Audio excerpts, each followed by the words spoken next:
Greetings, everybody, and welcome to the Strat-O-Matic Baseball Network. I am Jeffrey Guterman, and we've got a ball game today. It's got a 3 p.m. start. I'm a little bit early.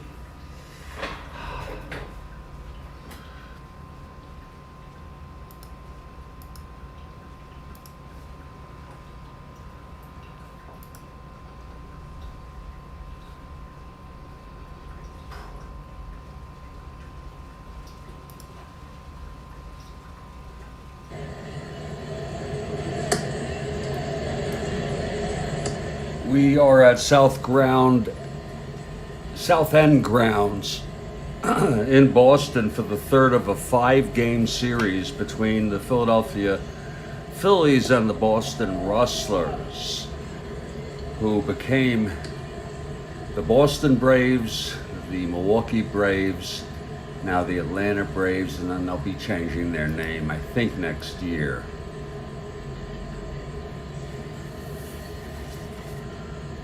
Two right-handers going at it. Jack Rowan for the Phillies. He's got the Cubs card, I guess, because he ends up with the Cubs for the season. Yes, that's why. He pitched in 1 game for the Cubs, 2 innings at the end of the season. He only pitched 48 innings, started with the Phillies. And Al Mattern, the right-hander for the Boston Rustlers. We got quite a ball game here for you, folks. And we sure are glad to have you with us. And Ron has arrived. Glad to see you, Ron. Big day, big afternoon of Strat-O-Matic baseball ready to come at us.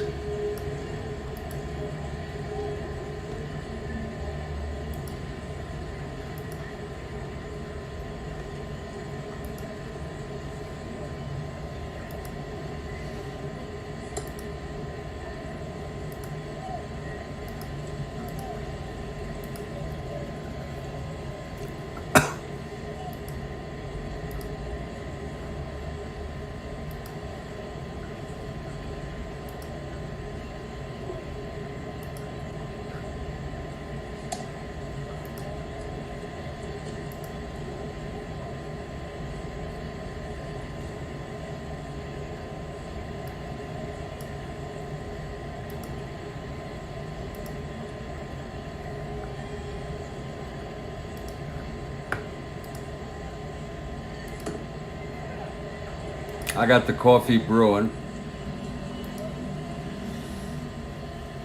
and our tweet should be up in about a minute. And we're all glad to see you all here for the Strat-O-Matic 1911 replay.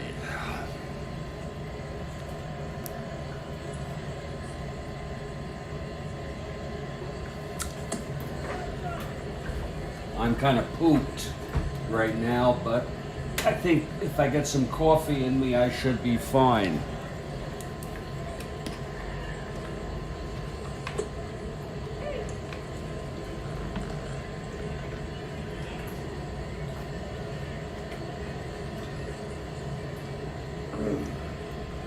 Oh.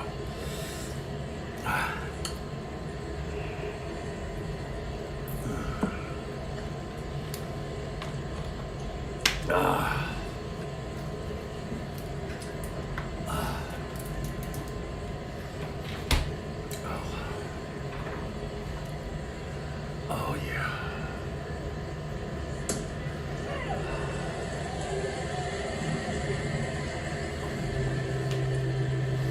Oh.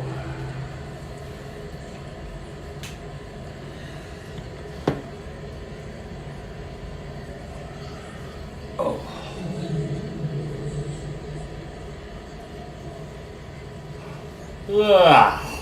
This is the first game of those games scheduled on April 18, 1911.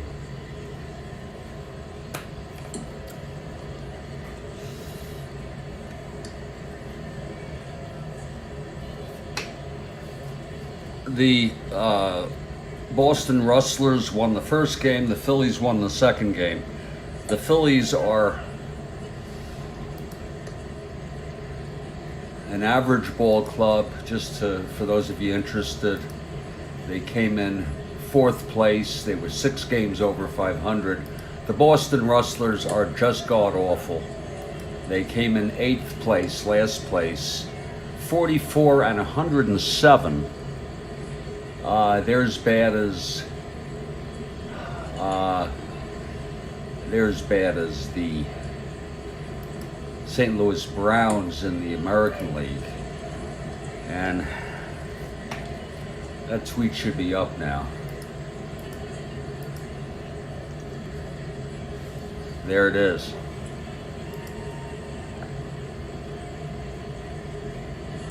There it is.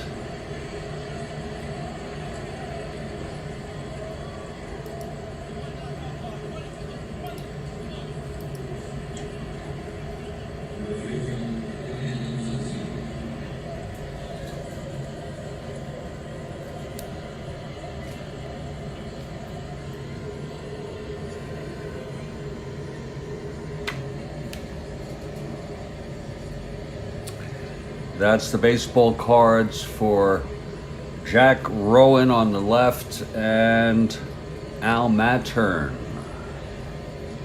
on the right.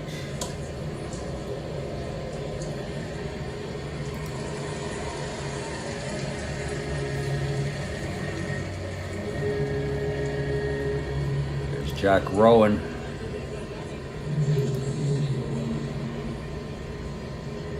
And Al Mattern.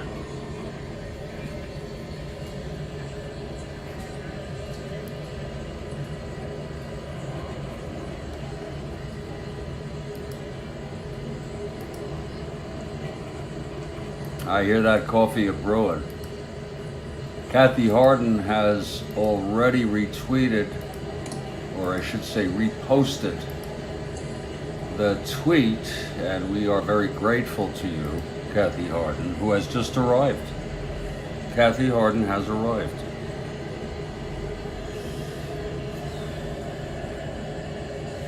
How do you like that?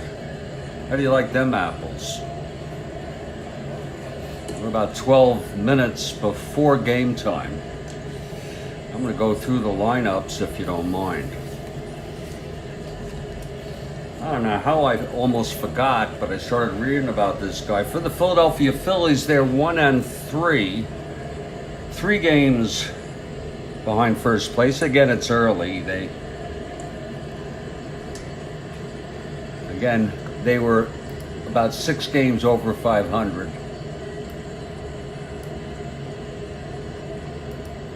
In 4th place, so they're a decent team. Leading off will be John Tight Pants Titus in right field. John Tight Pants Titus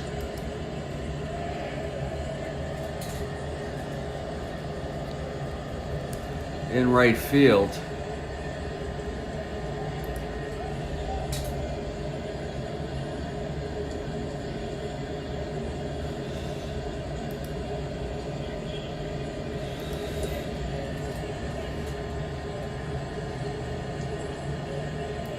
He had a handlebar at one point.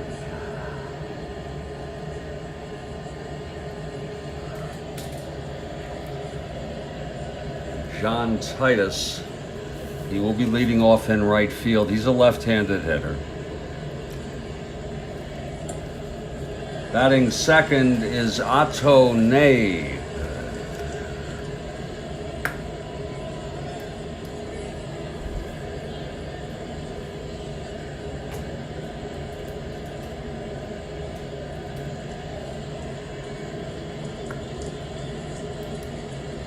He is a second baseman, Otto Ney.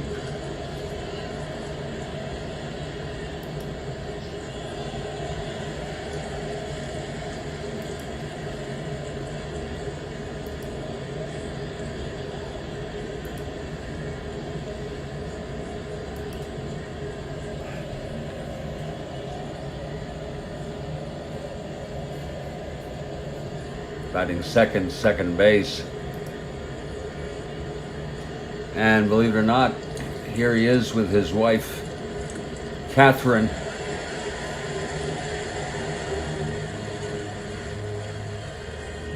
Their grave. So these are real people.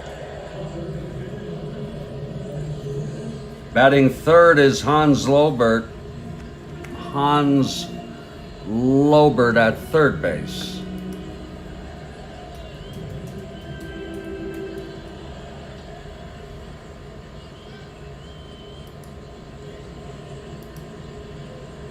He played for various teams, including the Giants. Of course, he's with the Phillies at this stage. Hans Lobert.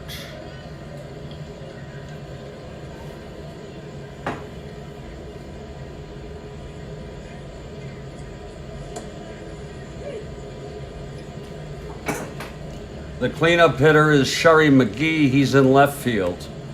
Sherry McGee.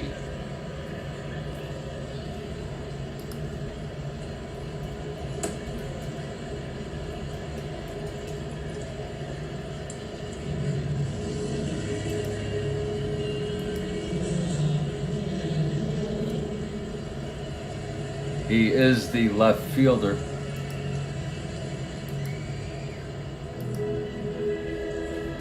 Sherry McGee.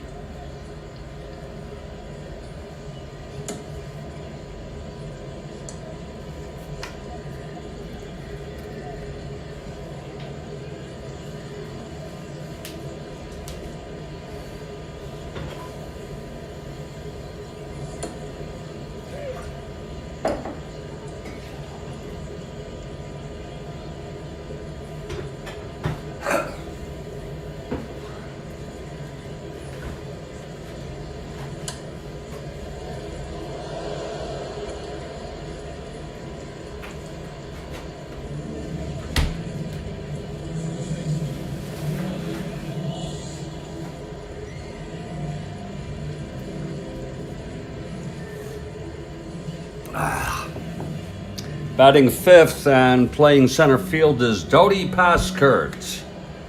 Dodi Paskert.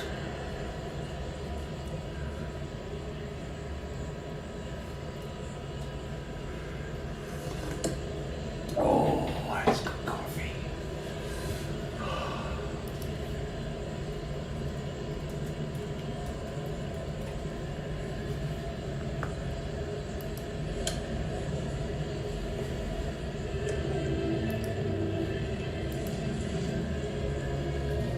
Dodi Paskert for the Philadelphia Phillies in center field. And we're glad to have you here on the Strat-O-Matic Baseball Network for this game. Phillies at the Rustlers. These were the Boston Rustlers.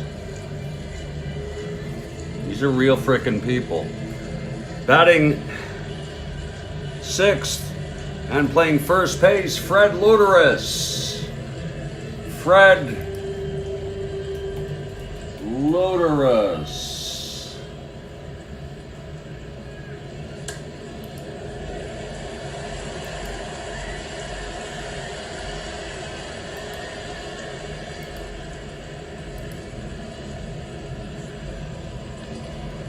Playing third base for the Phillies.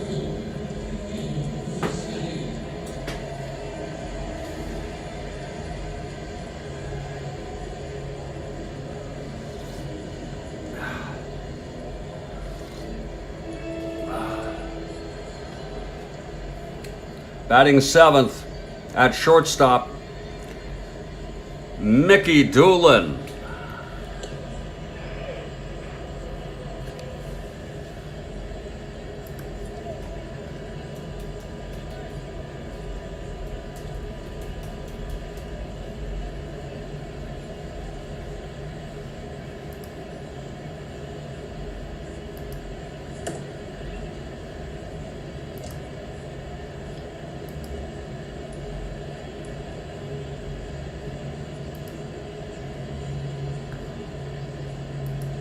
Mickey Doolin.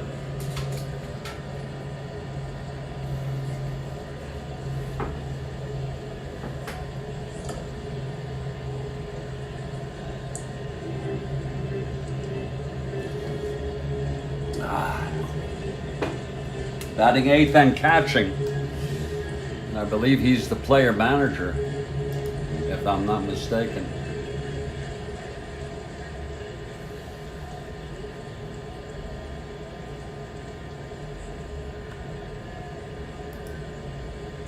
Yes, he is. Red Doin. Red Doin.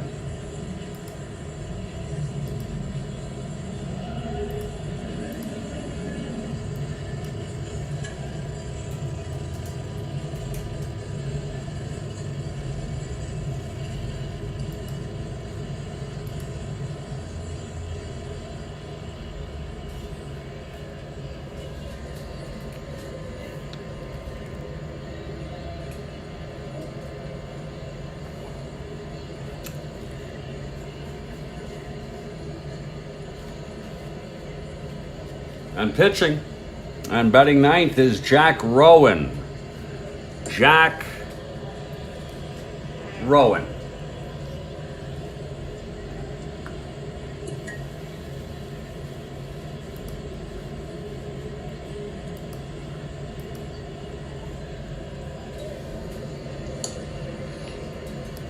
And there is your starting lineup for the Philadelphia Phillies.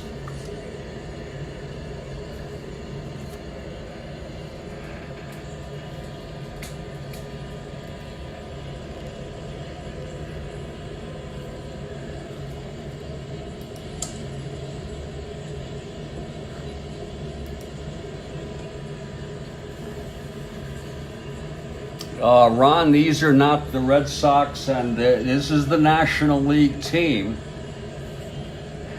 So this would be the equivalent of the Braves. They were named after their owner. His last name was Russell. They called them the Rustlers. These are the Boston Braves, Milwaukee Braves, Atlanta Braves, and then they'll change their name next year, I believe.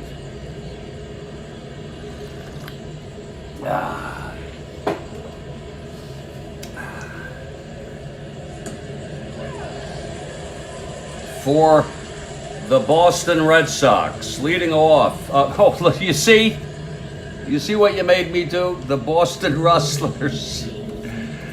Leading off, it's NL right here. Josh Clark in left field. Josh Clark. Oh, shit. Oh, Christ help me, please.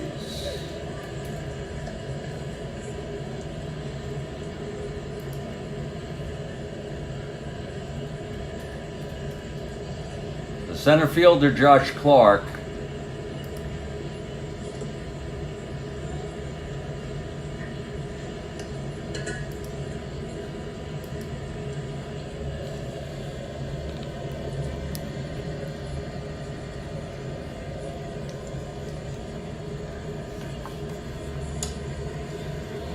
Batting second is Wilbur Good. Wilbur Good.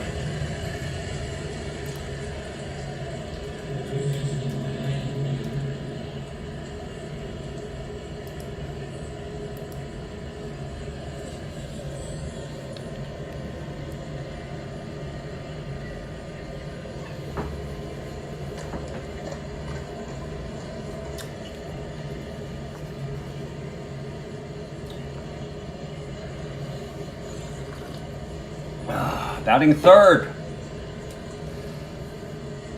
the shortstop, Buck Herzog.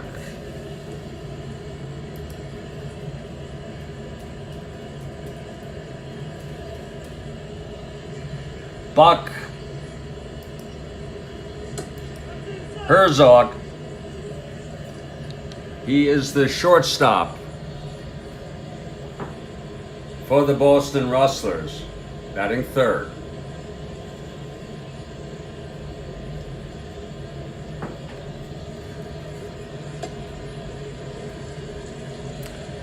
The cleanup hitter, Doc Miller. The right fielder, Doc Miller.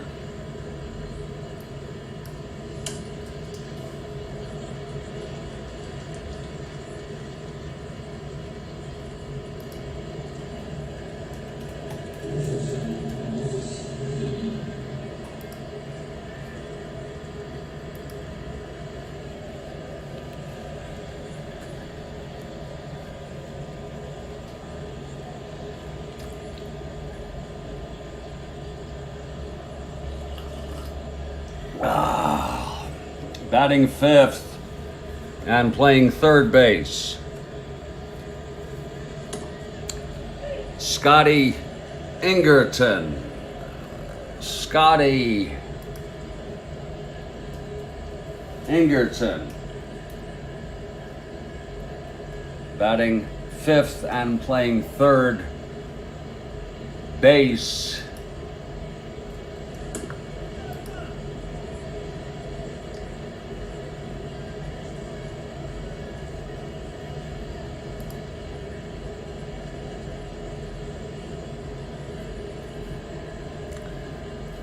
batting sixth, playing second base is Bill Sweeney. Bill Sweeney. Batting sixth and playing second base.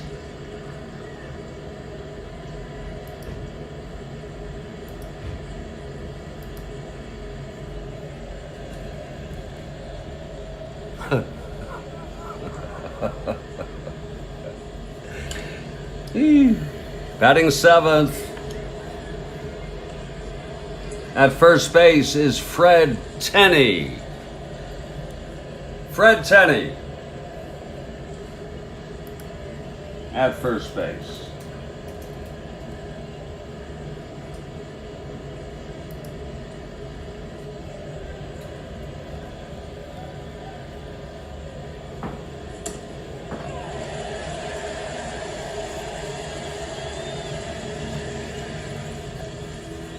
Batting eighth, the catcher for these Rustlers, Bill Reardon.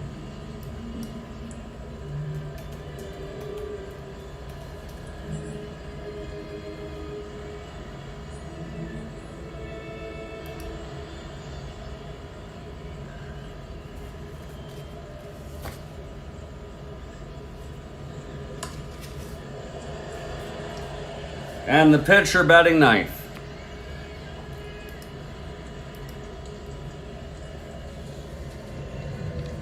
Al Mattern.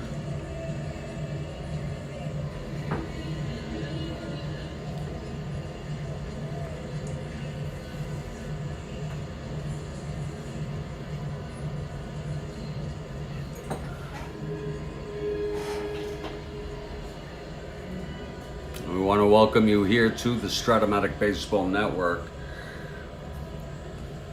We're going to bring you all the action here today.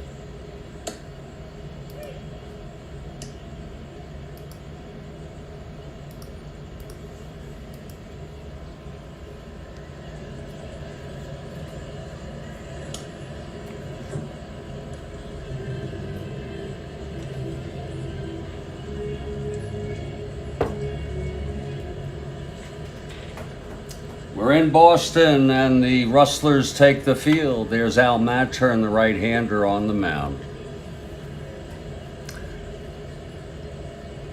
And leading it off is Tight Pants Titus. Oh yeah, that was amazing stacking limit. Glad you liked it.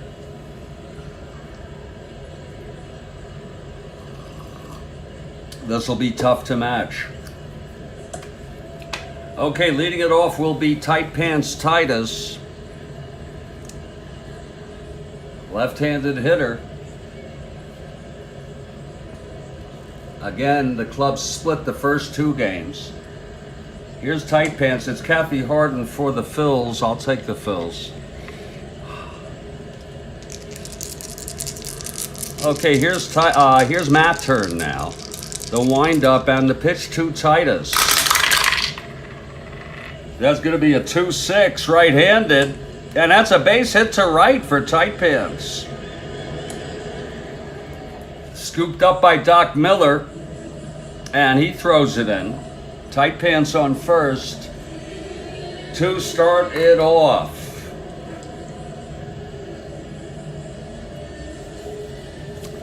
He's a C. We won't hold him. Here's Otto Nabe now.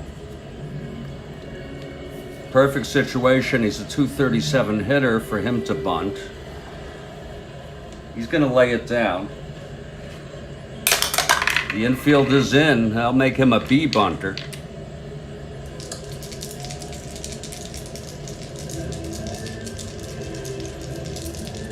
Okay, here's Matt's turn. And the pitch to Nabe. Oh, he lays it down. Uh-oh. 10B. That could be trouble. And it is.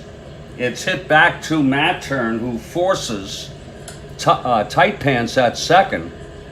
And Nabe is on with 1 out. Nabe is an A, though.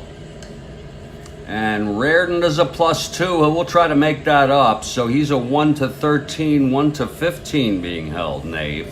We'll send him with Reardon, the +2 arm. Trying to make that one up. And Hans Lobert is the batter.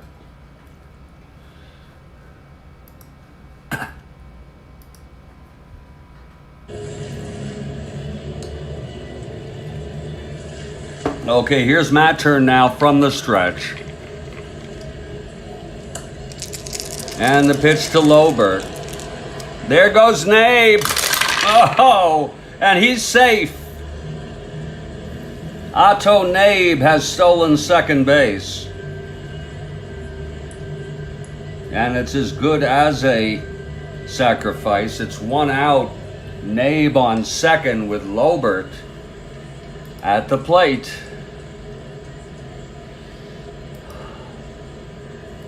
Indeed, Kathy Harden. Indeed. And here's Hans Lobert now facing Matt's turn. Just underway here in Boston at South End Grounds on a beautiful afternoon. Here's a strike call to Lobert. It's McGee on deck.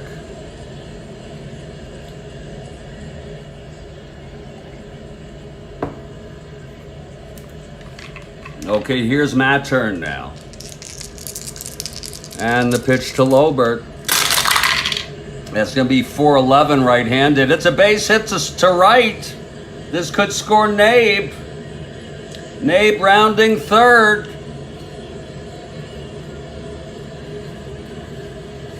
(1-14). -2, 1-12 will have him hold.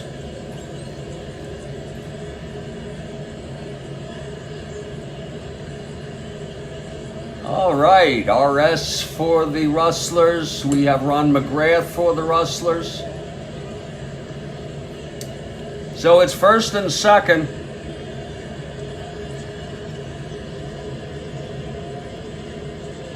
First and third, I'm sorry.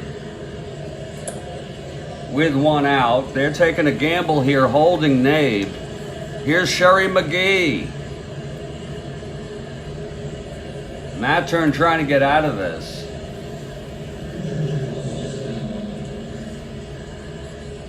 It's 1 out. Lobert on first, Nabe on third for the Phillies.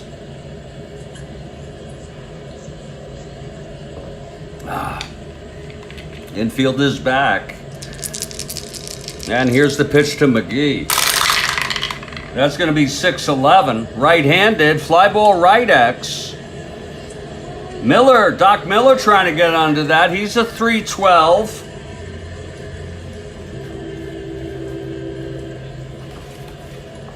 That's a 6-3. And it drops in for a base hit. Advance 2. Nabe comes home. Lobert goes to third. It's 1-0 Phillies. A run batted in for McGee.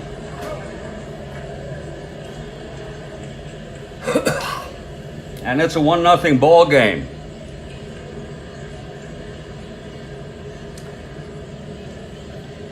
We're early into the season. Don't mind the Rustlers. They're 3-2. That will not last. So McGee on first, Lobert on third. McGee is an A. Being held. And here's Dodi Paskert. See, good thing we held Nabe, huh, Kathy?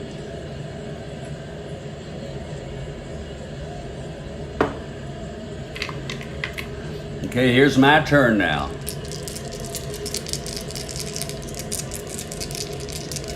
The pitch to Paskert. That's 5-8 right-handed, and that's going to be a base hit. Oh my, Lobert scores. McGee goes to third. 2-0 Phillies.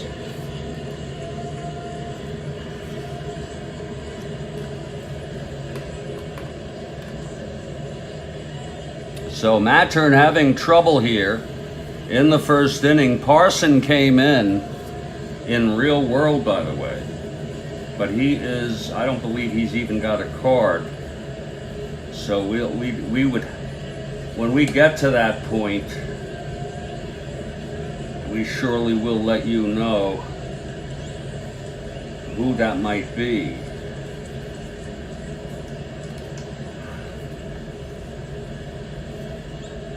Might be Ed Donnelly.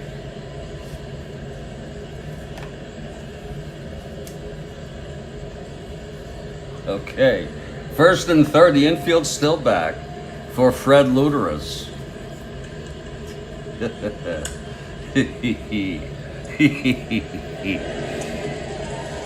Paskert on first now, McGee on third, still only one out, 2 runs in. Okay, here's Mattern. And the pitch to Luteras. That's going to be 5-7 left-handed, struck him out. So Mattern finally gets a second out here in the first, 2 away for Mickey Doolin.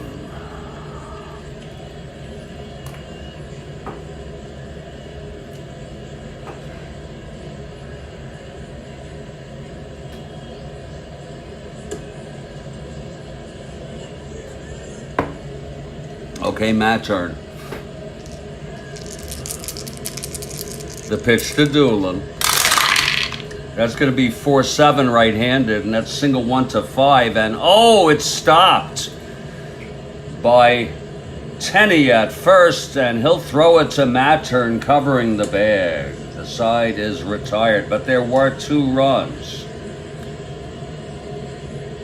On 4 singles, a stolen base by Nabe, and 2 left on after a half. It's Phillies 2, Rustlers coming to bat.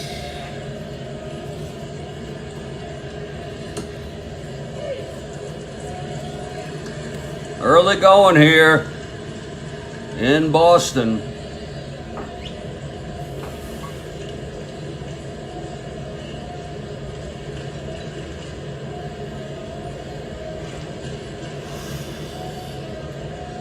Jack Rowan takes the mound for the Phillies. And leading it off is Josh Clark.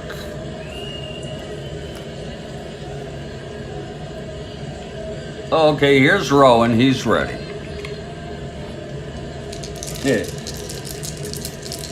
And the pitch to Clark. That's 2-6 right-handed. And that is a drive hit out to right. Going back is Titus. Tight Pants makes the catch. 1 away. Nice catch by Tight Pants. Here's 1 down. And here's Wilbur Good.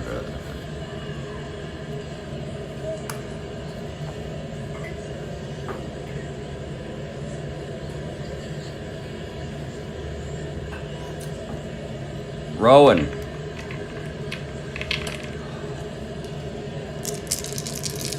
And the pitch to good. That's going to be 3-3 right-handed. Grounds it to first for Luderes. He takes it to the bag. And that's going to be 2 away. 2 up, 2 down. And Buck Herzog, you may remember he stole lots of bases. I think he stole 3 in one game. Buck Herzog and he's on you could see the Giants. That's because he'll go on the Giants later in this season. Don't split those pants, tight pants. Tight pants making a nice catch of that. And there's always that risk of splitting those. It's 2 outs, nobody on. Herzog at the plate.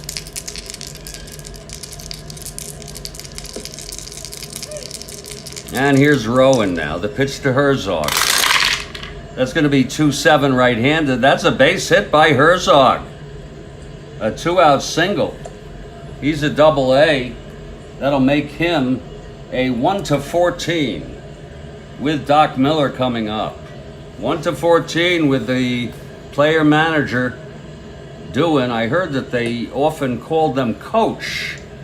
Today, what we call the general manager, they would call the manager, and they were called the coach, the managers, and many of them were player coaches. Okay, Herzog now, taking a good lead off first with 2 outs, with Miller at the plate. Rowan from the stretch. And here's the pitch to Miller. And there goes Herzog. Whoa, and he's safe. Buck Herzog steals another. So Buck gets himself in scoring position for Doc Miller. Look at that ball player. Doc Miller. It's 2 outs now. Herzog in scoring position.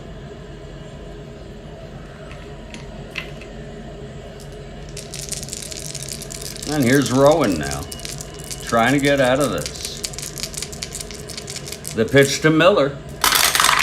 That's going to be 5-4, left-handed, fly ball center X. Getting under that pass skirt, he's a 2-8. That'll be 9-2. That's an 8, an E8 roll. This could be trouble. That's a 7. And oh, he makes the catch. A running catch by Paskert. And the side is retired. No runs, 1 hit. The single by Herzog. He stole second. Was left on base. We've gone 1 full inning. Let me tell you a little bit about Jack Rowan, because before we go to the top of the second, I want to tell you a little bit about Jack Rowan.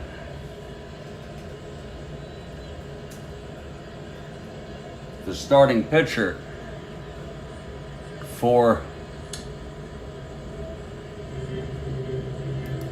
the Philadelphia Phillies.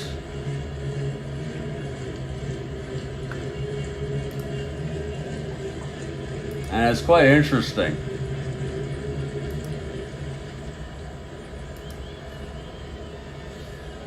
The Society for Baseball Research, American Baseball Research, really gives it to you.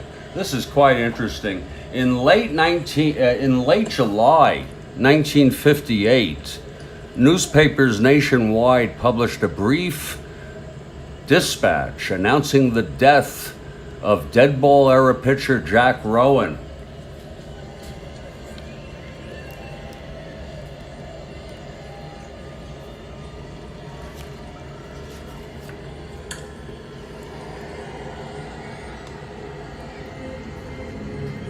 Follow-up articles supplied poignant detail. The elderly gent, believed to be about 85 and without family, had spent his final years living alone in a small Detroit hotel room, surviving on a small monthly stipend provided by the Association of Professional Baseball Players of America. That dole had been secured for him through the intervention of a prominent local clergyman, Auxiliary Bishop John A. Donovan of the Roman Catholic Diocese of Detroit. For years prior to his death, Rowan had divided his time between making himself useful at a downtown Catholic church and taking in Tigers games at Briggs Stadium, where he regaled fellow onlookers with tales of his bygone hurling exploits. All of this was read with some degree of astonishment by a retired postal worker living in Dayton, Ohio, the actual Jack Rowan. There must be some mistake, he told inquiring reporters. This Rowan, also without family, did not begrudge some imposter eking out an existence through impersonating him, but he was concerned that the deceased might be interred in the family cemetery plot reserved for him back in Rowan's hometown, Newcastle, Pennsylvania. As it turned out, the faux Jack Rowan was buried in Detroit, his true identity undiscovered. When the real Rowan died in 1966, his passing created none of the stir of 8 years earlier. In fact, the death of the real Jack Rowan went unnoted in the press.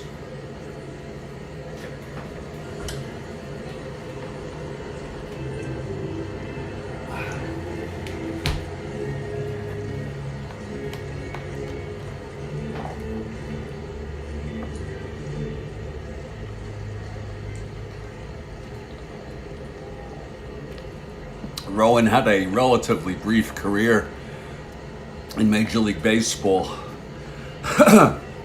He came to the Phillies through a trade. This was his first year with the Phillies. And as you could see, he really disappointed. He only pitched 48 innings.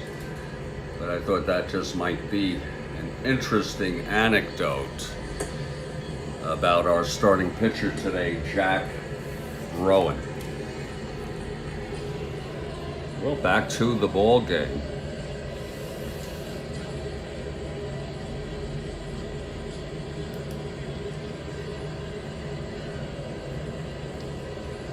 And out comes Al Mattern to pitch the top of the second.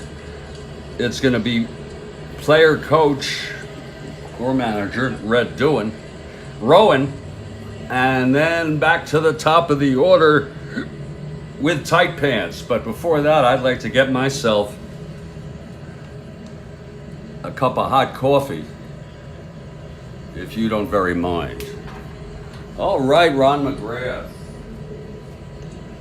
Yeah, I try my best, to intersperse history with playing ball, and you don't want to overdo it, but you want to at least give some people a taste.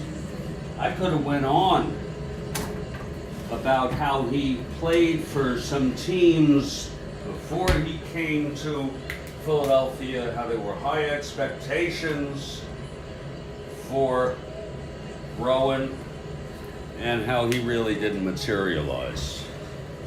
We're doing a little more coffee here.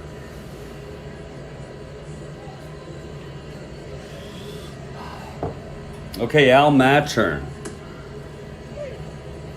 facing player coach Red Doohan.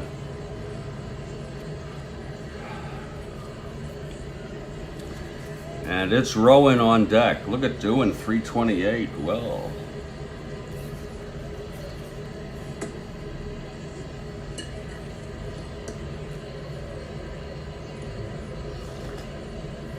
okay, Mattern is ready.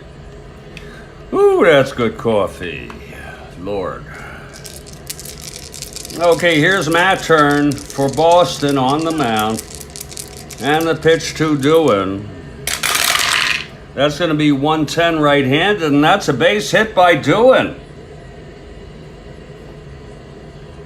Phillies lead at 2-0. Now Doohan singles to start it off, and here's Jack Rowan. He's a C bunter. 1 WR, we'll let him hit away.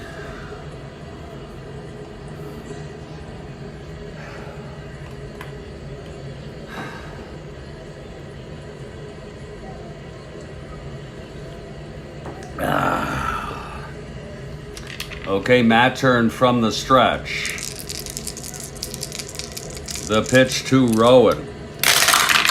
That's going to be 4-9. Right-handed, base hit to left for Rowan. Doan goes to second and holds. So the Phillies got a first and second no-out situation here, and here comes Tight Pants.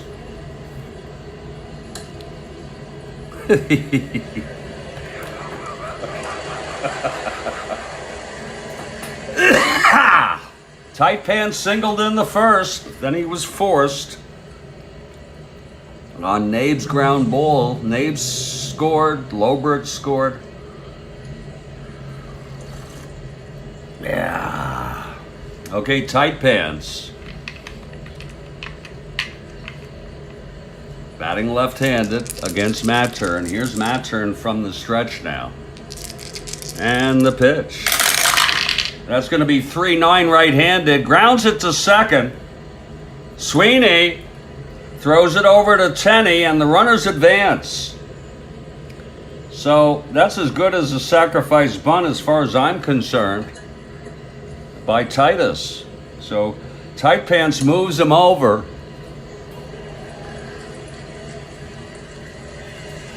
And it's first, second, and third, one out for Otto Nabe.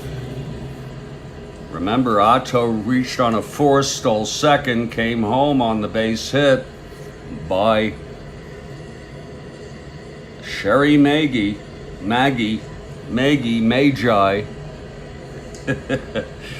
Here's Nabe now.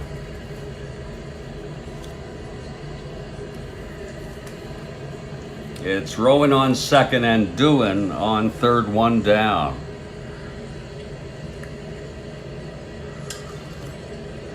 Matt Turn. The pitch to Nabe. That's going to be 2-7 right-handed. Fly ball left. That's deep enough for Doan to tag. And he does.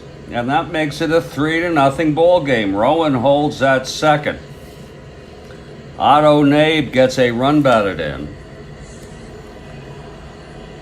2-7 right-handed. There it is, fly ball left B. So we have two away and Rowan on second base.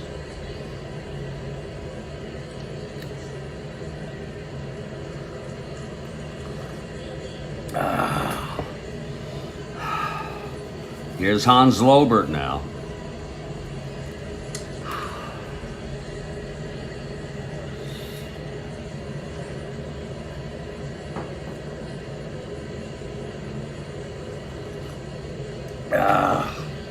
Okay, Matt Turn.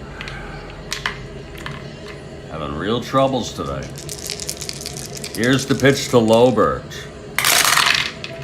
That's going to be 1-7, and he flies it to center for Wilbur Good, who makes the catch, and the side is retired. But another run for the Phillies on two singles and a sacrifice fly by Otto Nabe, and we are in the middle of the second. It's a 3-0 ball game. You know, I'd like you to note here that Al Mattern, pitching for this lowly Boston Rustlers team, was 4-15. Quite reflective of this, the poorness of this team. Al Mattern.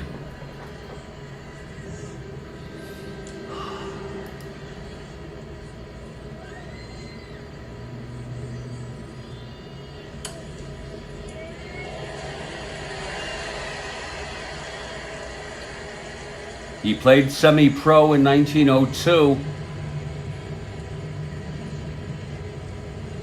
through 1906, 1907, and finally made the Boston team in 1908.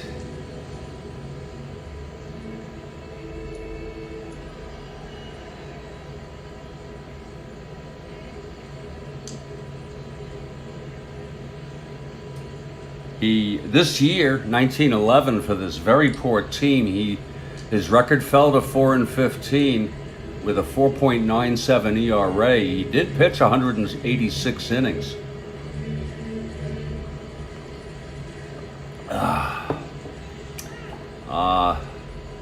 He went down. He played to semi-pro ball in 1915, 1916. And that's about it. He did die in November 58 at the age of 80. And that's about all we know. That's Al Mattern. A sad ending to a baseball career. Well, here's Jack Rowan. Starting the second inning here. It'll be Scotty Ingerton to lead it off. It is a 3-0 ball game. Phillies over the Rustlers.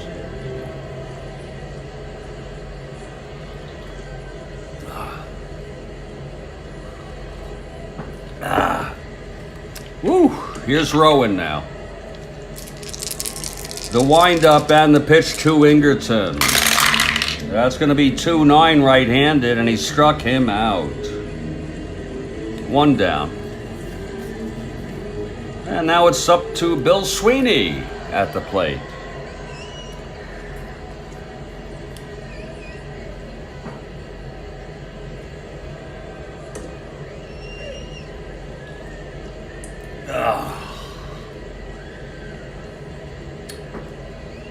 Okay, Rowan gets the sign from Doohan. And the pitch to Sweeney. That's going to be 5-7 right-handed. It's a base hit to left. Second hit allowed by Rowan.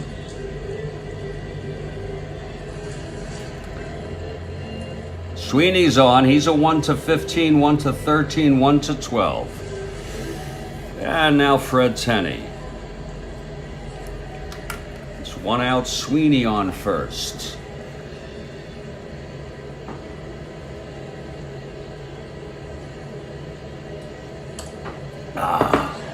Okay, Rowan.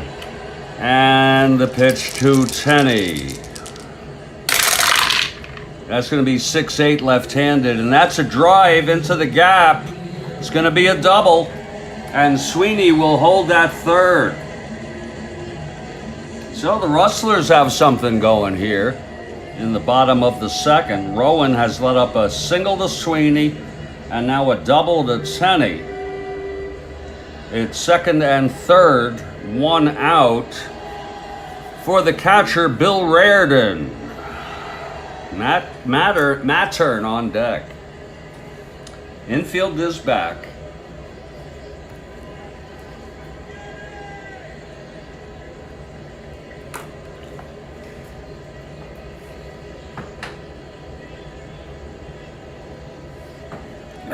Okay, Rowan.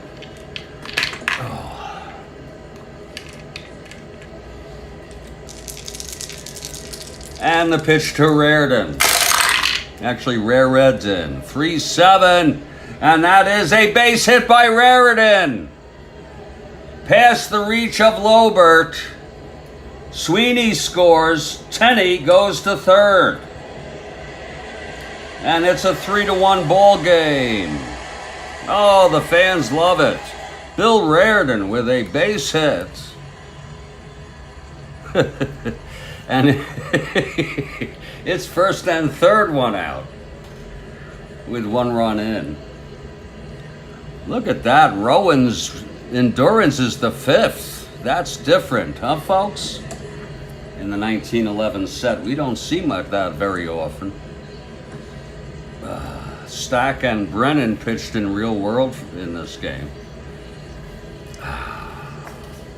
Well, here's the pitcher, Al Mattern. He has an endurance of 8. It's first and third, one out. The infield is back for the double play. Mattern, his first plate appearance today. He is a 2. They're rustling up some runs. Well, let's call it singular. 1 run thus far. But we'll see, Kathy Harden. Okay, here's Rowan now. And the pitch to Al Mattern. 1-8, he struck him out. That's the second this inning, second in the game for Rowan. And Josh Clark is the batter. They're using a lot of people. A lot of these teams are using people in the early going here who ended up not playing much in the season. He has 120. Rowan has only about 48 innings. He'll have a few more starts and that'll be it. His arm will go mush.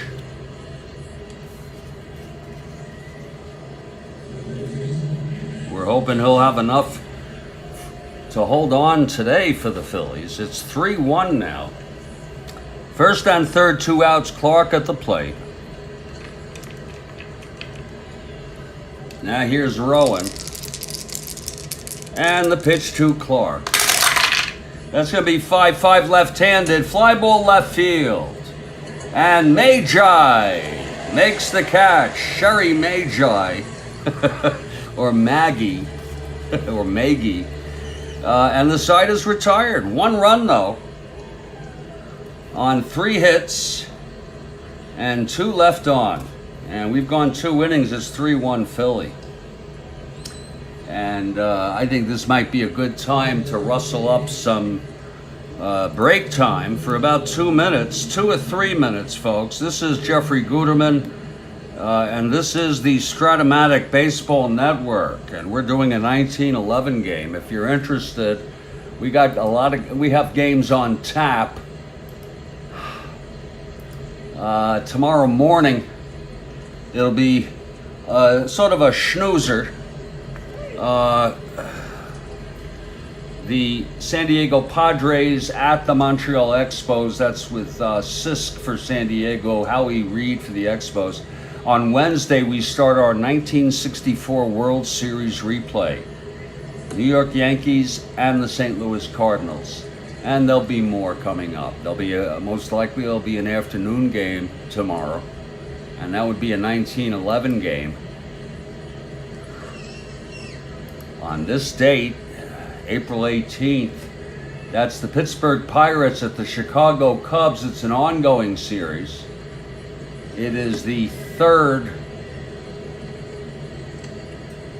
of a 3-game series. That's always fun. Honus Wagner and company. Lefty Liefeld starting for the Pirates. And Lou Ritchie for the Cubs. And Heine Zimmerman,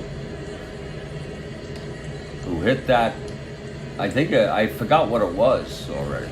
Was it a game-winning home run, or I don't know what it was, but whatever it was stupendous. And we will be back in just a few minutes. This is the Strat-O-Matic Baseball Network.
to go get some of my, round up my last cup of coffee. Let's make it a good one.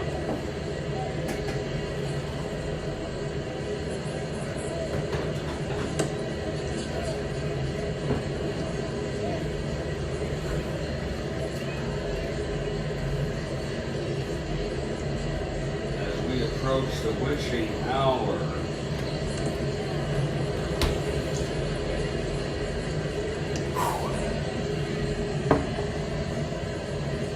We're going to head now to the top of the third, and it's going to be Maggie facing Mattern. Al Mattern has had a couple of rough innings at it. He pitched plenty of innings. We'll see how he fares here in the top of the third. Facing Sherry Maggie to lead it off for the Phillies. He had a home run, I think it was the first or second game. If you look, he's got home runs on his card. He hit a whopping 15 of them.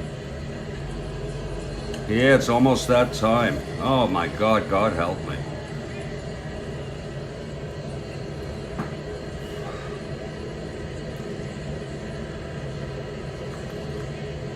Oh, that is very, very good coffee. Mmm. Oh. Yeah.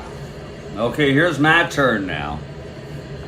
He's allowed 3 runs in 2 innings. Maggie singled in the first, knocked in a run. Okay, Mattern, the windup and the pitch to Maggie. That's going to be 5-11, right-handed. Hit deep by Maggie. Oh, and it's gone. Maggie with his second home run of the season. Lord, Maggie unloads it. I don't know if they had a fence or not, but it's a 4-0 ball game. Look at how that went. 5-11, right-handed.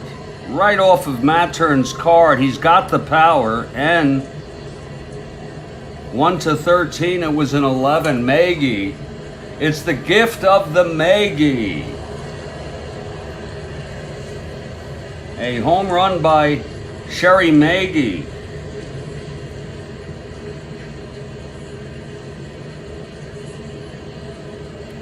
And he's starting to get a reputation around here. Now make it a 4-0 ball game. And here's Dodie Paskert.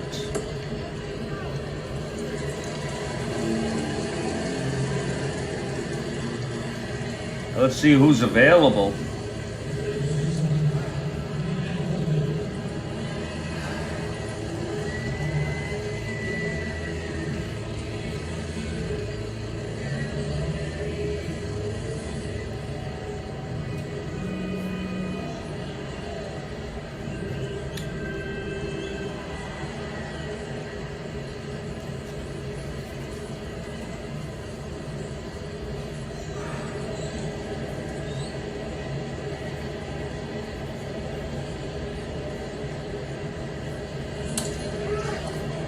Pfeffer pitched the last game, and the game before that, I'd rather not use him. Ed Donnelly, a right-hander. He pitched only 37 innings. Well, he's warming. Ed Donnelly is warming in the Rustlers bullpen. And he has an endurance of 3 in relief. Meanwhile, here's Dodie Paskert stepping up. It's 4-0 Phillies. 4-1, I'm sorry. Correct, RD. They started using Fenway Park because it was better attendance. I guess they leased. Or at least that's what I read. Dodie singled in the first.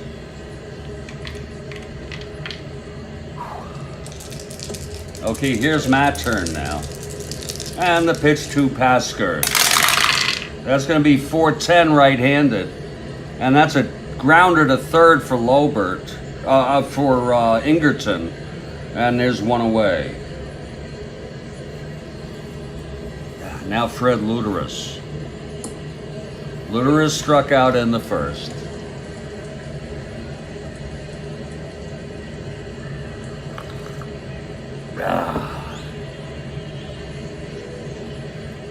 Well, I got more sources than just Wikipedia. I got multiple sources on that.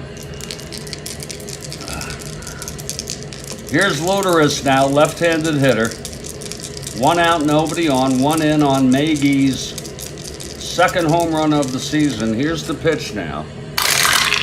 That's going to be 3-8 right-handed. Grounds it to second. Sweeney has it, 2 away.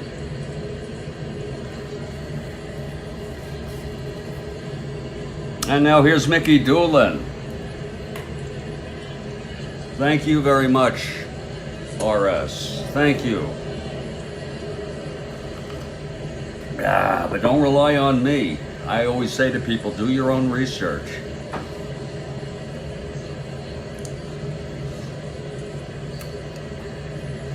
Okay, Matt turn. And the pitch to Doolin. That's going to be 6-7 right-handed. Grounder to second X. Sweeney at 253. That's going to be 4-2, and he throws him out, and the side is retired. But 1 run on 1 hit. It was a home run by Sherry Gift of the Magi. And we have about 1 more half inning left before it's time. It's 4-1 Phillies. I say, just sit back and enjoy it, folks. We're in for a very, very interesting afternoon. And here comes Rowan.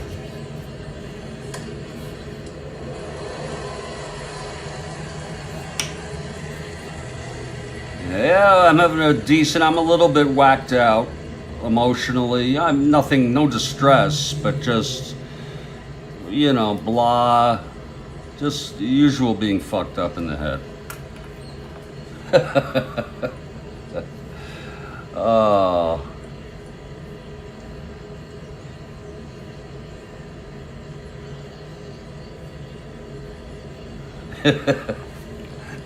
Here's Wilbur Good to lead it off against Rowan. Oh my lord, I need to use the lavatory. Good grounded to first in the first. Okay, here's Rowan. Thank you. And the pitch, 2-8. And he grounds it to short for Doolin, and that's 1 away. By the way, that's an interesting thing Gigi wrote. He'd like to see a picture of the ballpark. I would too. My research shows that the only pictures I see are the ones prior to this one. There's pictures of South Grounds 1 and 2. This is the 3rd one. And I cannot get any verified picture. I did my best. I looked all over. Buck Herzog is the batter. The key to Buck Herzog is keep him off base. He had 48 stolen. It's 1 out, nobody on. Here's Rowan.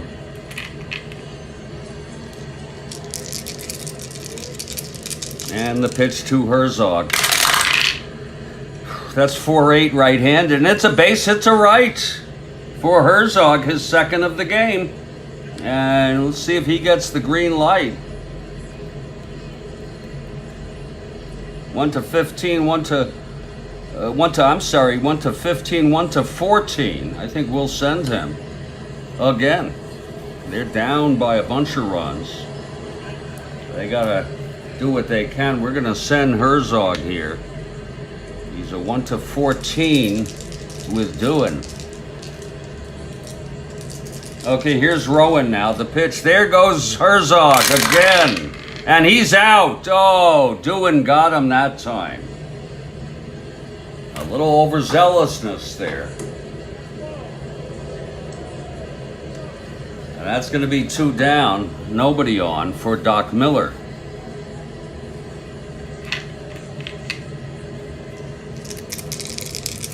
And the pitch from Rowan. 2-3 right-handed, grounds it to third. For Lobert, he throws to Luderus. And the side is retired. No runs, 1 hit, none left. And we've gone 3 full innings here in Boston. And it is a 4-1 ball game.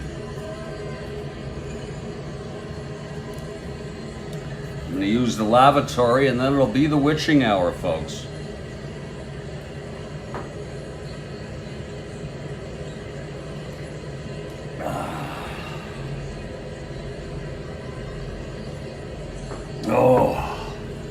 Oh, that's good coffee. Oh, Lord Christ.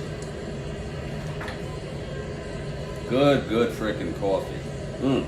Hate to say goodbye to it. Another good gulp.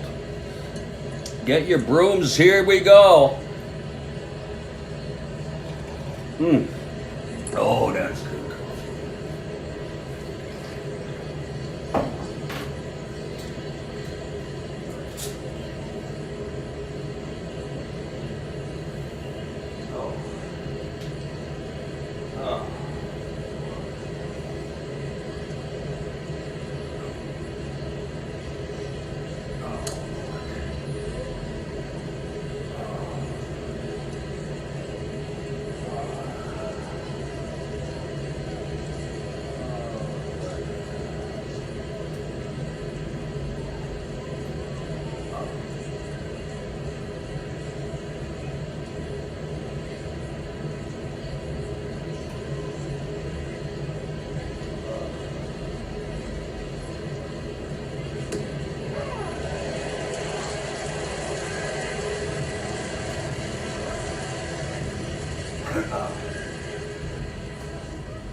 Please help me.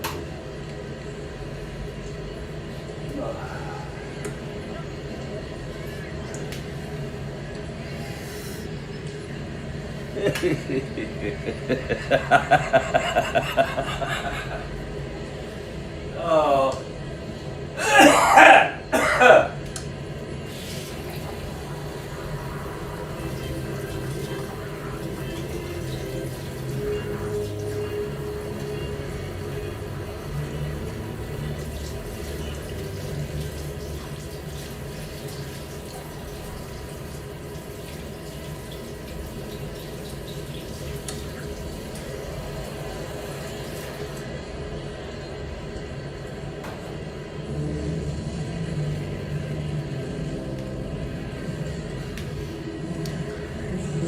Folks, we are at South Grounds 3.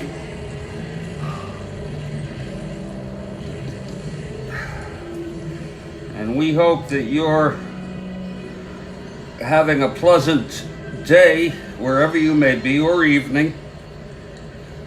My name is Jeffrey Guterman, and this is the Strat-O-Matic Baseball Network.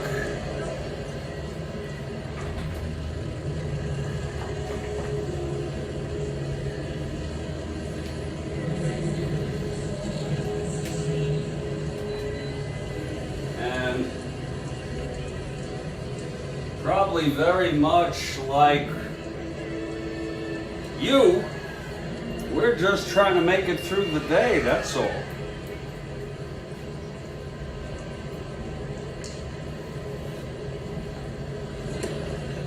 I don't know what kind of strain this is that I'm left with here, but I'm gonna smoke it. It's a very small hit. We're gonna just look at that little baby right there that's left over from yesterday. Let's put that right in there. You think about the ball players back then and the lives they must have led.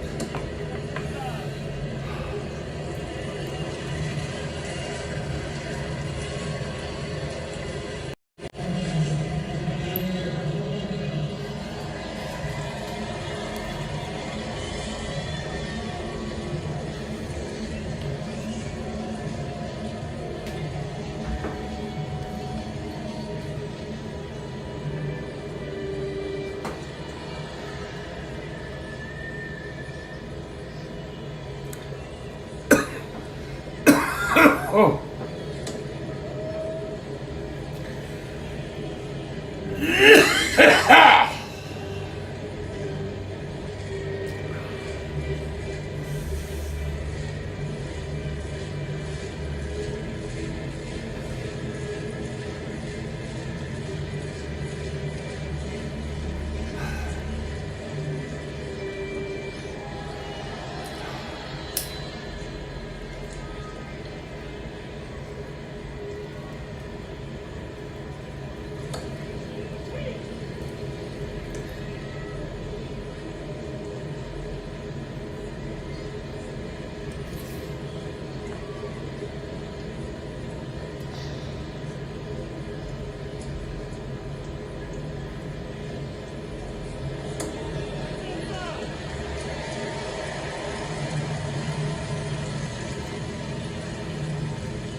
Oh, that is so tasty.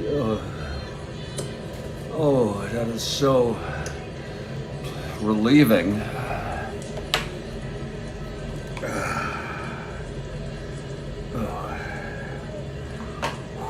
That is so heavenly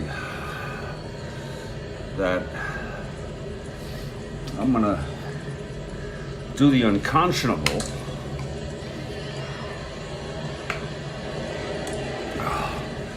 I'm gonna take another hit. I'm gonna pull this from the runts.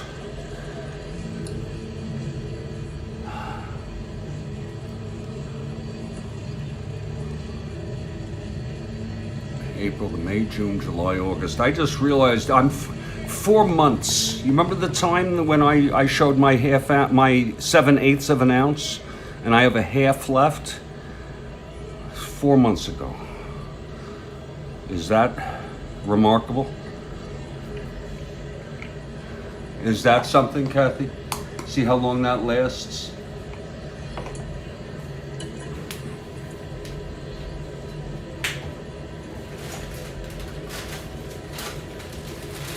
Actually, I only have a quarter here. If a half ounce lasted me 4 months, actually 5, yeah, 5.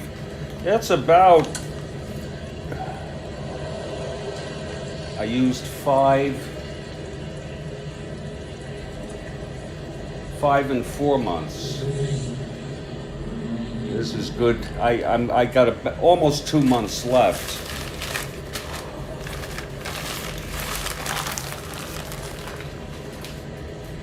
But these things are so full. This one is very full. It's like a full eighth, and this one is getting down. The creamy. you can see what you like the most, you know. Look at that cream going down.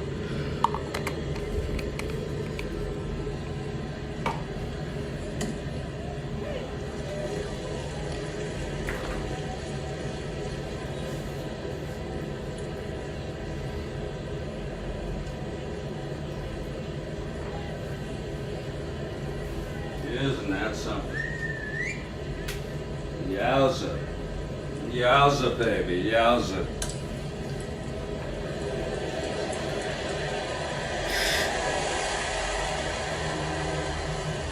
Yowza.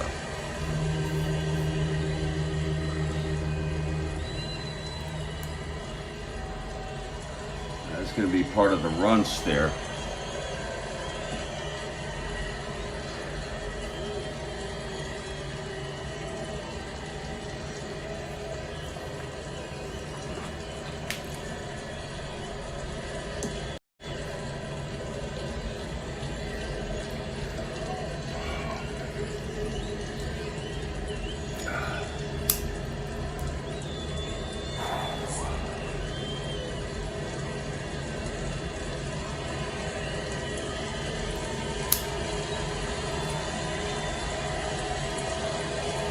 Ah, that goddamn thing that went through.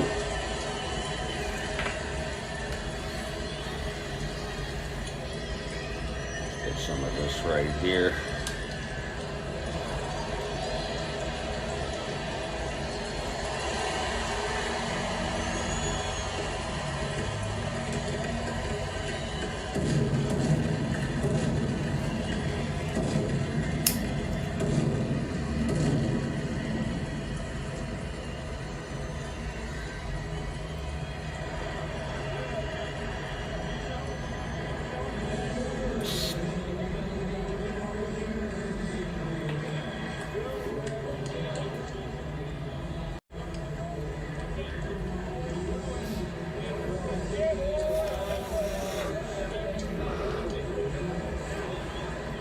You know,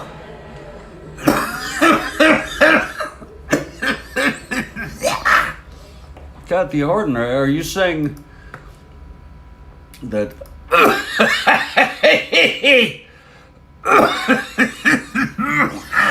oh, are you saying for medicine?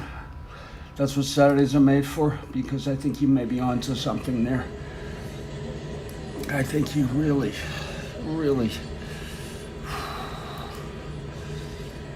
may be onto something there. I'm not sure what you're referring to, but I say live and let live. Kathy Harden, did you know that green is my favorite color? So help me God. Ever since I'm a little boy, whenever asked, I would just say green. I don't know why. I think there's just so much of it naturally. And I remember being 6 years old, 5.5 years old in kindergarten, and someone asking me and me saying my favorite color is green, not blue, okay? Just always loved green. To me, it was about life.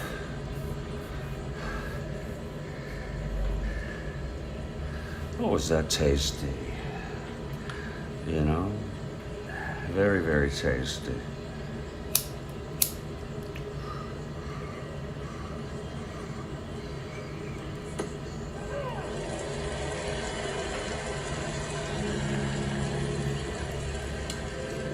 Okay, big test for Al Mattern. He may be due up next inning or so, but in any case, Mattern has allowed 4 runs in 3 innings. No, you're right about that, Gigi. I'm retired. In fact, it's funny you mentioned that. I thought every day was Saturday last week, and then I woke up today and I saw it was Saturday, and I said, I can't believe it's Saturday. So I lose track sometimes.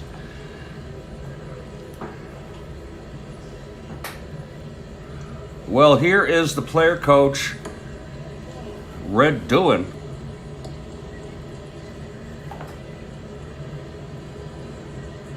Red singled and scored in the second.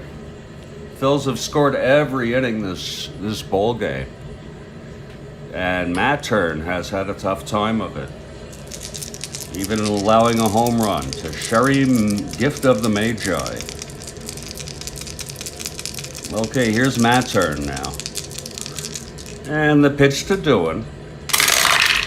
4-8, right-handed. Base hit to right by Doohan. You know, I have a fantasy that if I was like 18 years old, I could, you know, probably join a semi-professional team and learn from coaches, you know, how to hit better. I was a good fielder and I was fast, so I was an outfielder, believe it or not. I could play anything in the outfield, especially left, center field. I mean, I don't want to come off. I was a pretty good outfielder, but I couldn't hit, and I didn't understand how to hit, picking the ball up, you know. But anyway, it's Doohan on first, and Jack Rowan had somebody fake his death. That would be peculiar. Okay, Matt Turn is digging into the rubber. Yeah, he's digging in deep. And Rowan here. Oh, Lord, this is interesting. It's Doohan on first. Pitcher Rowan at the plate. Here's the pitch. That's going to be 3-5, right-handed. Grounds it to short, double play, turned by Herzog. So that's 6-4-3 if you're scoring at home. And it's 2 outs, nobody on, and here comes Tight Pants. Tight Pants Titus. Singled and grounded to second today. Matt Turn trying to get out of this without allowing a run. Nabe on deck, and the pitch to Titus. Tight Pants, 5-4, left-handed, catcher X, Reardon.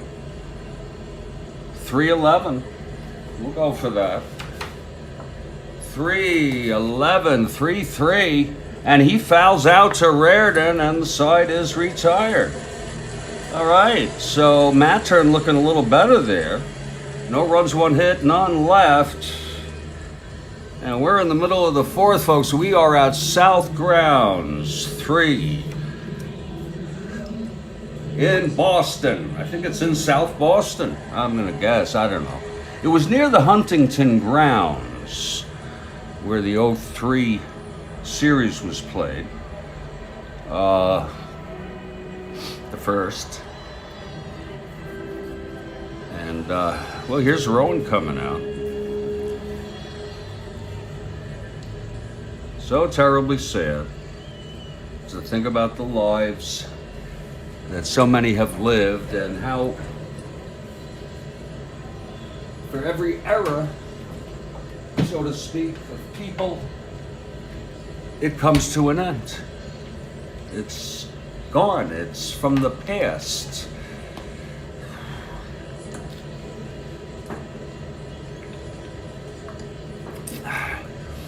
I remember living in the 70s.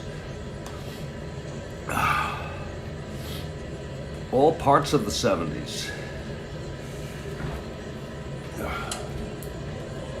I also remember living in the 60s. Not as well as the 70s, but Lord, I remember living in the 60s. Well, here's Rowan now. He's going to face Ingerton, Sweeney, and Tenney. This is the Strat-O-Matic Baseball Network. By the way, for any of you 1960s fans,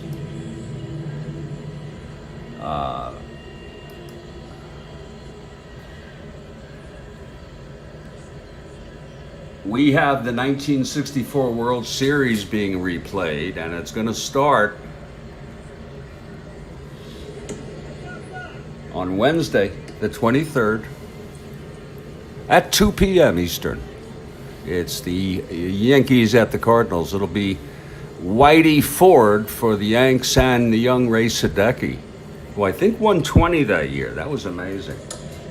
You know, people often talk about the collapse of the Phillies that year, and I understand that. It's worth talking about.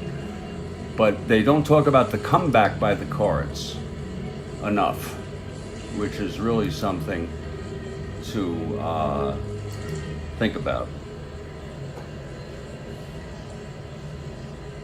Well, we reckon to start the bottom of the fourth, it's Rowan on the mound. And he'll face Ingerton to start it off. Rustlers down by 3. Ingerton struck out in the second. Here's Rowan. That's going to be 3-6 right-handed. And he pops it up to short for Doolin. And it's one away. We got a lot of Phillies fans here. Got a lot of people who are celebrating all sorts of things, marriages. Oh, well, Ron McGrath, you have a doctor's appointment. You could watch it in the waiting room. You could even, you know, ask him if you can watch it live while he's examining you. Or she. Did I tell you Bill Sweeney is due up? And we're just sitting back here. We're having a good time doing Strat-O-Matic. And this is the Strat-O-Matic 1911 replay, the definitive. Every game, every lineup the same, even using nameless players. And if and when I deviate, I'll be sure to always tell you. It's rare. I use a nameless player sometimes. I use Boswell instead of Pfeiffer or Bobby File, or whatever his name is. I'm not going to do that again. Wait a minute. Oh, she's a she. All right, yeah. Okay, so it's Sweeney at the plate. He singled and scored. Rustlers only run off Rowan. Okay, here's the pitch. That's going to be 3-8 right-handed. It's a base hit by Sweeney, his second of the ball game. Bill Sweeney. You are looking, the Boston Rustlers, at the worst team in all of baseball, along with the Browns. I think they were even worse than the Browns. You go check it out. It's got to be the pitching. Okay. In my opinion. I mean, even if the hitting sucks, you're going to get a few hits. You know, you got Herzog, Miller. These are pretty decent hitters. Wilbur Good is a decent hitter. Josh Clark won't be here long. And he's not very good. Radden is a poor hitter. Tenney is average. Sweeney a 314 hitter. Sweeney on first, and he's an A. Look at that, A. That'll be a 1-12 being held, and it's going to be Fred Tenney coming up to the lineup. Yeah. You know, the public related to these ball players because these ball players didn't make even as much as workers, or if they did maybe a little more. They were working people. Very accessible back then. You could see them after the game. You could do the same with some player, but you know. Okay, Rowan. The pitch. And now Tenney doubled. He doubled in the second. Whoa! That's counting. Oh shit! That fucking thing went under the table. It's not the. I think I can get it. Oh, there it is. Oh. Oh. And I've saved it in its upright position. Oh, it's a 2. Oh. Oh, it's so hard to crawl on the floor these days for me. That's a 6-3. Lord. Left-handed. Grounds it back to Rowan. He's a 2-0. No error. See if he can get to this. 6-2. 2-0, he's out. You see that? He made no errors all season. And it's a double play. And the side is retired. Rowan. Very nice. Very, very nice. And that'll retire the side. Folks, I'm so glad that you decided to join us.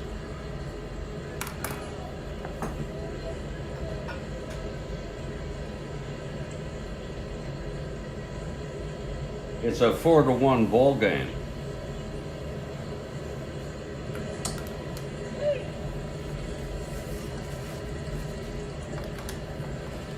Indeed it is, you know. And we're going to move to the top of the 5th in due course. I want to let you know, it looks to me like Mattins, whatever his frickin' name, has settled down. Believe it or not, we can keep him in the game at this point. And he's going to come out and pitch the top of the 5th soon. It's going to be Otto. And I want to tell you, this Phillies team, it was like 3 games over 500 or something like that. They're over 500. You can go look it up.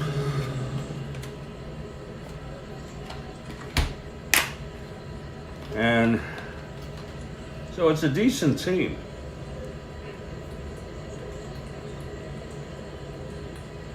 And of course, I expect them to be overshadowed by the Athletics. You know, you got to think in your mindset about baseball. Baseball was a northeastern, basically a sort of a right around that area. I mean, the Phillies, northeastern. So the market was such you could have 2 teams in Philadelphia. Think about that. And think about in this league, in this very league, the 1911 replay, how many cities have 2 teams? Today you have, I think, California has 4 teams. I don't, Giants, A's, that's going to change. Giants, A's, Dodgers, Anaheim, LA, Anaheim, and San Diego. So you got frickin' 5 teams in one state. That's population. You're going to be talking about, in 1911, 2 teams, Philly, Boston,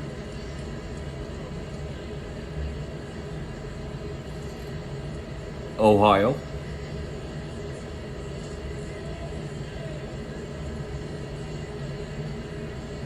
and of course New York has 3. And that's pretty wild. Think about even, the last year was 57.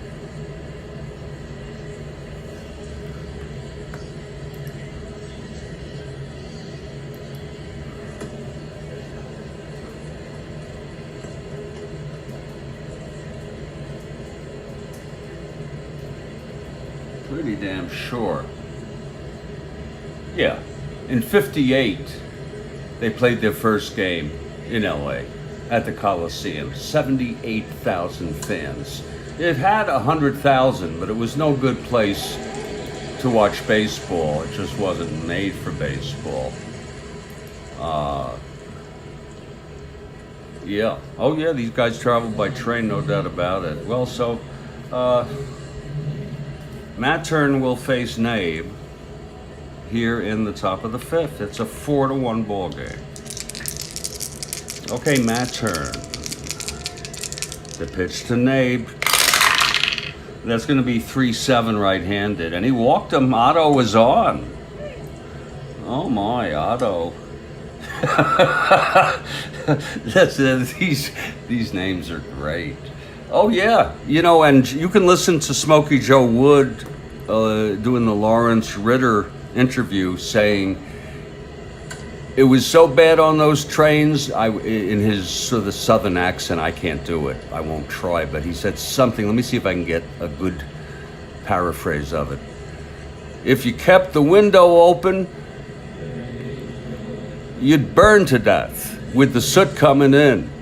If you closed it, you'd bake to death. Something like that. It was very well done. I say keep it half open. Okay, Nabe on first. He's being held. He's a 1-15 Otto. Nabe's already stolen a base. Whoa! Here's Nabe on first, Lobert at the plate. Matt Turn now from the stretch.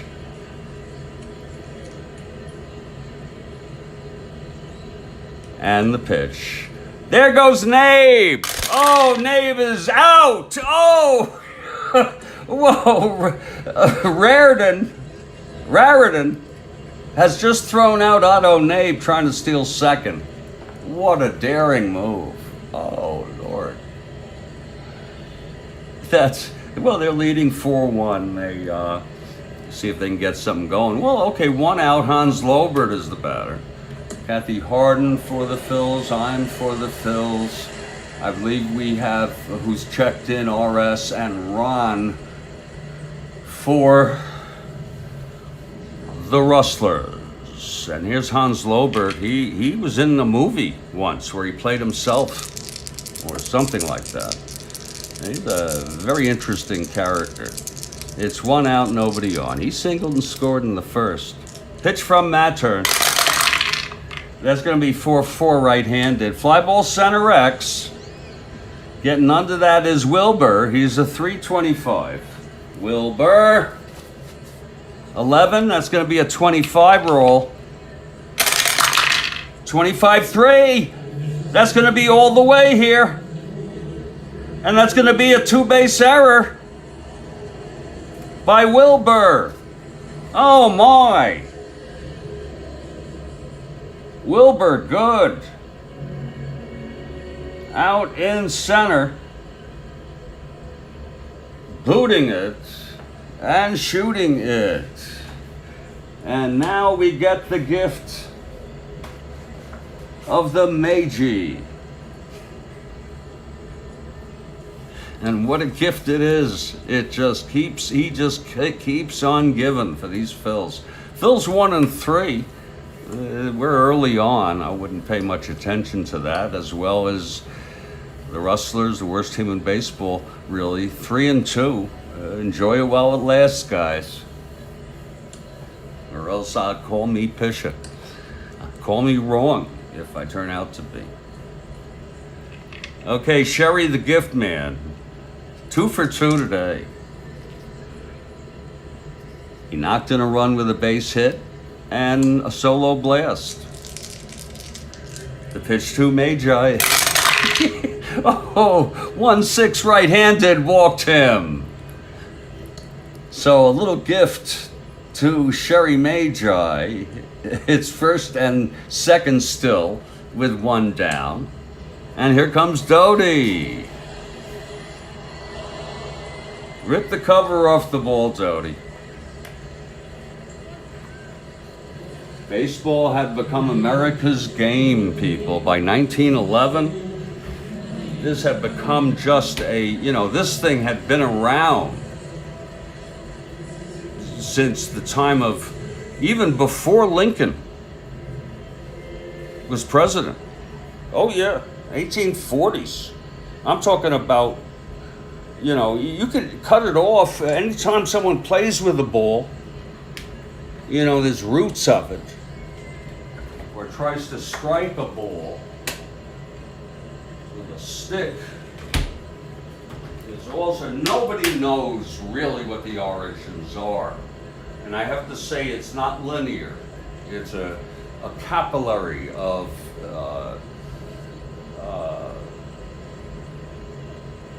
development of different games.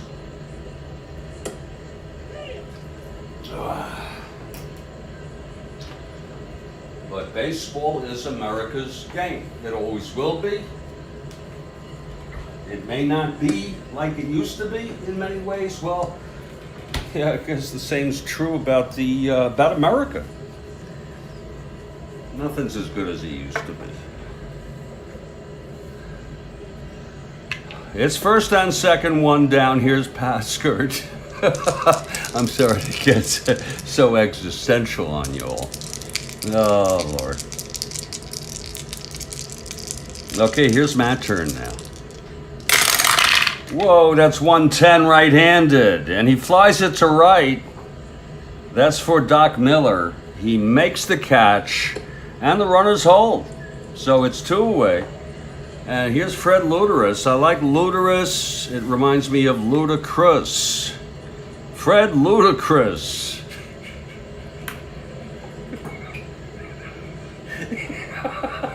Oh, what kind of guy? Did we take a look at him? Shit. What a guy. What a name. Woo. Or it sounds like a disease, like leprosy. You know, Luderus. Oh, boy, there are great pictures. Oh, Lord.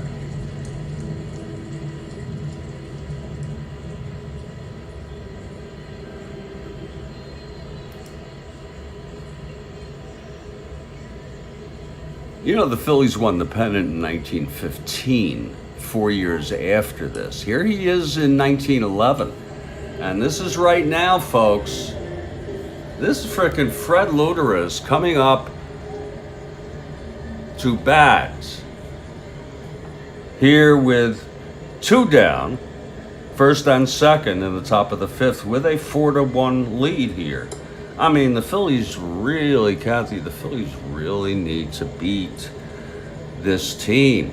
This is they lost the last game. I mean, they lost the first game of this series. There's no excuse for that. You got to pound this team. And Al Machern has been having trouble today. And now he's got the lovely Fred Luderus. Had 551 at bats and a 3.01 average. My Lord.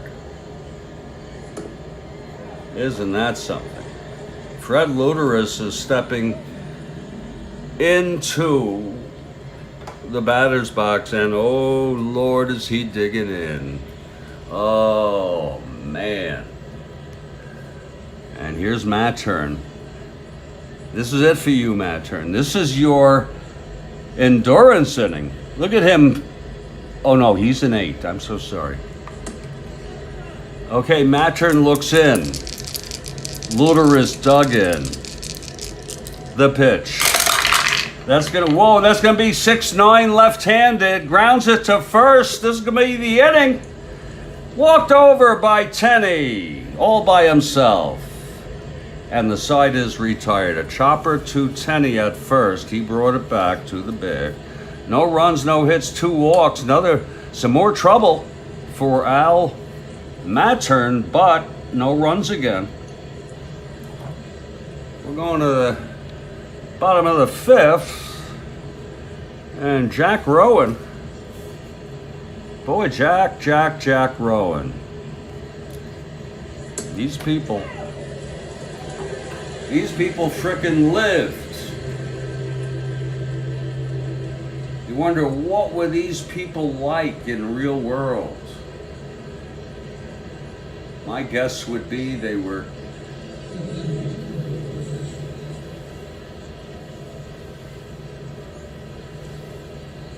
not very much. We just like regular people. You know what I'm saying? Look at this guy, Fred Luterus.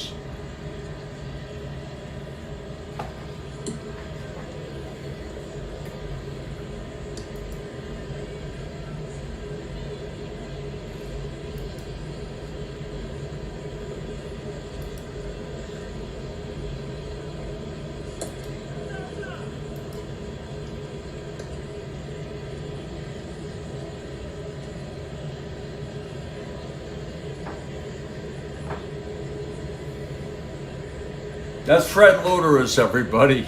I mean, that's freaking intense, you know.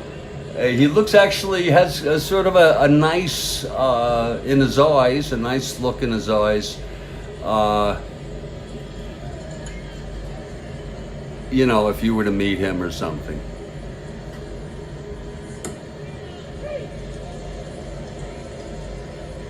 That's Fred Luterus.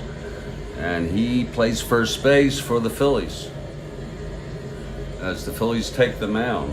Yeah, so that's a Fred Luterus if I ever saw one. My Jesus. Look at the detail there. That was another time. Look, this guy was alive. This guy really was alive. There he is. He's got ears and almost sideburns.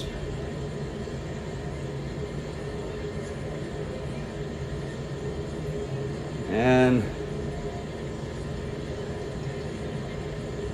he lived, and that spooks me out. The idea that these people, that this was a whole world back then, and they knew nothing of the future.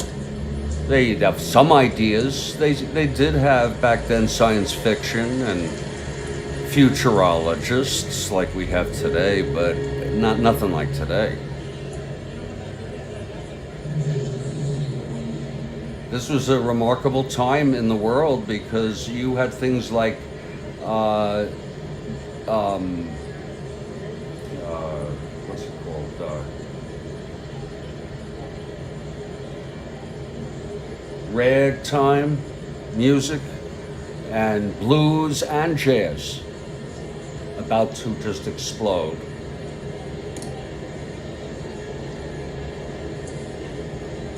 And incredibly, it kind of freaks me out because it was an incredibly modern time. Again, same thing like today if you had money, but I bet you there were a lot of, everyone seems to have a smartphone, even people who were in poverty, seriously, or some of them. And, you know, back then, I'm sure, you know, everyone didn't have a phonograph, you know. And now, phonograph was like the only game in town, other than newspaper. But these were very important. And when radio came, a decade later or so, really came like 2 decades later.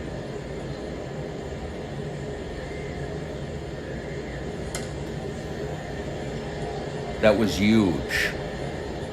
And I'll tell you something, TV was even bigger. Or so we thought. And then we had the internet, which is absolutely just a exponentially larger, broader, wider way of communication than ever existed. What would Fred Luterus have thought about the internet? Well, he'd be on Facebook, he'd be on Twitter, you know, he'd have a fan page or something like that. So Luterus takes first.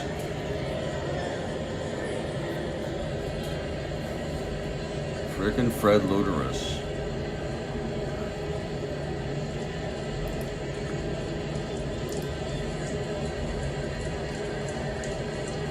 Luters at first.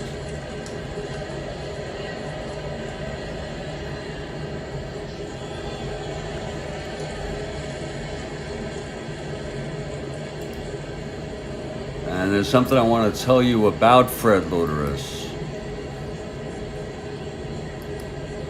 He died January 5, 1961. He was on the 1950 NL championship team. Okay. He was a very consistent player in a 12-year career. And his name is Fred Luterus. And this is the full shot. Very, very, very, very cool. Fred Luterus of the Philadelphia Phillies. These were the baseball stars. And then you also, the Negro Leagues really started to come, I believe, in the 20s. Really the 30s is when it really...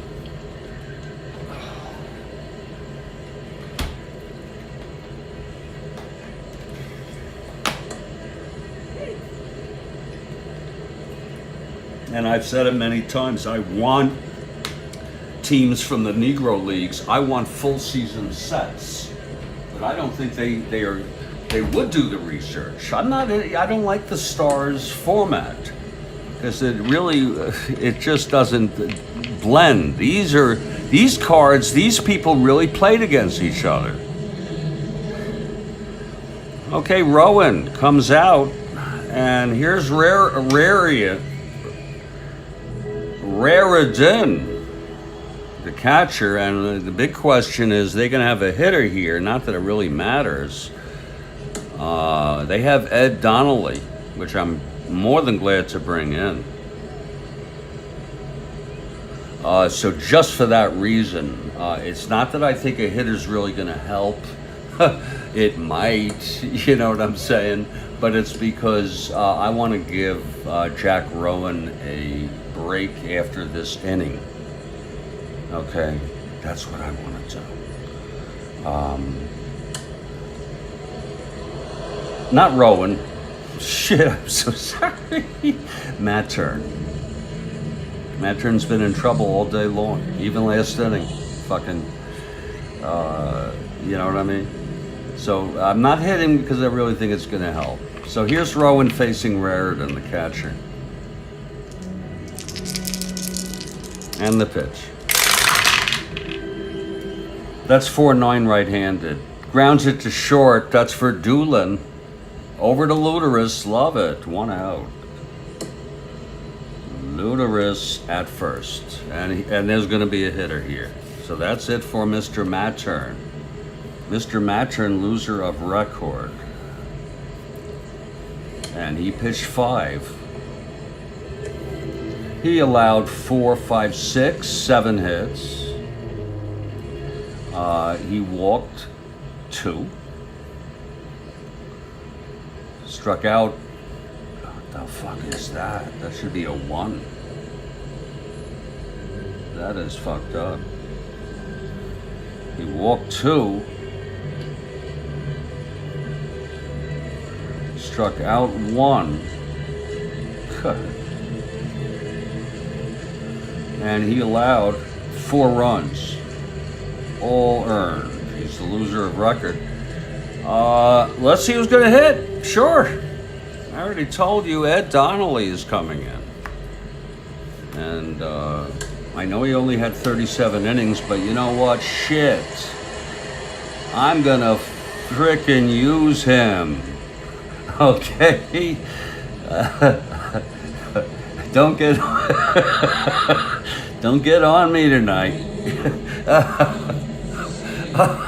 Ragtime, that's it, RD. Ragtime, yeah. This is Joplin, Scott Joplin. This was, there was never words. I saw a documentary about the turn of the century where technology just exploded at 1900, and he gave a list of a whole bunch of words that never existed before then. to people. Like overnight, transistor, jazz. These words were new words to explain all the inventions. Phonograph, all these technologies. LP, they had 78s. My father used to have 78s. Well, Ed Donnelly will be coming in for Matt turn. Let's see who's gonna hit. Sure. Okay, put up or shut up. Christ. Yes, Scott Joplin. What a time it was. What a movie. I think it was called Ragtime.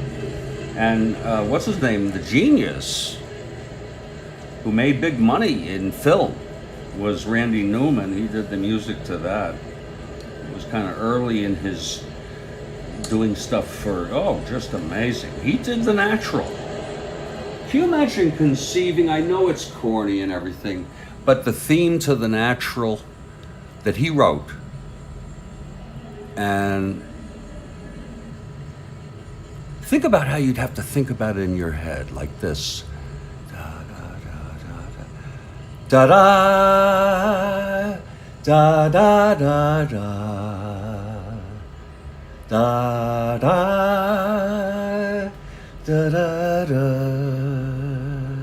I mean, you have to conceive of a frickin' feeling.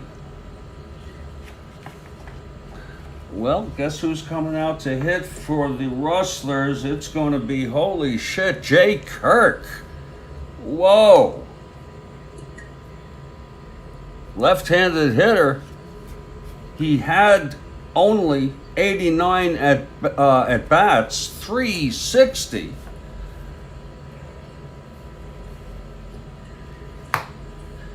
Jay Kirk. Whoa, I never heard of him. My Lord. I'm going to give him, write his whole name out. What a name for that era.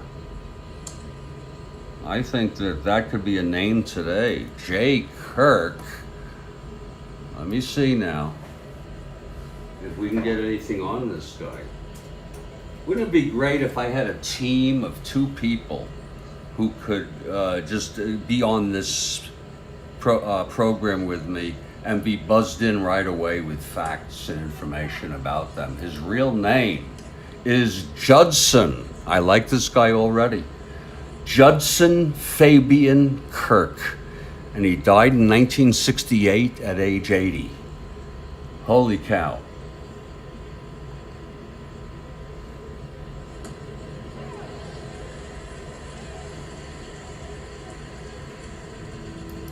I like him already. It says incredible name. His name is Jay Kirk.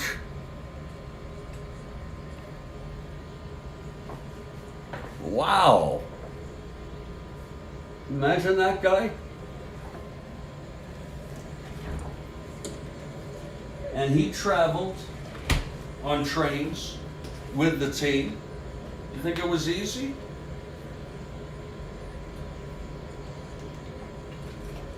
And as far as food and all goes, I don't know if they got an allowance or what. These fuckers need to be fed. Of course, you don't eat the morning of the game. You eat a light breakfast. Or a good breakfast. There's Jay Kirk stepping into the batter's box. Wow, with 1 out. He's hitting for a Matt turn. And it will be Donnelly coming in. And I gotta tell you something. I just realized this. This is the Strat-O-Matic Baseball Network. This is the 1911. This is awesome.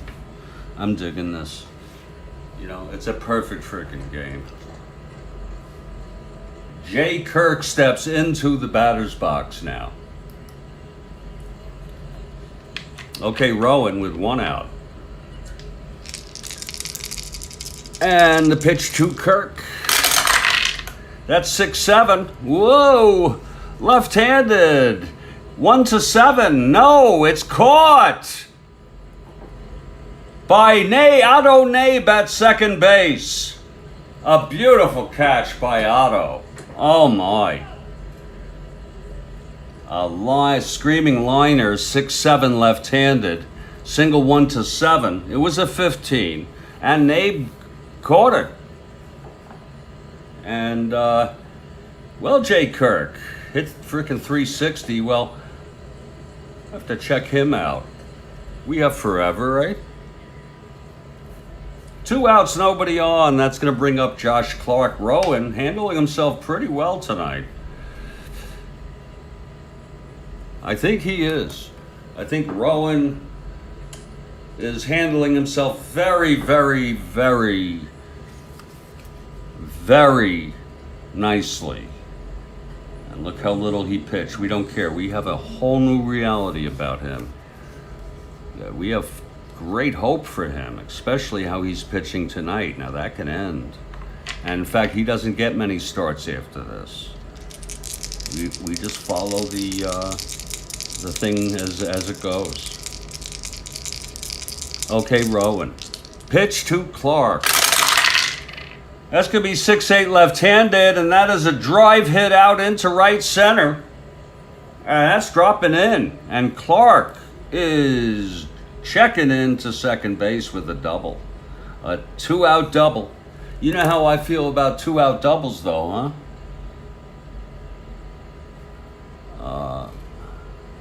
Oh, yeah. Oh, yeah, you had incredible stuff going on at the turn of the century. I saw a great documentary on it. What it was like. 1900, it was a centennial year.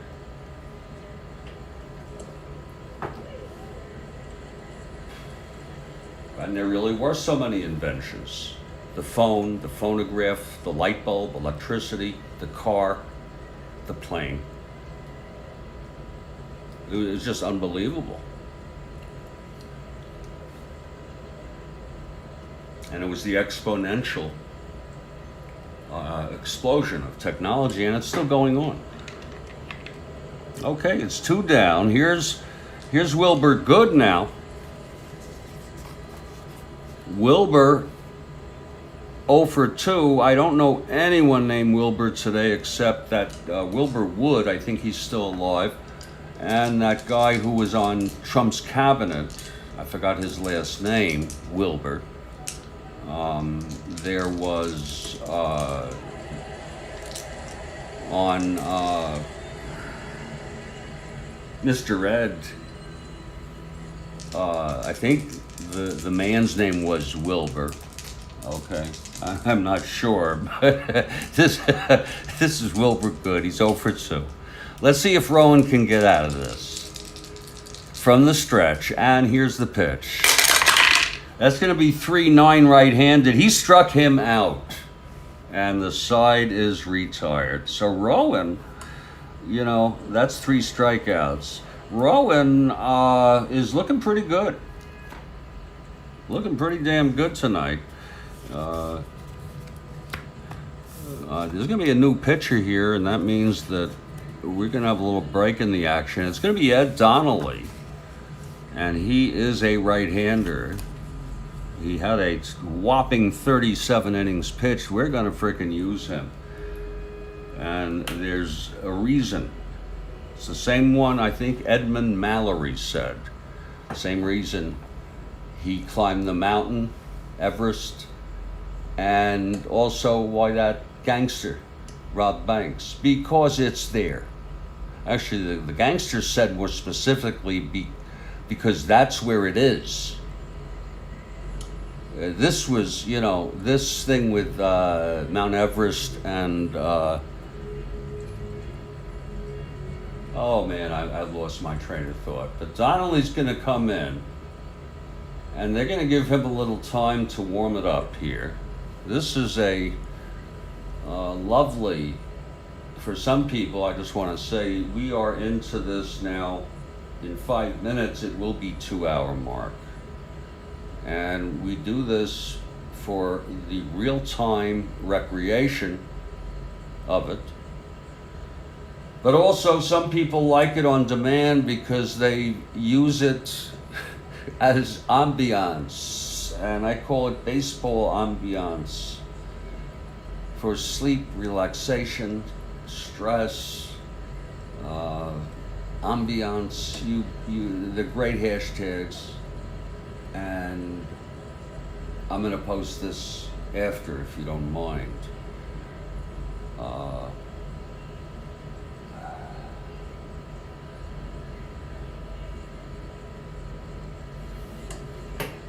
This is 1911.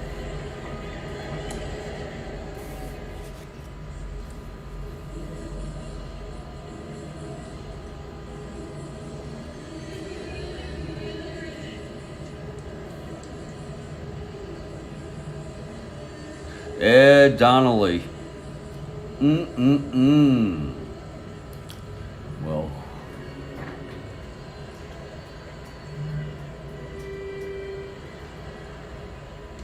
there were a lot of Ed Donnellys in the history of the world.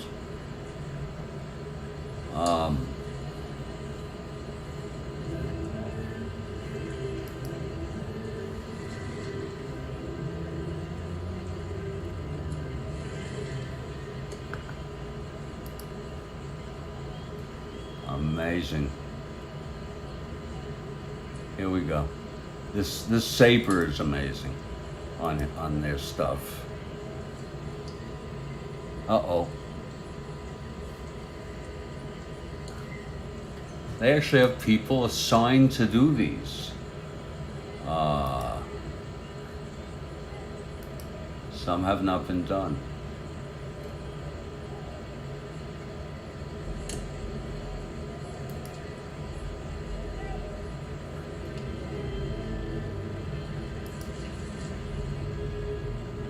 My Lord, this guy is really, really obscure. Really, really obscure. It's so obscure I don't even want to go there. Oh my God. Shit. Mickey Doolan, meaning there's so little about him. That's in my first look. I'm sure if I dig, I'll find some stuff about him.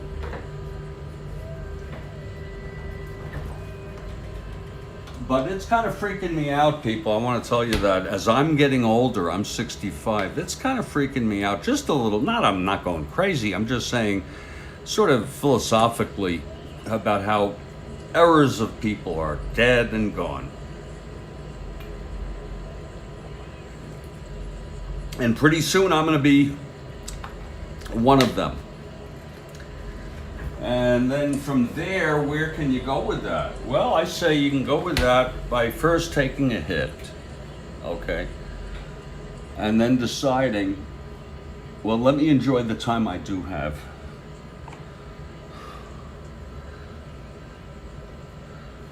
Let me treasure every bit of consciousness that I have until the day when I close my eyes forever. And that's what I say. If you want to be rational. Otherwise, you're going to screw yourself worrying. And that's kind of silly. Ed Donnelly facing Mickey Doolan. Whoa. Love it. Love it. Top of the sixth, so Matt Turn is out. Donnelly is in for this very marginal ball club, the Boston Rustlers.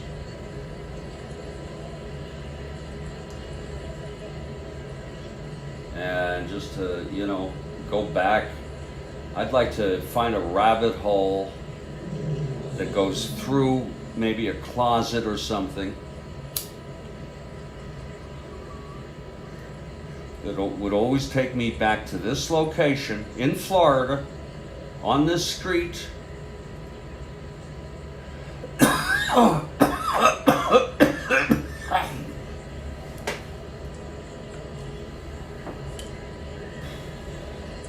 And I would be careful to have bills, dollar bills, ones, fives, and tens. Lots of them that I paid for. Extra, granted.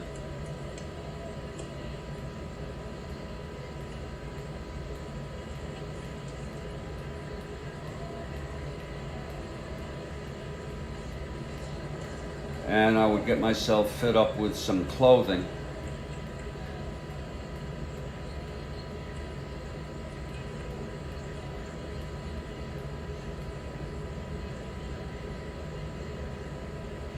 And I would try to make my way to New York, because again, down here it's remote, it's completely rural. And my big effort would be to get back up to New York. There's no way for me to enter otherwise, other than here. And I would try to make my way up. I could take a bus, maybe not a bus, 1911. A train. Do they have a train? Sure. You have to have a train pretty close. And make my way to New York and check in to a hotel. The money, you'd be surprised how valued it is. Okay. And I would check in, and I would go to the racetrack and build on my my monies a bit. Okay. And sure as hell hope that, you know, the cannabis that I brought in will not become detected, because I'm going to smoke weed. I'm going to go to ball games.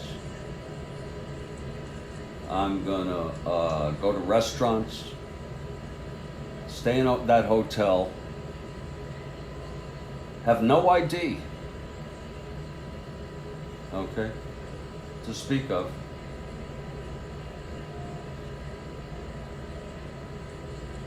And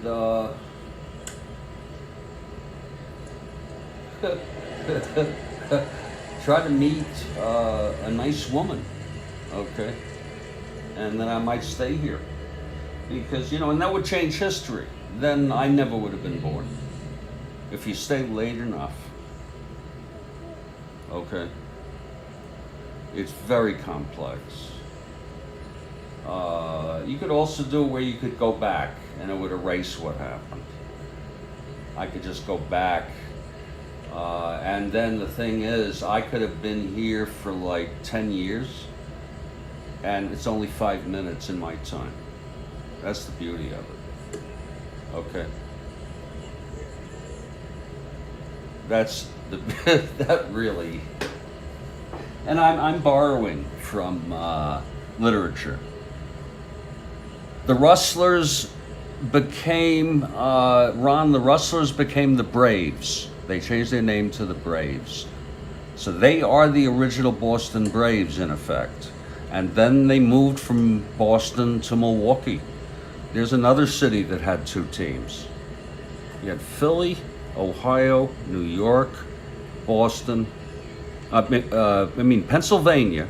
So you have, New York had three. New York, Ohio, Pennsylvania, Ohio, and that's half the league.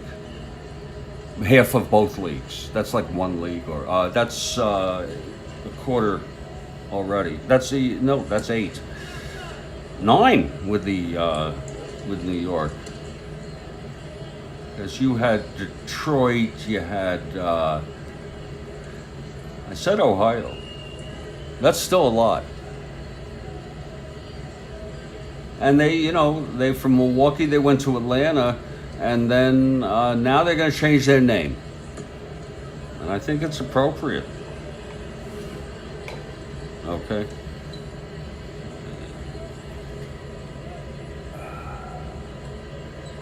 Anyway, Ed Donnelly facing Doolin. And it's top of the sixth.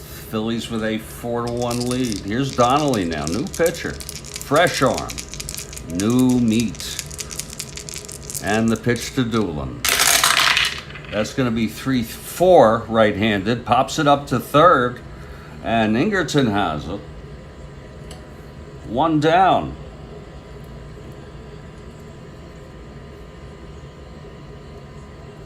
Oh yeah, it's kind of a blowaway when I think about it. I can think back at times of, God almighty, when I was 18, God. Here's Red Doolin, player coach, 2 for 2 today, scored a run. Doolin with 1 out.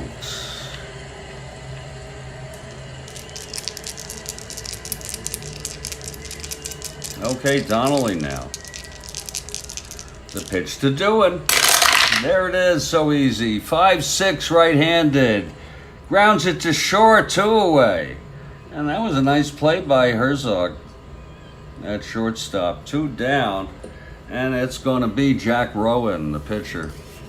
1 WR. His real name is John, I believe. And Rowan steps in 2 down, nobody on. Here's the pitch. 5-11. That's going to be right-handed. Grounds it to third. Ingerton has it, and the side is out. A 1-2-3 for Ed Donnelly. Well, that's nice to see from somebody. And we're in the middle of the 6th. It's a 4-1 ball game. This is the Strat-O-Matic Baseball Network, and I'm hanging out tonight, doing this ball game. You know, you do enough games, and it becomes, you know, like this is one game that I find to be very interesting, only because I'm sort of detached from it. You ever find that? And then that helps you reconnect. Somewhat. This game has a mind of its own. This game is running itself. And we're going to be heading to the bottom of the 6th. And it's going to be Herzog, Miller, and Ingerton. These are good hitters, I think. I mean, Herzog is good. Yep. Doc Miller is a good hitter. 333. Shit. Scotty Ingerton. An average hitter.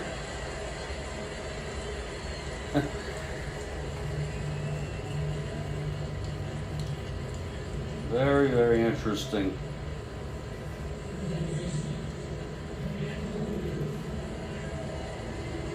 Very, very, very interesting indeed. These people are very interesting. You wonder what it was like. What was the clubhouse like? Was there a clubhouse? Was there a dressing room, a shower facility? Okay. Someone want to Google that and fill us in? I'm just kidding. But if you want to, I'm too tired right now. But I really would. How I archive my score sheets, Ron. Well, as far as archiving, you know, on this replay and even on the other one, I'm just keeping track of wins and losses by team. On 69, it's just home runs and wins. This one, it's wins and losses. And wins and losses for pitchers. I'm including the pitchers. Rowan, for example, is 0-1. Matron came in 1-0. He's now the loser of record. And after a while, I throw them out. Okay? It is, these score sheets are live documents to me. That's what they are. They're not something I archive. You follow what I'm saying? I have no use to keep, I keep enough, and I'll show you this right here. I keep enough right here just so I can check out what relief pitchers I used and make a note of it. This is the most current 69 right here. I have to have this. I should, I can throw a lot of these away now. I don't want it to get too thick, but this is where we are now, by the way. I think we played a game after this.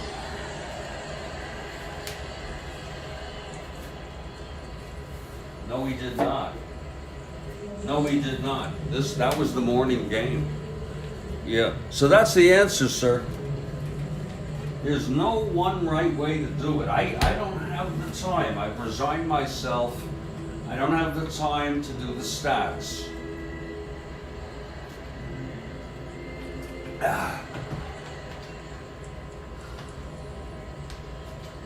So, although it's unfortunate, and I can just imagine how some of them might be. But I do home runs. In 69, I'm not doing them in this league. I think Maggie is leading with 2. Oh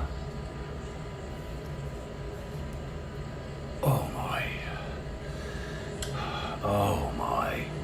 Hey everybody, it's Jeffrey Guterman. And you know what? It's going to be Rowan again.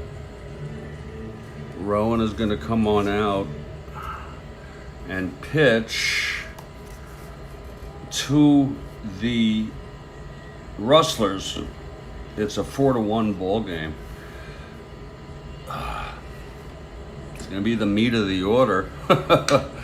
And Herzog will be the next batter. But what I want to tell you is, folks, I can't do this right now. Okay? I'm going to have to put this baby on cruise control. Not that I'm doing badly, just I do need space. And I do not know if I'll be continuing this ball game, but what I will tell you is if I do or I don't, I will let you know either way at my next installment, which will be provided no later than 6 p.m.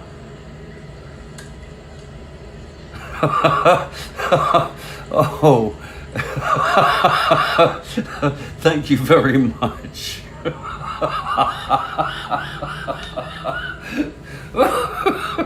Oh, Lord, that's funny. Oh, that is funny as heck. That is funny as heck.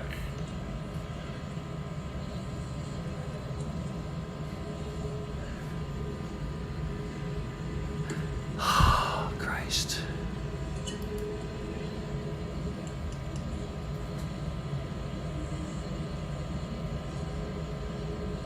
There we go. That's the way I like it.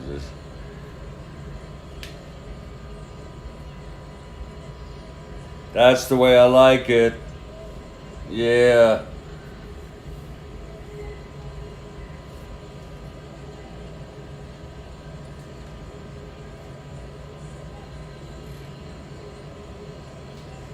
And my name is Jeffrey Guterman. This is a sort of a recursive feedback loop that you could create. I love doing stuff like this, seeing how long it can go, and I think I got a good one here tonight. I'll be standing by, and come 6 o'clock, because it's awfully early. You can see it's a design.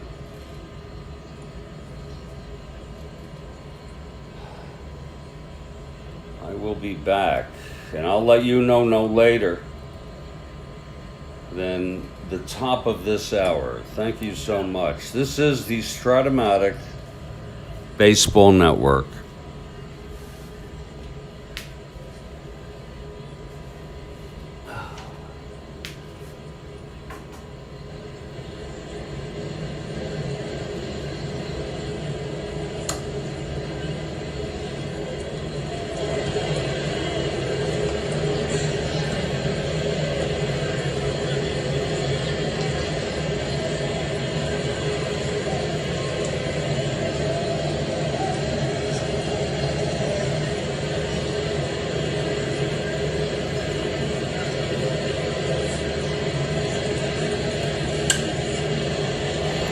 Talk to me. Nathan, talk to me, please. Make it a good one, Nathan. I've seen your cardiogram.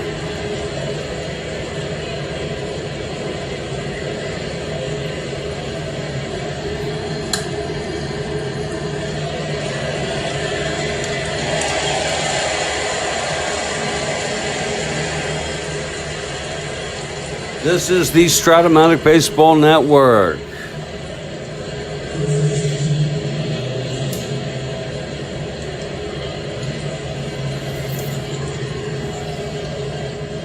And someday I will be gone.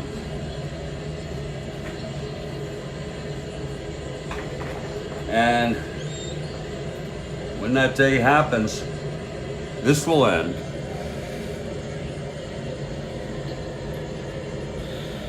But for now, right now, I'm here doing that Strat-O-Matic Baseball Network thing here. And it's sort of a fantasy regression, if you will. And I'm trying to immerse myself into what it was like to be there in 1911.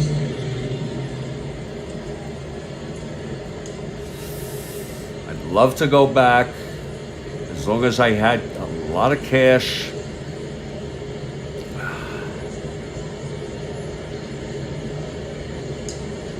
And I'd want to stay right in the most urban area, so I don't have to worry about getting around. Just put me right into Manhattan. I don't know which the best area is.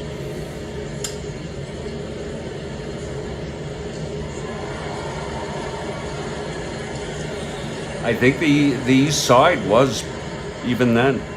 I mean, those brownstones are 19th century. On the East Side, those structures, maybe earlier.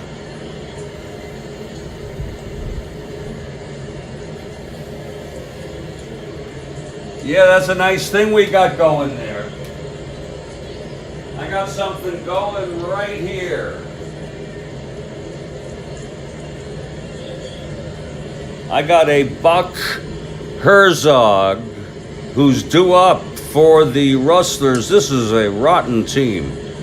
But Rowan, he's had runners on base every frickin' inning, but has only allowed one run.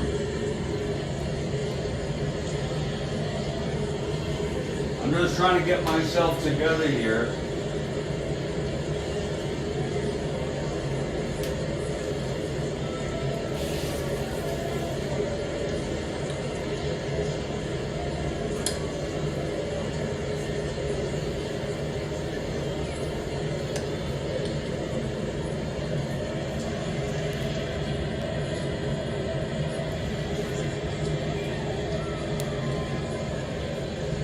Yowza. Oh yeah, yowza.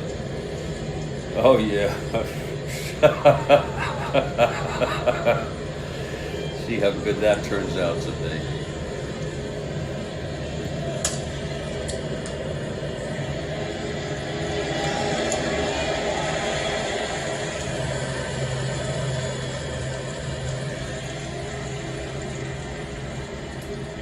There we go.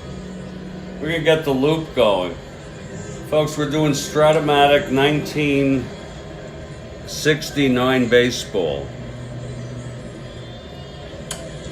And we are in a time loop, a time warp, back in time.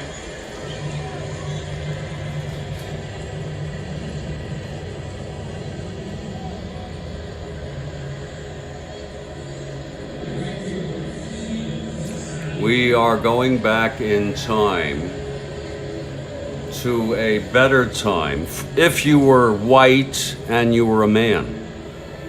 So I understand all that. I feel very uncomfortable doing this replay on one level.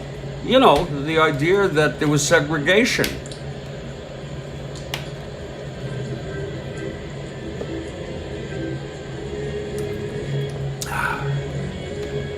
Would anyone have an objection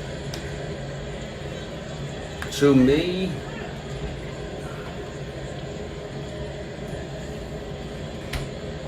bringing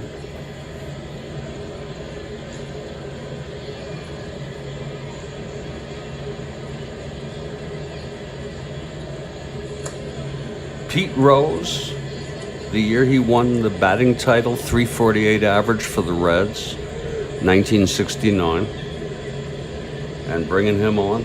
Actually, I'm talking, wait, how about McCovey? He was the MVP, 45 homers. Bring him in. Would anyone object? This is an important question now.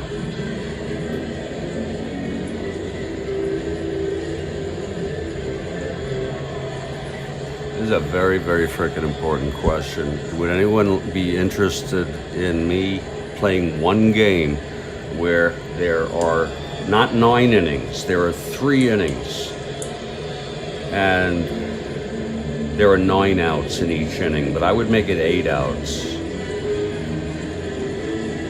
Okay.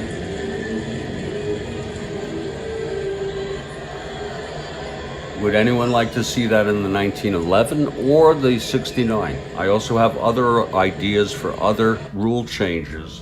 Some of them border on the absurd, like that one. I also have others. Designated fielder.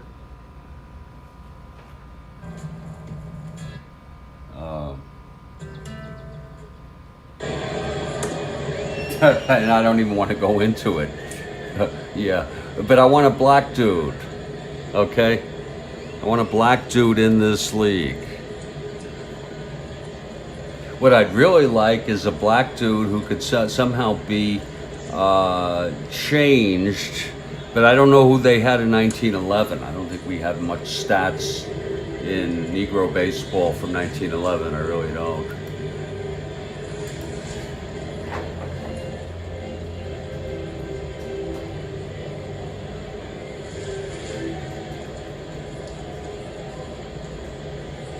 Negro baseball 1910s, there were teams. It developed.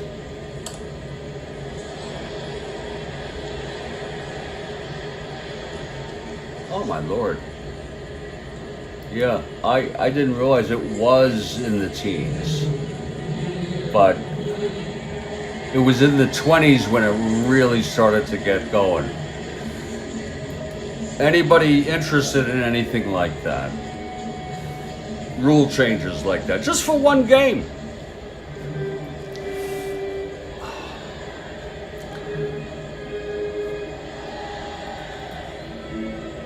It's 5:24. I think I'm doing a little better.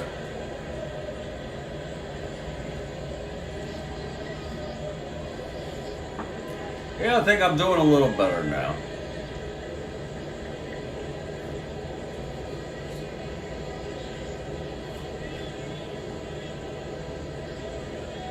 Buck Herzog. Different kind of game tonight, folks. This is a laid-back, Lord, get rid of this afternoon. It's so long. I want a evening already. Okay? Herzog, 1 for 2, stole and thrown out stealing. I mean, he's 2 for 2, 2 singles. Okay, here's Jack Rowan now. And the pitch to Herzog. That's going to be 6-9 right-handed. And that's a drive hit out into the gap. It's dropping and it's rolling. And Herzog into third with a triple. And the fans are just going crazy now. Whoa, the fans are going crazy. 6-9 right-handed, triple 1 to 11. It was a 2. Herzog with the triple off of Rowan's card. He had 9 in real world. People are now getting excited here at the park. A lot of straw hats. Okay. Herzog on third. Here's Doc Miller.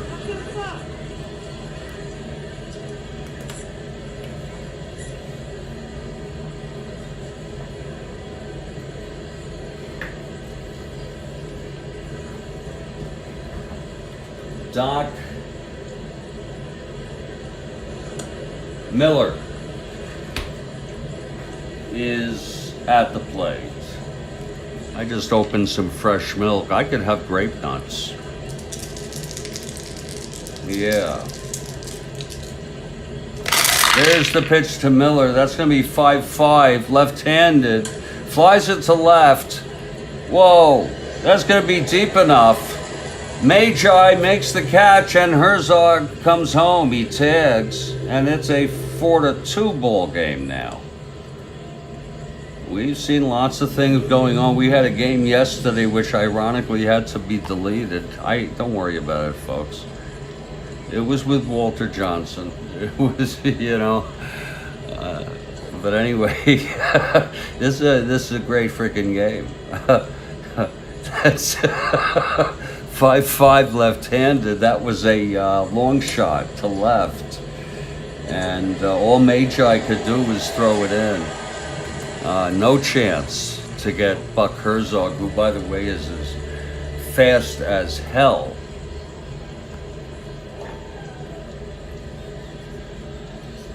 Buck Herzog is.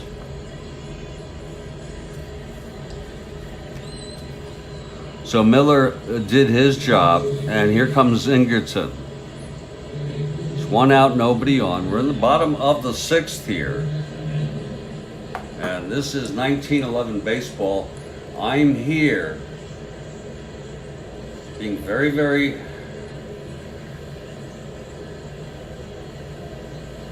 not trying to draw any attention, somehow being able with this smartphone to get this through to you, this ball game. I am back there. I'm staying at a hotel in Boston.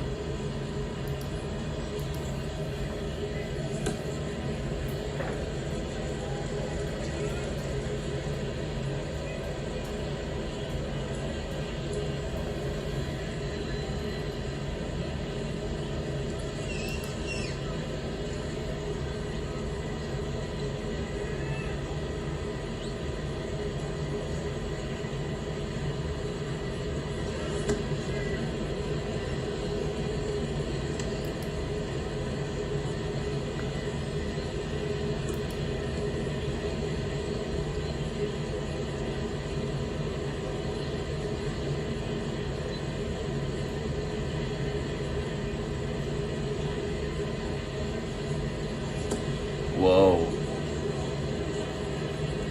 Wow.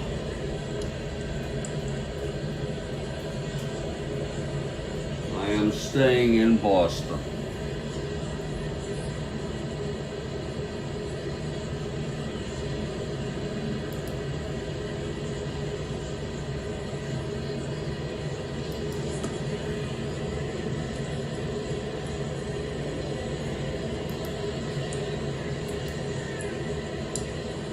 Wow.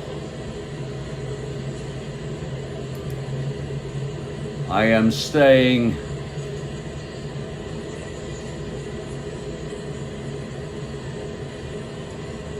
at Hotel Thorndike. Wow.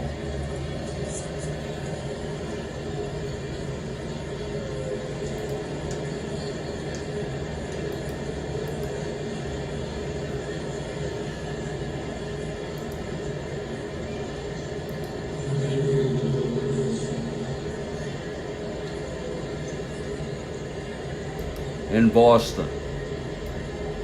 Imagine this being a horse and buggy there. Holy cow. I bet you the accommodations were pretty good. I guess, I don't know how cool it was or warm it was in the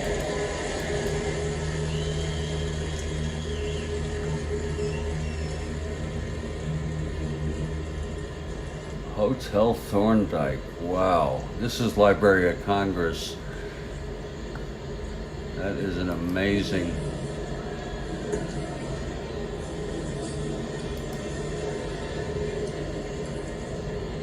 thing to see.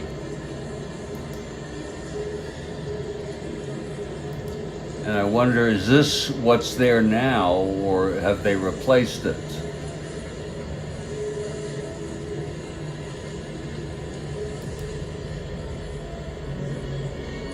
You know, it's amazing, just amazing, people.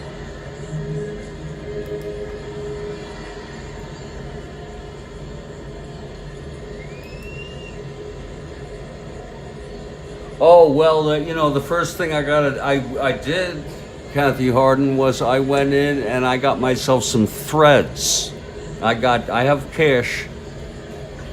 I got myself money and I checked into the Thorndike. And I have figured it, budgeted it out. It's amazing.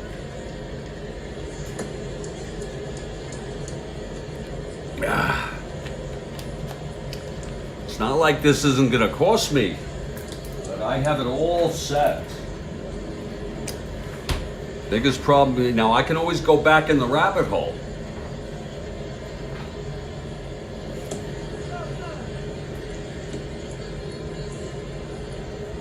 And I'll check into the Thorndike tonight. I might go to the bar. You know what I'm saying? After this ball game.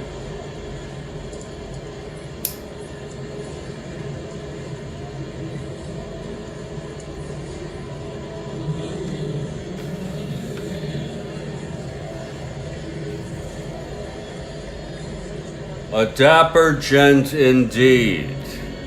Oh yeah, that would be a fantasy.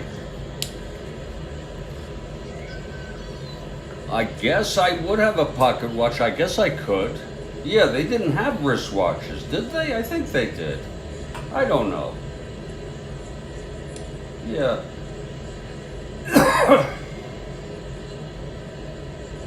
I don't know. You know, I'd go get some dental work. No, not in 1911. Jeez. I'll tell you what I'd be looking for. Wow.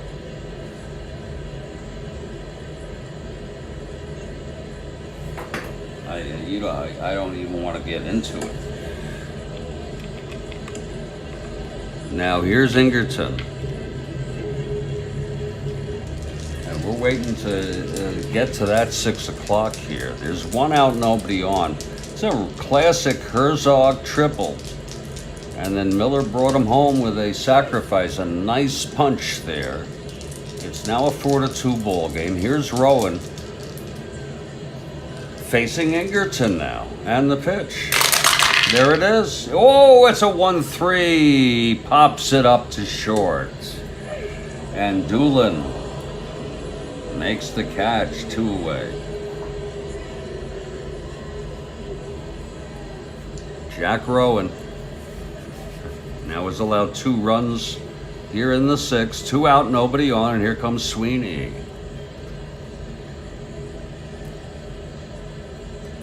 Sweeney. Okay, Rowan. That's going to be 210 right-handed, and that's going to be trouble. It's knocked out into the gap again. And Sweeney with a double, a 2-out double. That's his 3rd hit of this ball game. My Lord, Bill Sweeney. Sweeney, 2-out double. You know how I feel about that. Here's Fred Tenney's going to come up. That was a 210 right-handed, and he smacked it out of here. Bill Sweeney, look at him. Lord, how good is he? Is this 1 year? Why had I never really heard of Bill Sweeney? What the hell is with that? I hope you don't mind me inquiring. Yeah.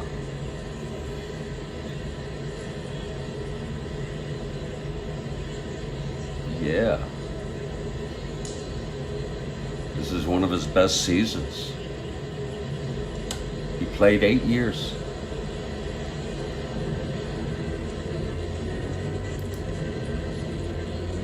My Lord, Sweeney. There's a picture of him. Doesn't really, it's not very distinguishable.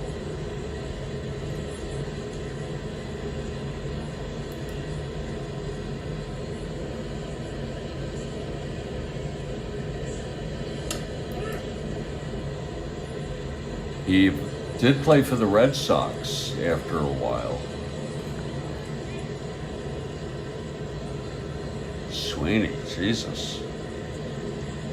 It's funny how guys, you know, they'll just play 7 years and then just fade away.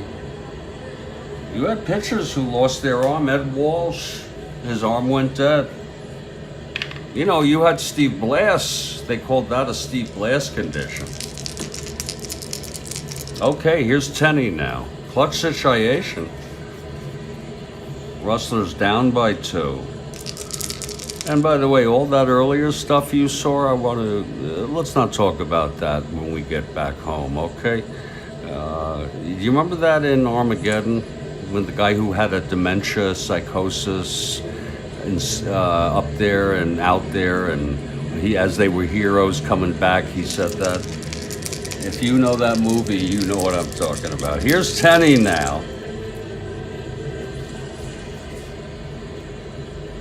Tenney, a decent hitter. Left-handed hitter.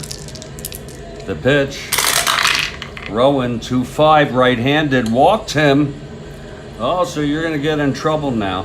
Here's Raritan now. I don't think he's much of a hitter.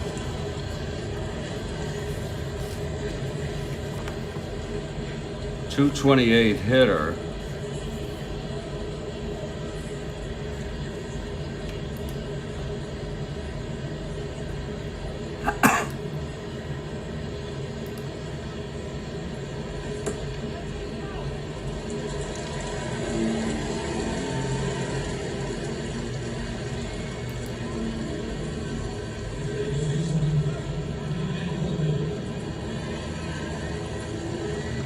You know, Raritan went 2 for 5 in this game in real world. Just thought I'd let you know that. He's gonna hit. First and second, 2 outs. He's 1 for 2 today, Raritan. Okay, here's Rowan now. And the pitch. That's going to be 2-6 right-handed. Grounds it to third. And the side is out. Lobert to Luteris. And Rowan gets out of it. He does allow 1 run. Leadoff triple and a fly ball sack. There was also a double, a walk, both left on. After 6, it's 4-2. I would say it's fair enough to say that we've got a ball game. And this ball game is brought to you by the Strat-O-Matic Baseball Network. Here with Jeffrey Guterman, providing the play-by-play, the commentary, you bet, whatever it is. Yeah, I would like to go to the Thorndike and after the game, go into a bar, order myself a maybe a scotch on ice.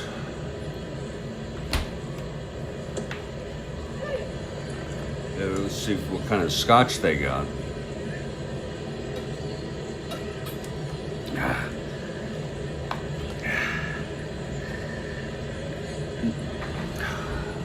See if I can meet anybody at the bar. And then I have other plans. So,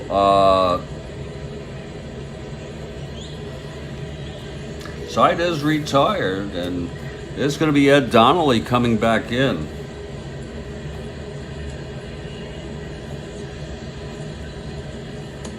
Donnelly for the Rustlers to face the top of the order, and that's going to be Tight Pants. We're going to have more of this from the Phillies. Phillies are a decent team. They're a few games over 500 this year in real world. Early on, 1-3 doesn't mean much. And it's going to be Tight Pants leading it off. But Jesus, oh Lord Jesus, I don't think I want to do it until this evening, and that would be in about 18 minutes. That's and if we get overheated and disconnected, just go to the community board. There'll be an update. But you can know that we just overheated and got disconnected. Tight Pants stepping in there. The ladies really dig his tight pants. The tight pants of John Titus. They dig it. Okay.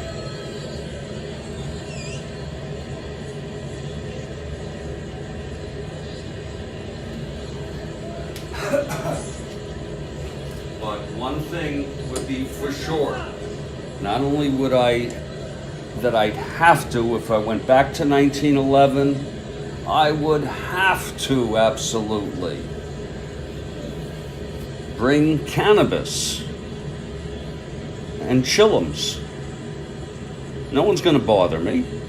I'll just go into a side street or something. No one's going to frickin' bother me.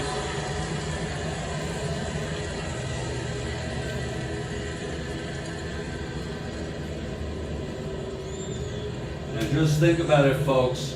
There is no Chrysler building. There is no Empire State Building. I don't even know if the Woolworth Building was built yet. Maybe that was 1913. This is a whole different time. But I want to tell you something. I bet you there are some fancy restaurants in Manhattan. I really, really do. Don't you?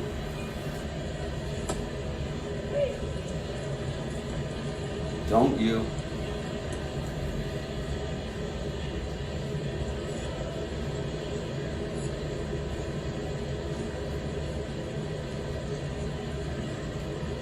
And the problem is you have to go back.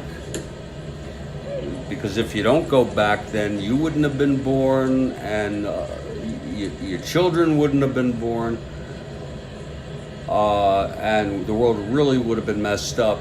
But you do go back, and then you can go back into 1911 and start it all over again. Same exact time, same exact situation. Okay? That's what I'd like to do.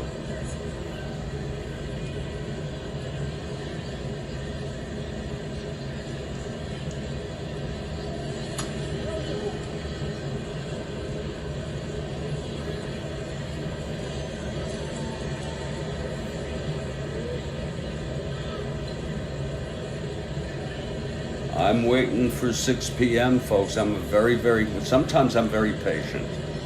I don't know about you now. I'm going to step outside for a minute. I'm going to be thinking about what it's like to go back into this fantasy, okay? What it would be like to really go back. And if you want, I'm also going to think about, is it really worthwhile to do this? To make believe, to fantasize, as if. But what I do know is that there are some things I can do in the present that can change the future, even a little bit. And maybe I'll think about that too. I'll be back, folks.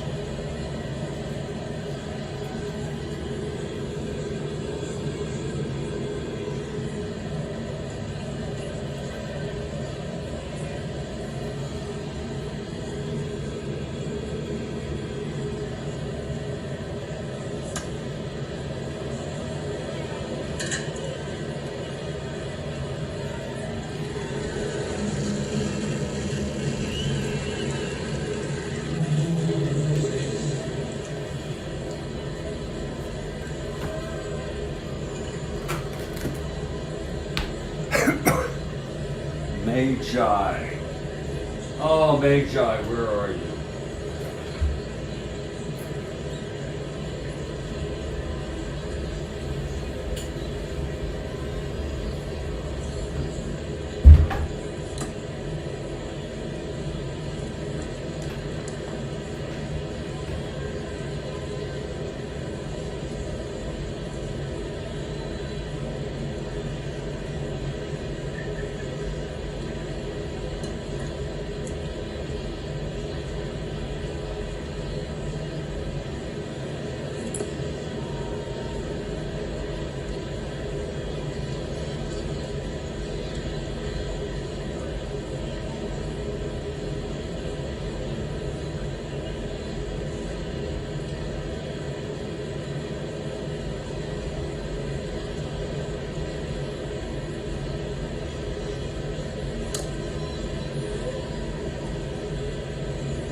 There are a lot of nuances to this. You could take a very jovial attitude.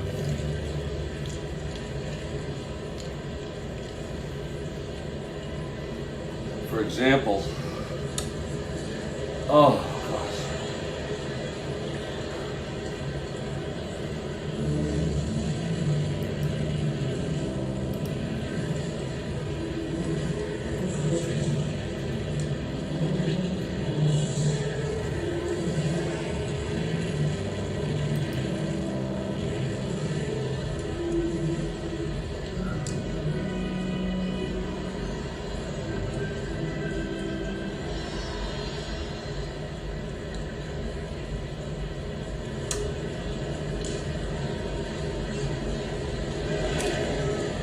I would have to be up on the latest dances.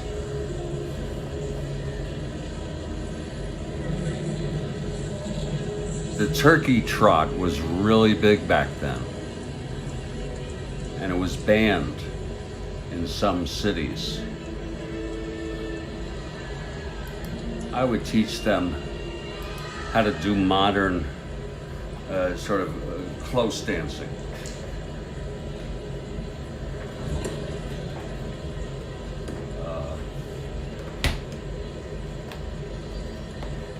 That would be a problem, because you could go to dance halls.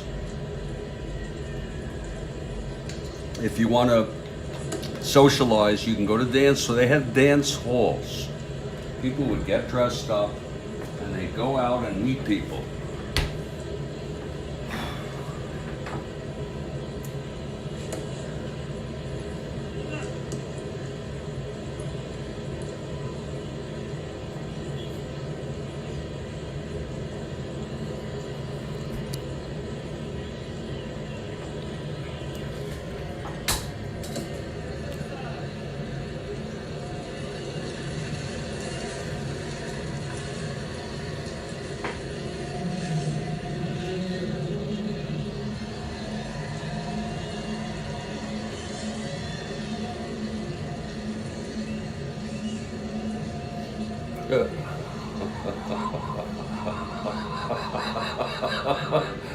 Oh, these 1911 games are amazing. They really are. It's a 4-2 ball game. This is not over. Folks, you know, this is the zen of Strat-O-Matic, folks. Get into it. This is the zen. This is the, and for some people, this is ambiance. This is relaxation, sleep, meditation, you name it.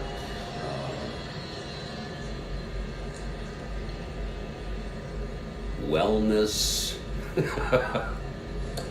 Whatever works. I always said that, whatever works. You know, very pragmatic.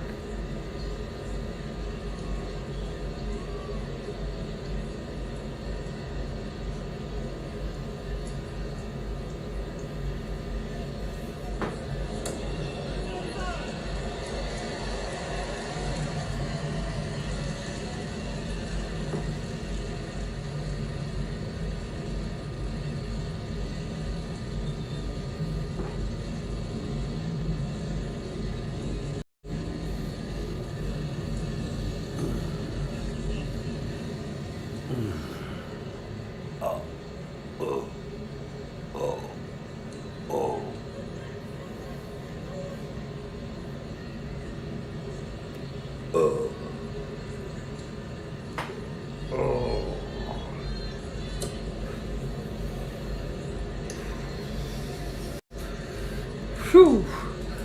Ooh. Ooh.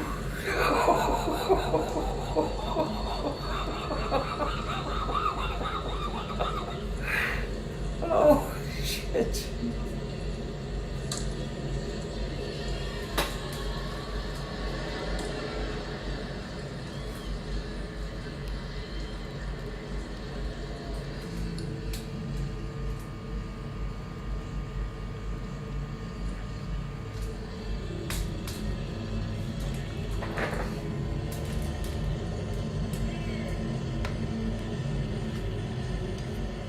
Oh, Lord, help me, please, God, get through this life.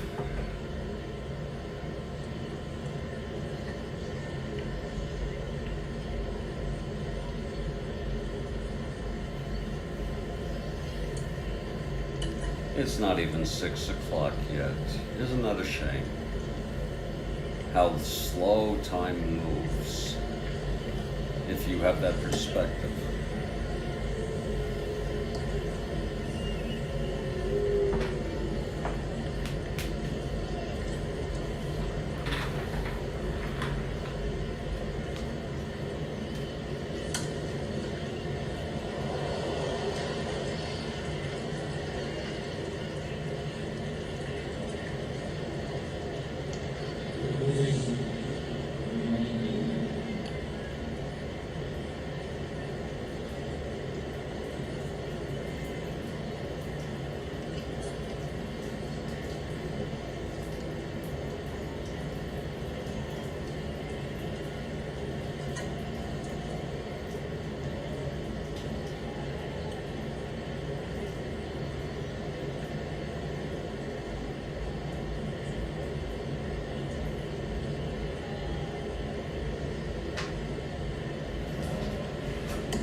Oh yeah, this is very, very cool. I'm digging this. I really am.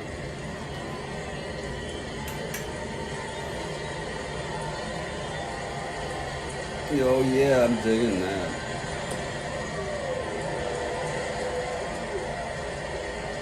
Oh.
It's John Titus.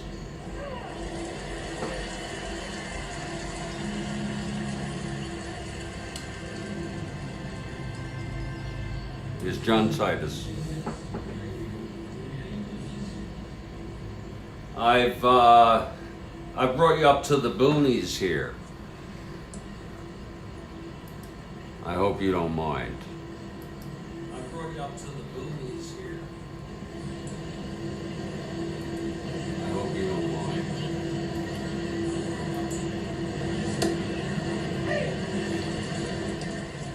I think it's a nice place to be.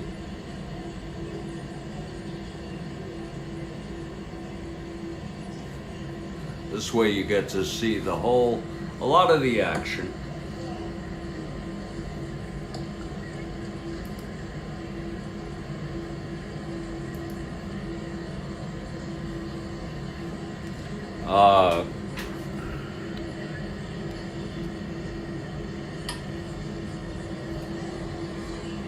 Including the dice roll. Oh, Lord help me.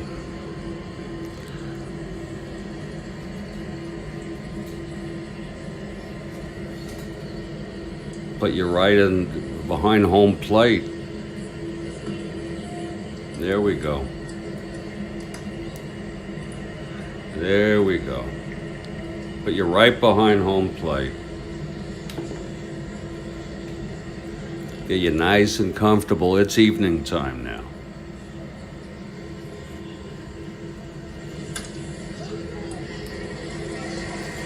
It's just you and me, Swope.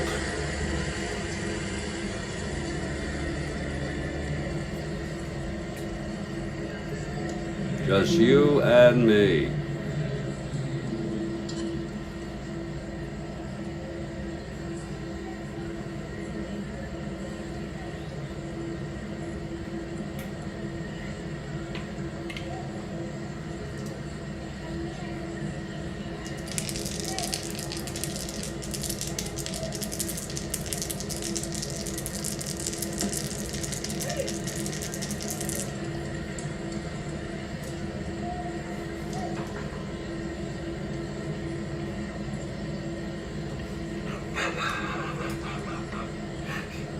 Ow! Oh! Whew. I just felt something on the left side of my body, but I think it felt like a muscle. Not my heart, though. Not my heart muscle. Thank God. I don't think. Oh. All right, Donnelly in his second inning here. It's a 4-2 ball game. And if I'm not mistaken, Donnelly retired the Phillies in order, and look who's up. Tight pants. Titus.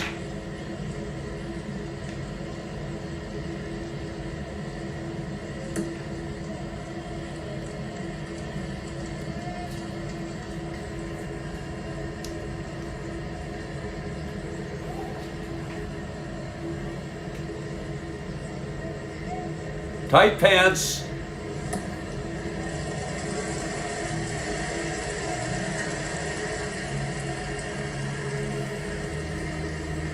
Is stepping into the batter's box. Oh, Christ.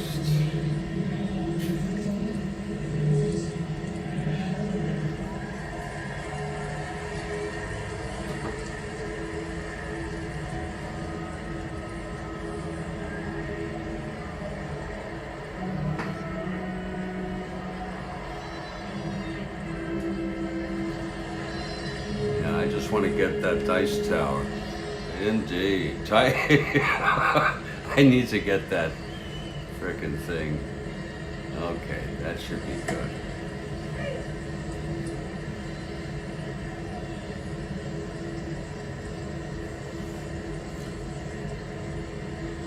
There we go. That's more like it. There we go. It's not easy. I'm going to dig into the runts here so we can really get a good load of this ball game. Yeah.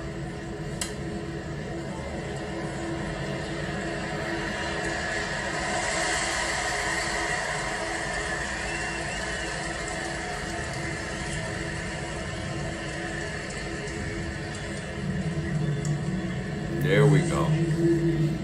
There we go. Hold on. Oh, yeah, there it is. Oh.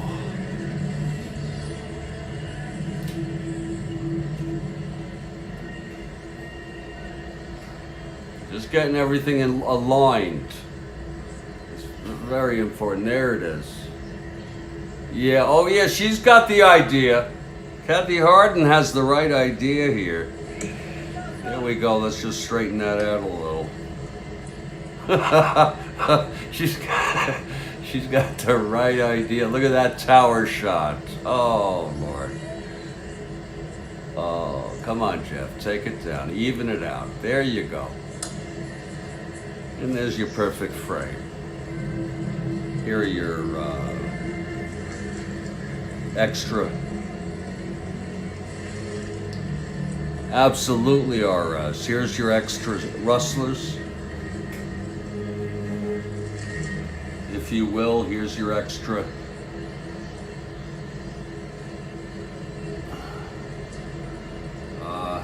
Phillies. Here are the pitcher's cards. Everything in sight.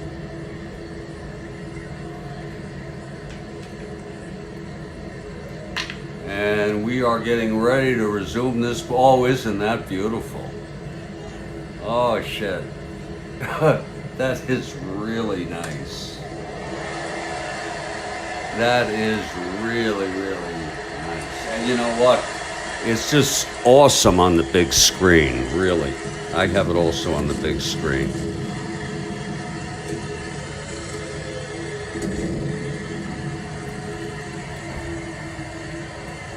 Yeah.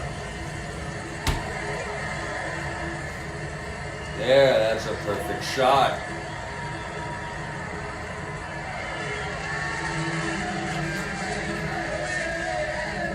That's a perfect shot right there.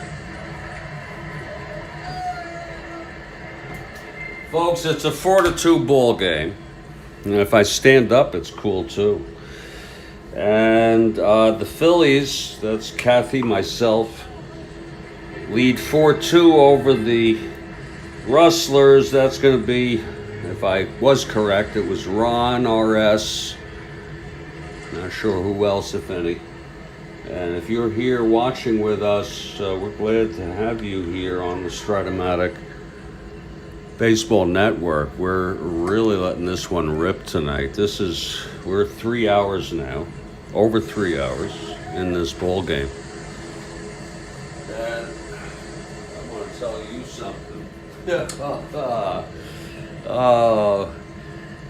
I don't want to tell you something. I want to ask something. Oh, there it is.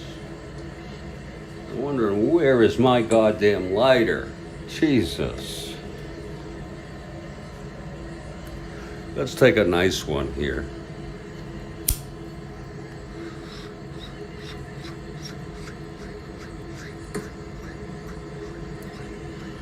Ooh, that's tasty. That's good. Ooh, that is really, really freaking good. Oh, that's really like the way I like it.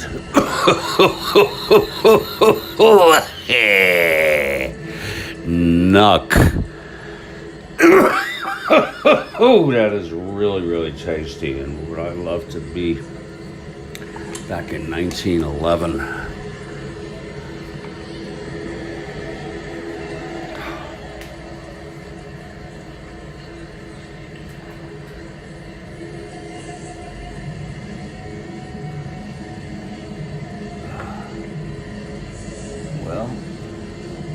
Here's Ed Donnelly on the mound, his second inning, top of the seventh.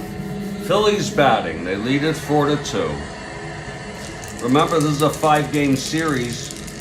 Boston took the first, Philly the second. This is the third of a 5. Very unusual. And here's Tight Pants at the plate. Donnelly is ready. And the pitch. That's going to be 5-10 left-handed. Fly ball to left. And Josh Clark has it. And that's one away. Here in the top of the 7th inning. Okay, here comes Otto. Reached on a force, stole second, came home. Sacrifice fly in the second, walked, thrown out stealing. Otto getting a little rush right there. Great workspace. Doing that Strat-O-Matic. And it looks great on the big screen, I'm going to tell you that. Okay, here's Otto Nave facing Donnelly. In for Matt Turn. And the pitch to Nave. That's 1-7 right-handed. And there is a base hit by Otto. Lord, he's really done all sorts of things today. That's some good small ball there. Otto is on first. He's a 1-15. He already got thrown out stealing. We're going to send Otto. Hans Lobert at the plate again.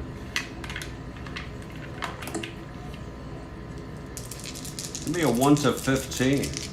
Here's the pitch from Donnelly. There goes Otto. And he is safe. Otto swipes second. He is a daring base runner. Otto is.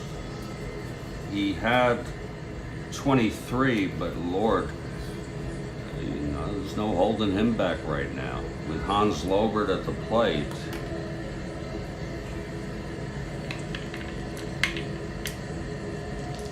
Okay, Donnelly is ready. Here's the pitch to Hans. Just wanted to watch that on the screen. Bear with me. That's pretty cool. That's a 4-9 right-handed. He struck him out. There's 2 away.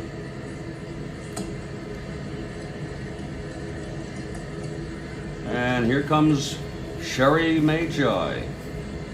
Magi with his second home run of the season.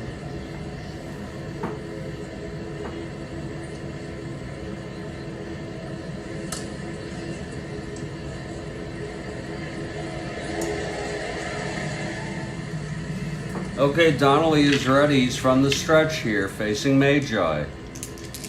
Magi 2 for 2, and a walk, and the pitch.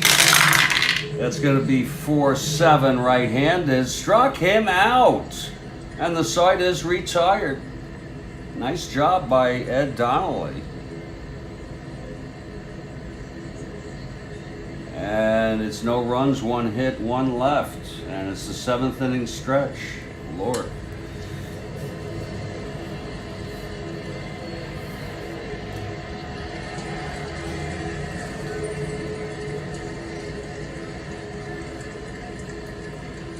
Jack Rowan is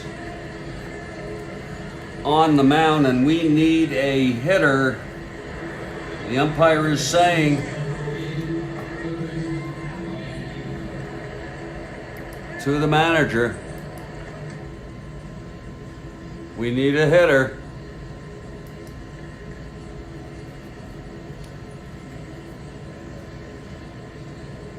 Let me see, I can't even read that yet. Put up bunting. I don't know what you mean if you're just saying that generally. I'm not sure what you mean. Could be I'm too buzzed. You know.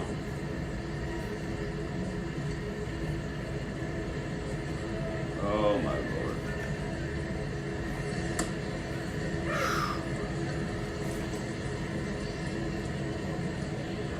George Jackson is going to hit for Donnelly. Yeah, that's the way it's going to be.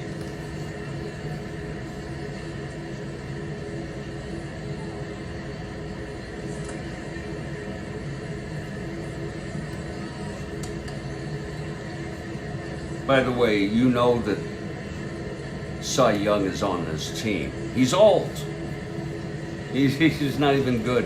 He's old. It's not too bad. Okay? Can you believe that?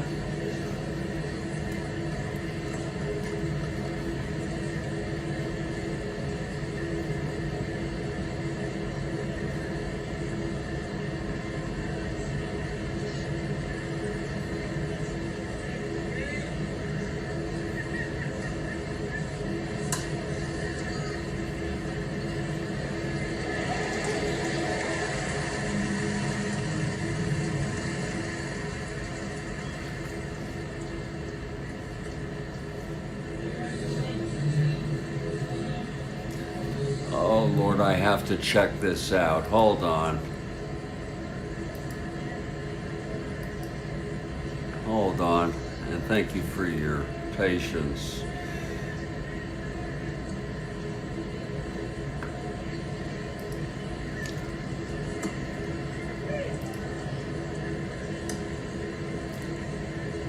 Uh-oh, yeah, I'm glad I didn't use him. Buster Brown is pitching the next game. I do not want to use him tonight. I could use Sprat.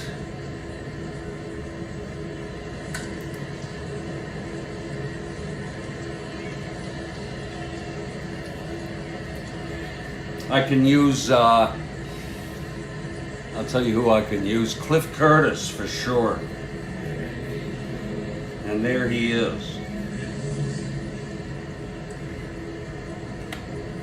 and he's about as good as they have. Cliff Curtis. Oh shit!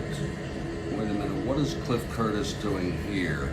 Oh yeah, that's right. He eventually went. You see how complicated it gets. He eventually went. Let me just double check that, to the Phillies or Philadelphia. Yes, the Phillies. Amazing. Cliff Curtis is warming with George Jackson coming to the plate. Oh yeah, George Jackson. Lord.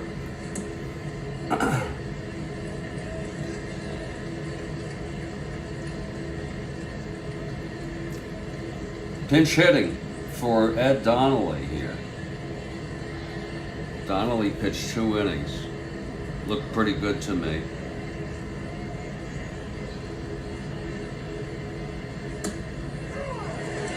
And it will be Cliff Curtis, who comes in to do some relief in about 3 games, 2 or 3 games. So that'll work out fine. Ed Donnelly is through. These guys, I don't even know if these guys had shower facilities. They probably ended up smelling like billy goats at the end of these games, and God knows what they did.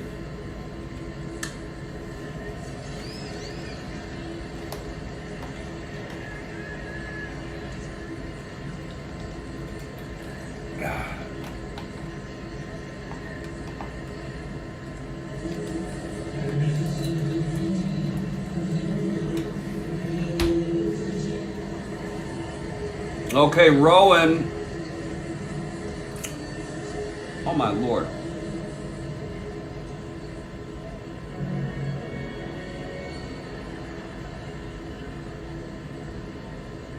Rowan has reached fatigue. And I don't have to worry about it because I remember there was no dot. I missed it. His first was in the 5th. He reached fatigue here.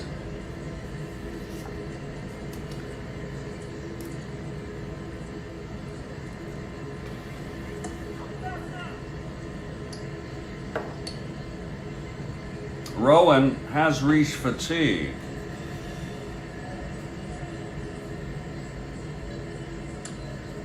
Oh my.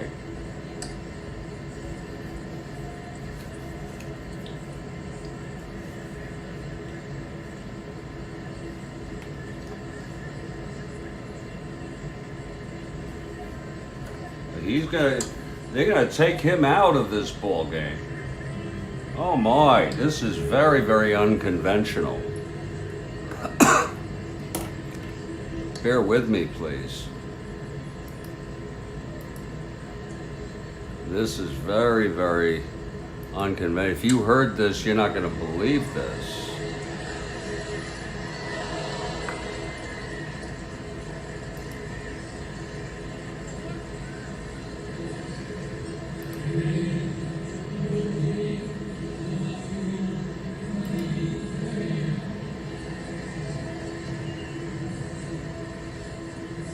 It's amazing how I thought of it. I'm going to do it now. There is a pitcher who has been warming up, by the way, I forgot to tell you, for Philadelphia. Jack Rowan is coming out of this ball game to face George Jackson, the right-handed hitter.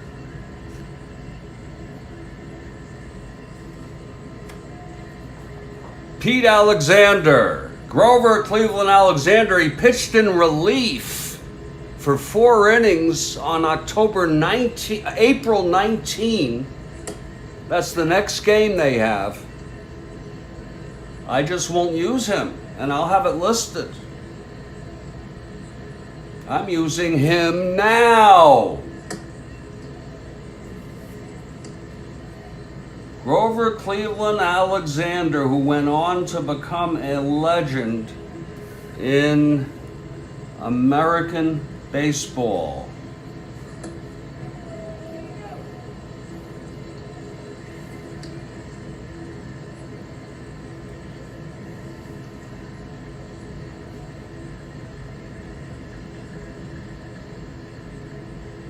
Isn't that something? Rowan leaving as the winner of record. And Grover Cleveland Alexander, a man who needs no introduction, comes in for the save.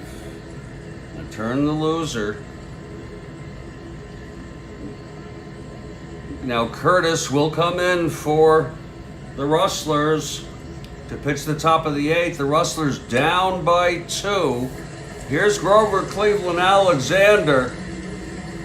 And it's a special game because there are special people who are enjoying this ball game. Yeah, Kathy Harden. Big wow from Kathy Harden.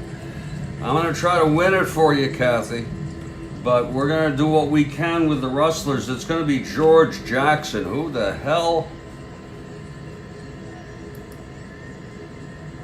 Who the frickin' hell is George Jackson?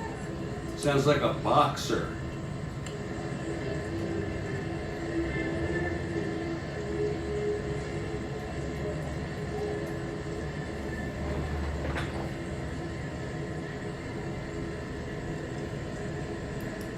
Okay.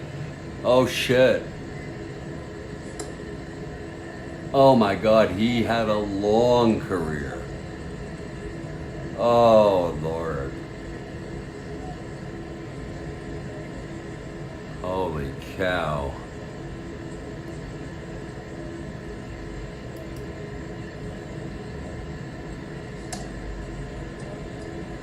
He was 90 years old when he died in 1972. Holy cow. George Jackson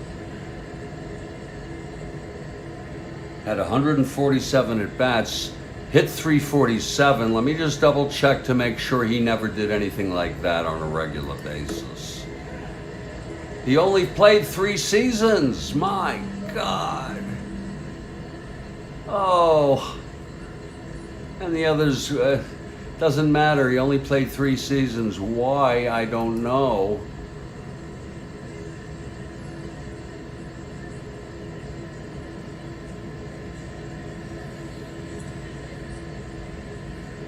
He managed for a while.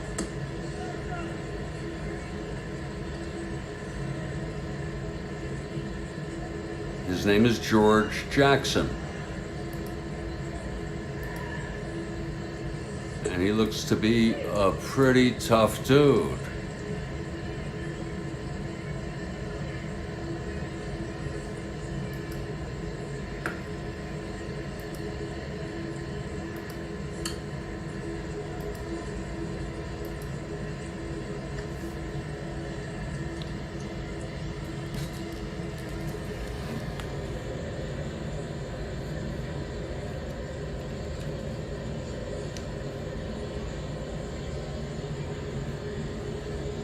George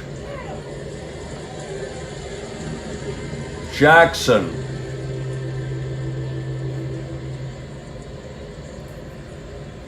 will be facing Grover Cleveland Alexander.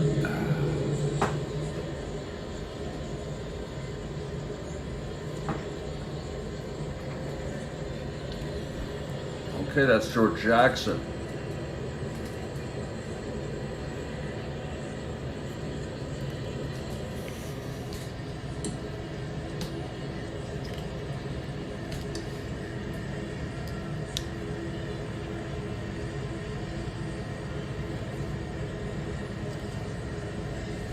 Grover Cleveland Alexander in for the save. If they can get 3 innings out of him, now this youngster, it's early in his career, I think. Okay, here's the pitch. That's 2-7 right-handed. He walked him. He walked Jackson Alexander. And he'll stay on first. He's a 1-14.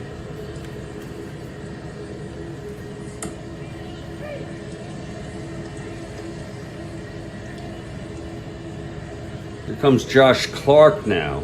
We're gonna frickin' hit him, use him. Doesn't look too good.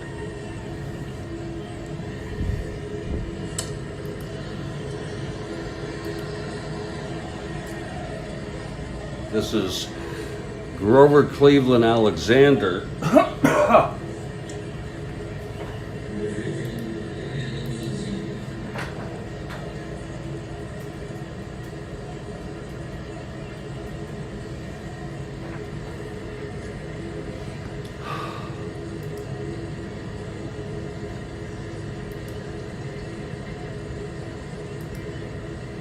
I always want to know the context. This is rookie frickin' year. I think we did his debut.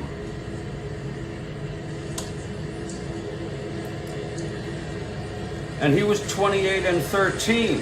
And as you see, in real world, he pitched on the 19th for 4+ innings. Well, he's pitching today instead to save this game.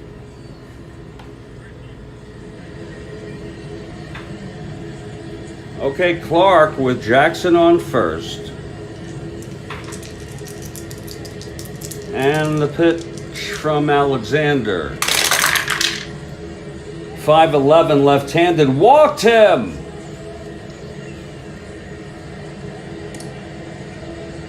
It's first and second. Pete in trouble, the young Pete.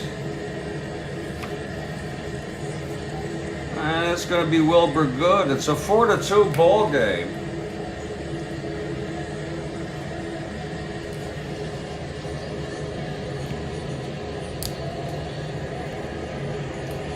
And this is the Strat-O-Matic Baseball Network, and we've got a little bit of history here. We have Pete Alexander, who came in. He pitched tomorrow's game.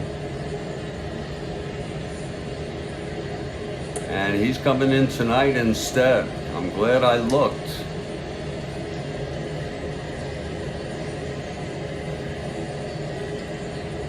Here's Wilbur Good now. First and second, nobody out. Tying run on first. Pete will work from the stretch now. What the fuck is wrong with this?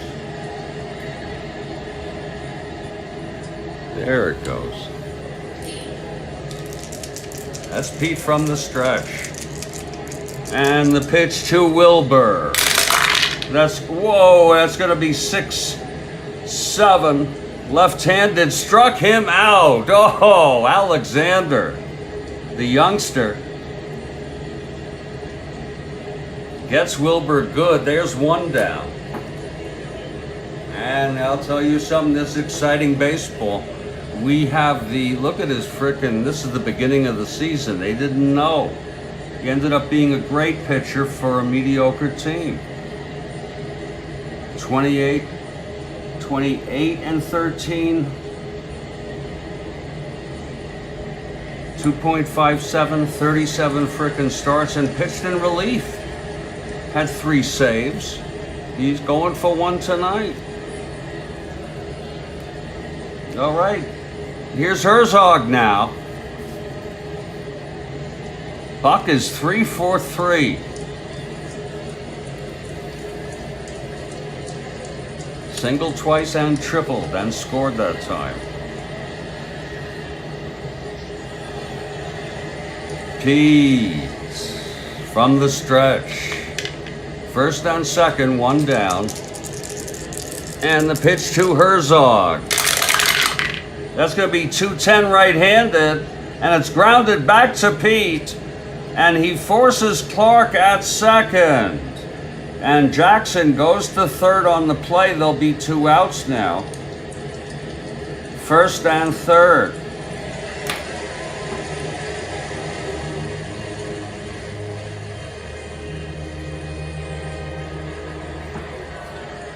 And it's going to be up to Doc Miller, 0-for-2.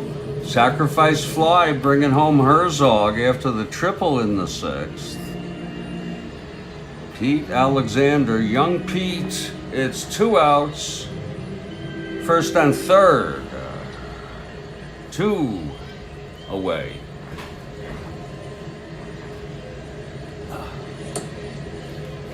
And that's a called strike to Miller.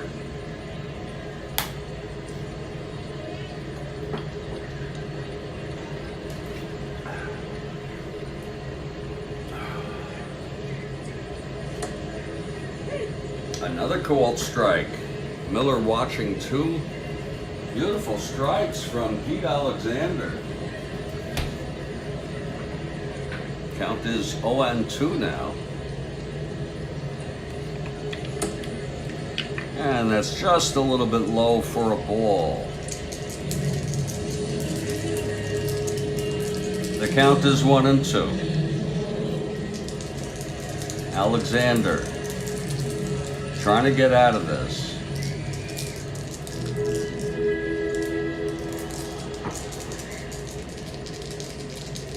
And here's the pitch to Miller. That's going to be 1-8 right-handed. Grounds it to second. Oh, Lord, my error. I was not holding Herzog. That will be the side. I can't do it all. I'm not perfect. That was 1-8, a grounder to second. I usually don't do that anyway. And the side is retired. So young Pete gets into a little trouble, gets out of it. We're headed to the top of the 8th. Here's Cliff Curtis now. Cliff is the 3rd pitcher for the Rustlers tonight.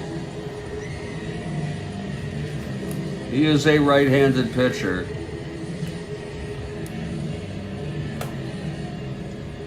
Cliff Curtis, everybody. Cliff Curtis.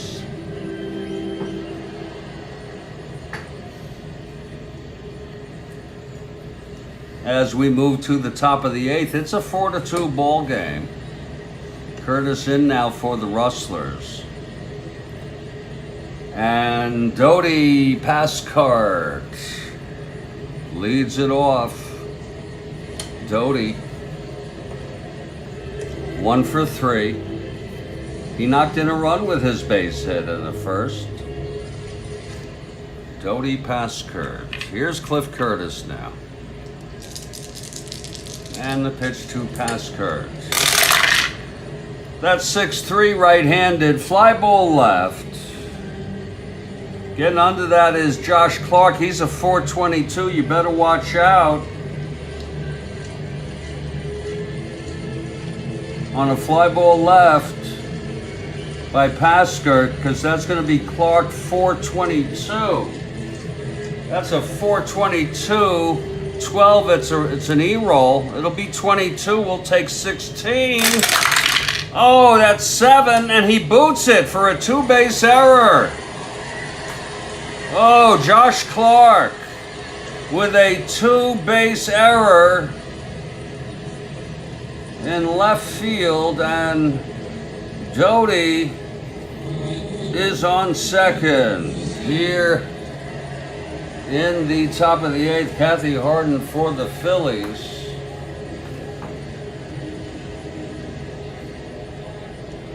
So if my eyes don't deceive me, that's a Dodi Pascart on second to lead it off. And you know who's coming up? Fred Luderus. We've met Luderus. We've seen his face in detail.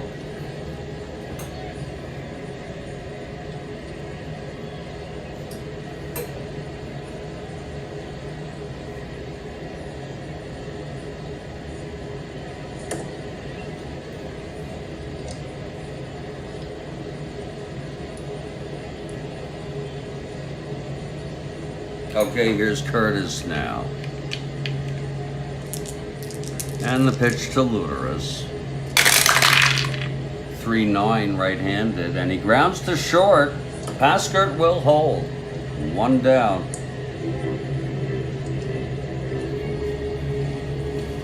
Here's Mickey Doolin.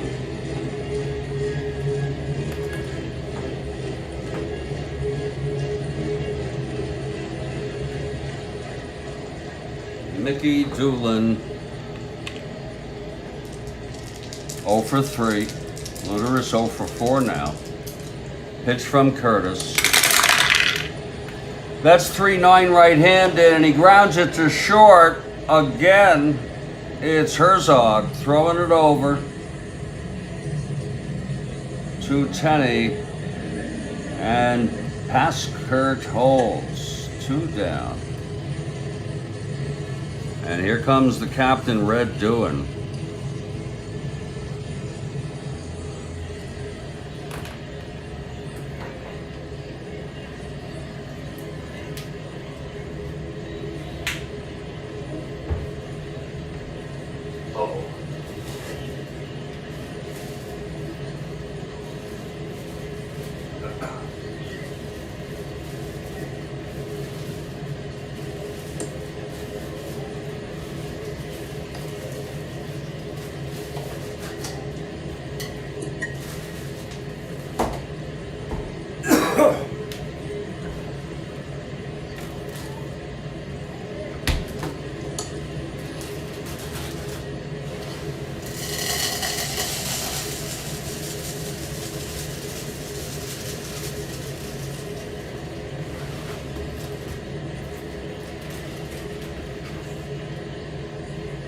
That's doing.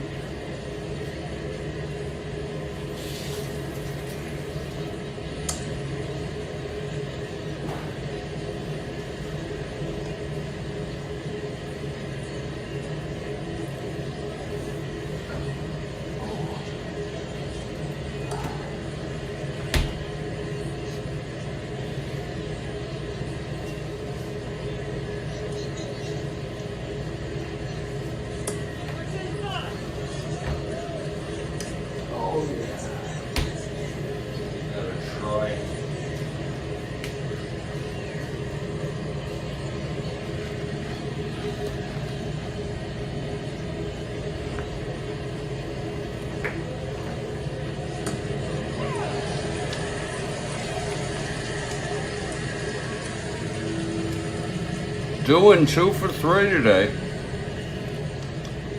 It's 2 outs. Paskard on second from the error by Josh Clark, 2-base error. Here's Curtis.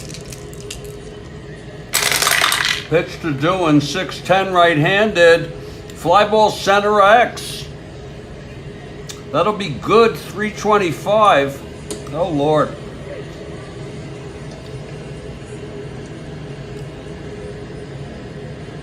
.325 in center.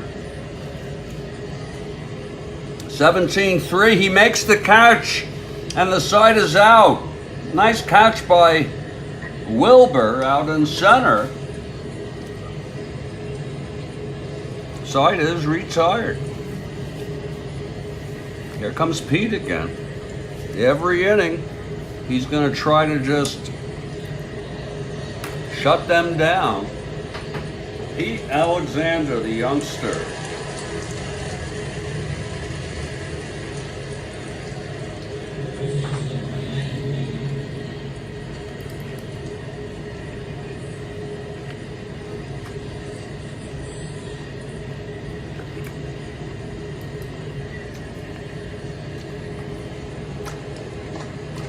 Alexander is 0-1 on the season.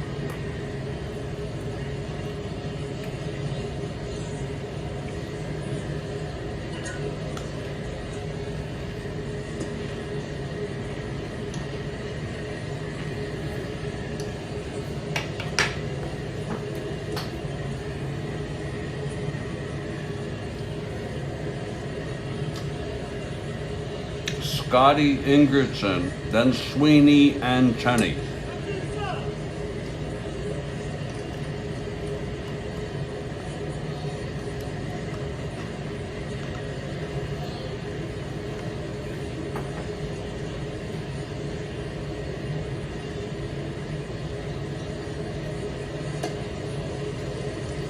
Ingridson 0 for 3 today.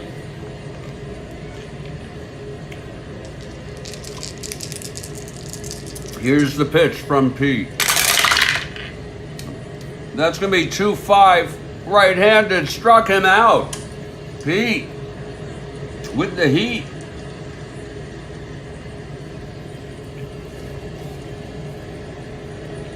He was considered one of the greatest, Pete was. I mean, right up there with the greatest.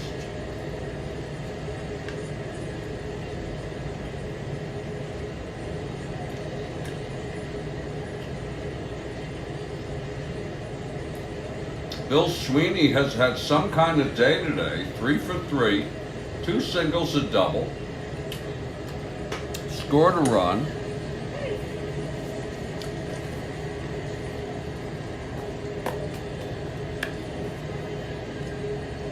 But they're facing Pete here.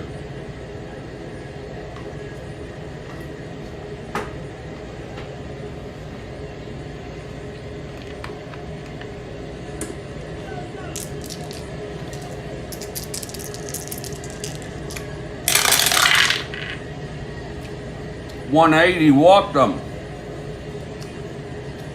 So Sweeney is on first, 1 out. And here's Fred Tenney, left-handed hitter.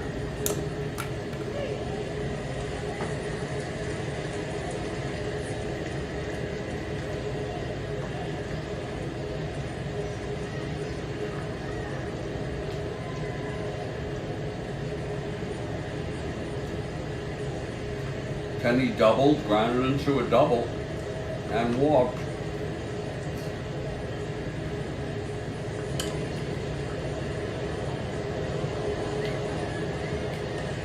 Tenney is the tying run at the plate.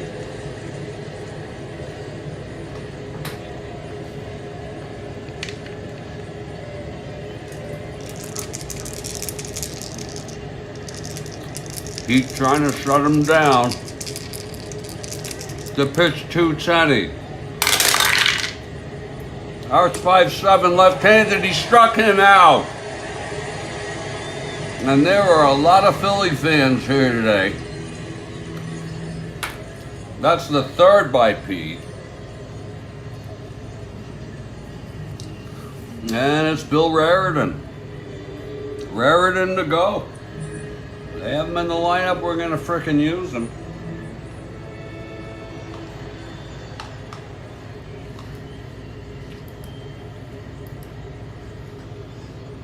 Oh.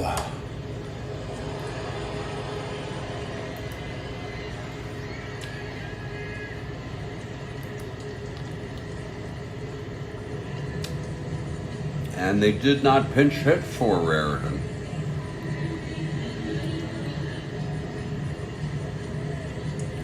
In this game.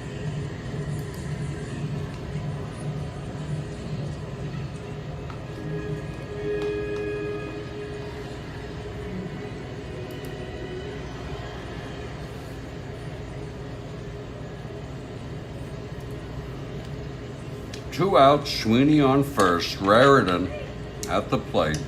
Here's Pete from the stretch. 5'10" right-handed, struck him out. He struck out the side. And nice performance by young Pete Alexander. No runs, no hits. He walked Sweeney. He was 3 for 3, pitching him very carefully. Left on base after 8. It's a 4-2 ball game. What a game. If you're looking ahead to the bottom of the ninth, most likely they'll have a pinch hitter for Cliff Curtis, who's coming in to pitch the top of the ninth here.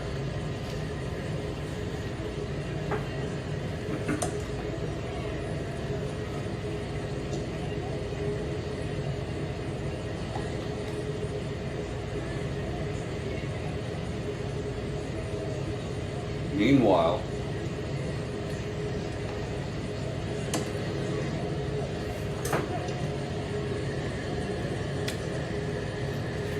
leading it off for the Phillies is Pete Alexander. Look at that, 2 WR. So, okay. He's gonna frickin' hit.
Man, what a game it has been.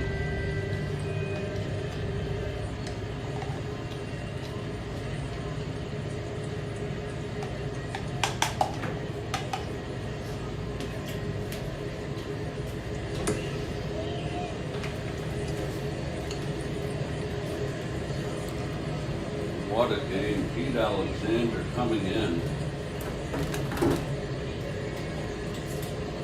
A little shaky in that first inning. Actually, he was fine. He was fine. He did know a little worse. Walked 2.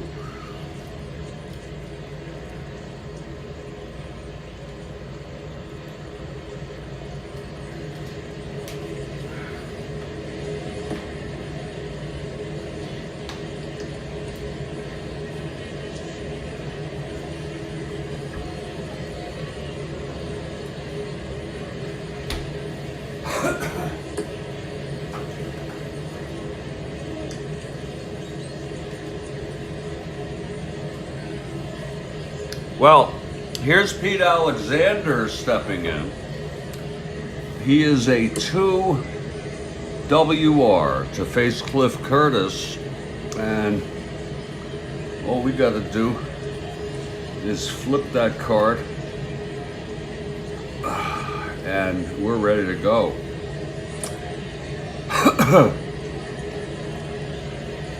They're staying, they really want to stay with Pete Alexander here, so he's going to lead off here in the top of the ninth. There'll be a hitter for Curtis to start off the bottom of the ninth. In a long ball game, we are approaching the 4-hour mark.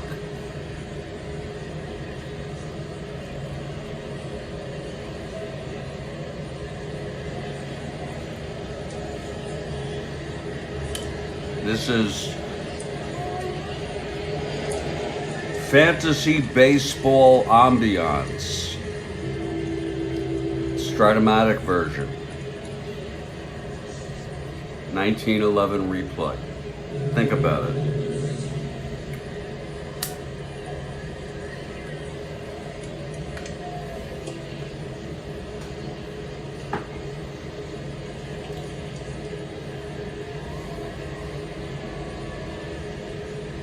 Okay, Pete.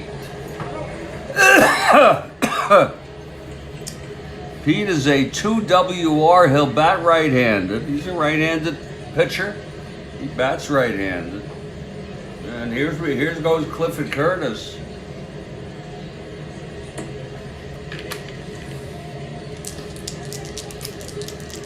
The pitch to Pete. That's going to be 4-9 right-handed. And that is a base hit by Pete. A base hit to left. Just past the reach of Herzog.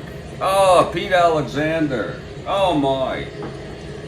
How freaking surreal is that? I'm looking on the big screen. I know my behavior's been a bit erratic tonight, but I hope you'll just let it go. Part of the thing. You know what I'm saying? Part of the routine. How pretty is that? Pete Alexander leading it off with a base hit. I'm looking at the big screen. It looks so good.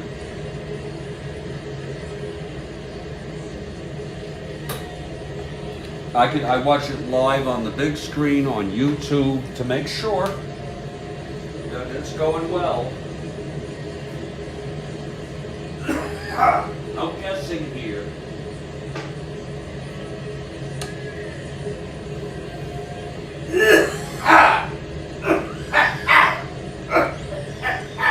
Oh my God.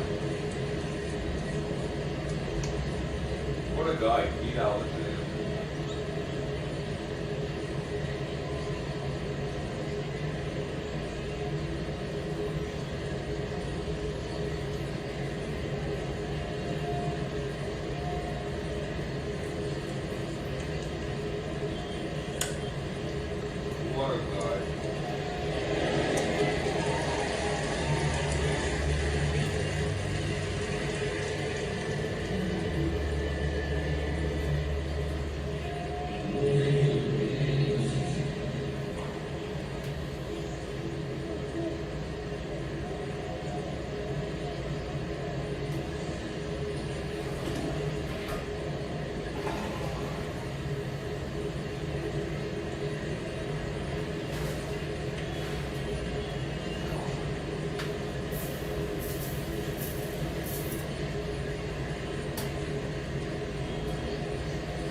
Okay, Pete on first.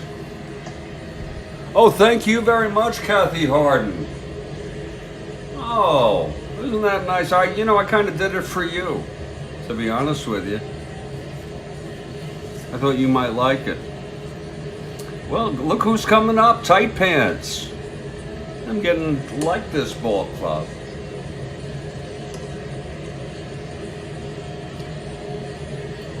So the Phillies are not done.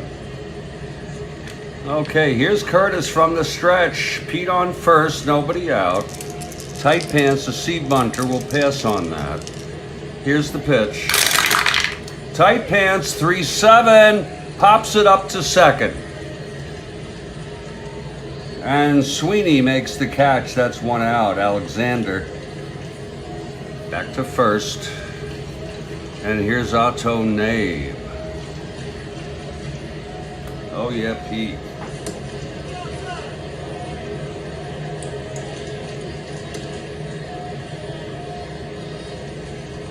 Nave's been in the middle of a lot of shit.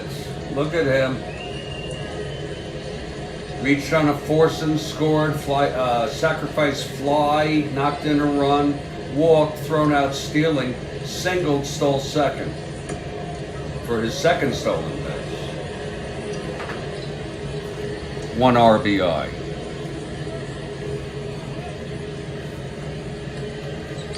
Okay, here's Nabe now at the plate. Alexander on first, 1 out. Here's the pitch from Curtis. That's 6-8 right-handed, and that is a drive hit out into left center. And that's a base hit. Alexander goes to third. Oh, look at him run. The youngster, like a rabbit. Goes to third on the base hits.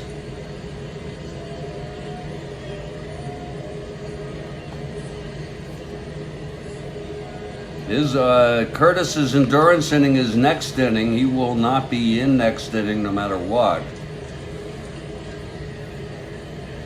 It's first and third. Alexander on third. The infield is back, and here comes Hans Lobert. There is a lot of Philly fans here. Hans Lobert stepping into the batter's box.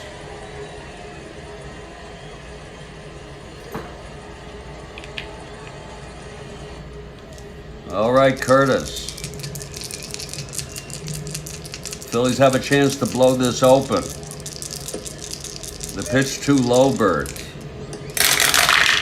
That's going to be 4-4, right-handed. Grounds it to short. This could be 2 or not. Herzog at 256. That's a 2-2. Oh my, it goes through for a base hit. Here comes Alexander home.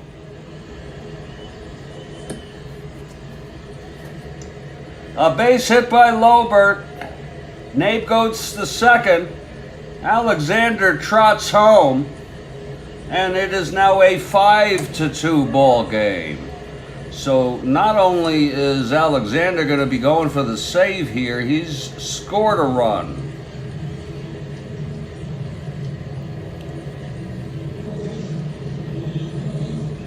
And he's going to let him wail.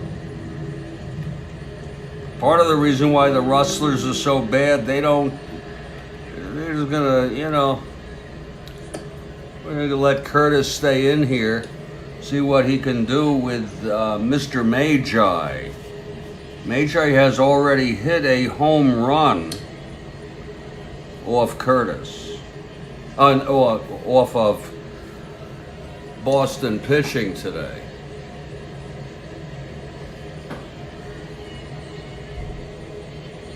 Sherry Magi.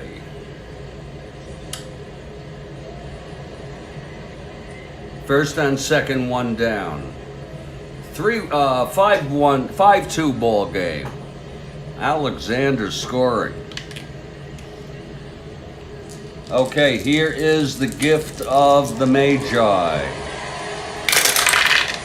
That's 3-9 right-handed, and he grounds it to second. 2 outs, runners advance. Lobert on second, Nabe on third now for Doty. Doty 1 for 4, reached on a 2-base error. It was that ball by Josh Clark. Here's Doty now with 2 outs, second and third. 1 in.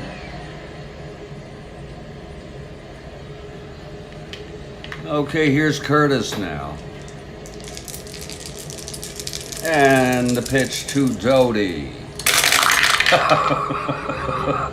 5-7 right-handed, and that's a fly to left. Going back is Clark, and this time he's going to get it. A nice running catch by Josh Clark to retire the side, but there was 1 run. It was scored by the pitcher.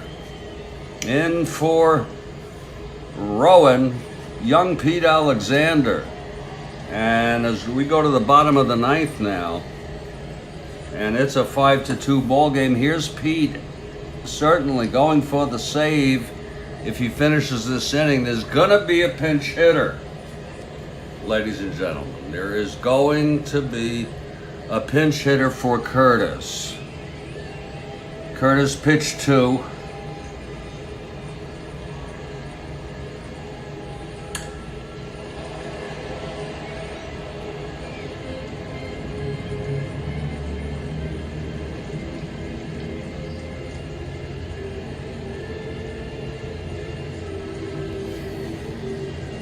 Pete going for the save.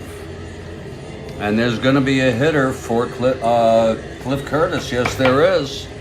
And this is going to be no easy pick. Not that I'm going to take any more time. You know, I believe Harry Spratt did pinch hit in this ball game. Whoa. There's Mike Donlin, who looks very inviting.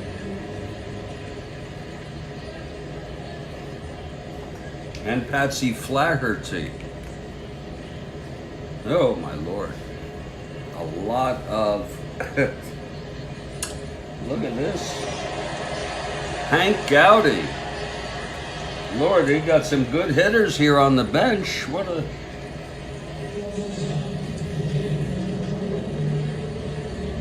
I got some people I'm not showing you who are not that good. But... these are some damn good hitters.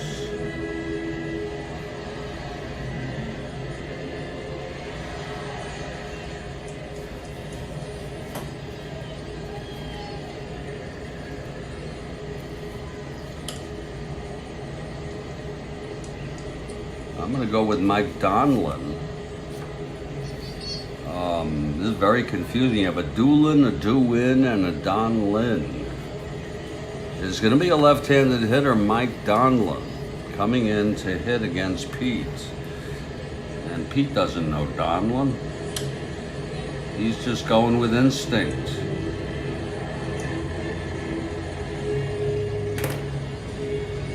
So it's pretty much, I think this is a gimme. I'm often wrong. Phillies by 3 here in the bottom of the 9th, and Mike Donlin is pinch hitting.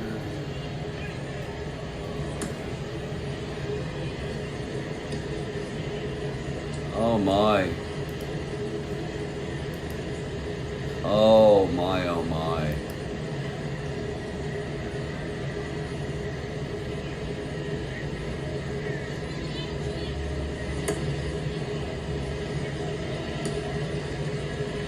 I want to tell you something right away about Mike Donlin. He was married to Mabel Hite, H-I-T-E, a vaudeville and Broadway actress.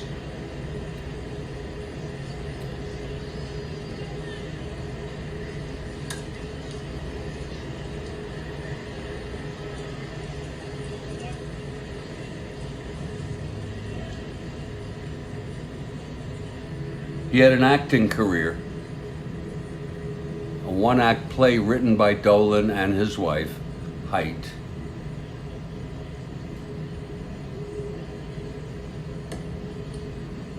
And then he did something else acting.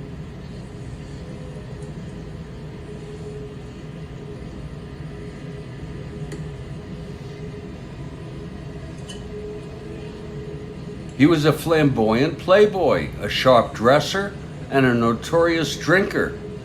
With his dashing looks, he was popular with both women and men. One of the most popular players in baseball for a very short time, and then he was out of it. And here's a picture of him with his wife Mabel, who I may say, if I may say, is very attractive.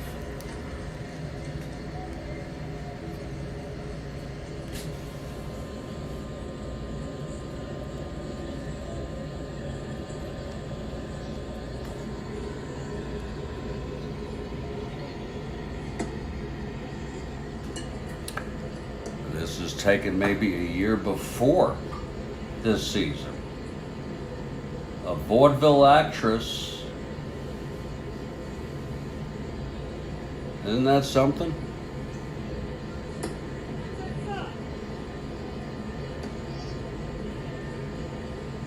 Just imagine that.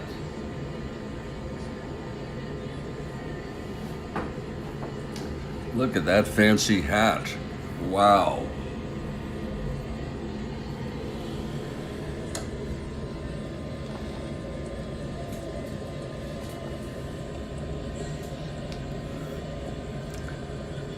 So it will be Donlin coming in to face Pete.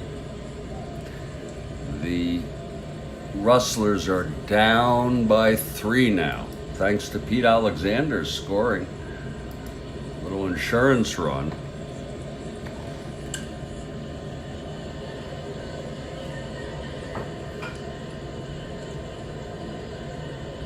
That's interesting. He married that woman. Okay, here's Pete now facing Donlin. And Josh Clark, he puts my feet to sleep. I'm telling you, I might hit for him. Here's the pitch to Donlin. That's going to be 1-5 right-handed, and there's a base hit by Donlin. And the fans react to that. Donlin is on. Off Pete Alexander.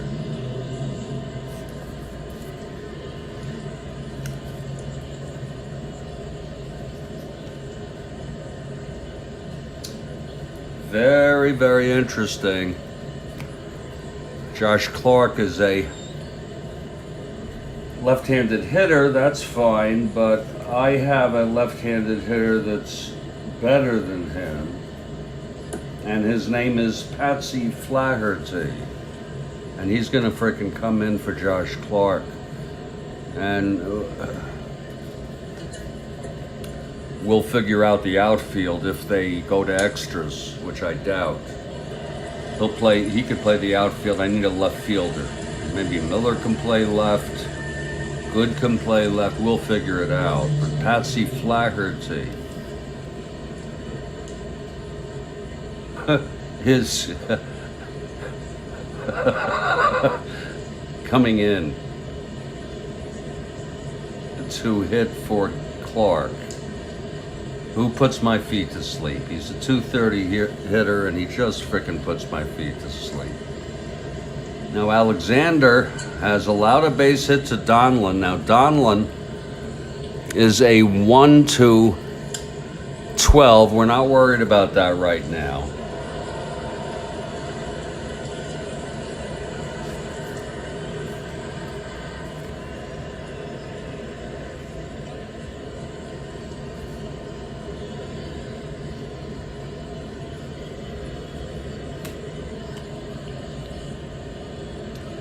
Okay, here's Alexander now, facing Patsy Flaherty, with Donlin on first, nobody out. Alexander from the stretch, and the pitch. That's going to be 6-3 left-handed. A fly ball to left X. That's going to be for the Magi. He's a 1-6. My Lord. That sounds inviting. That was a 6-3 left-handed fly ball left. And that's Magi 1-6 in left. That's a 3-1, and he makes the catch. Another gift from the Magi. And there's one away.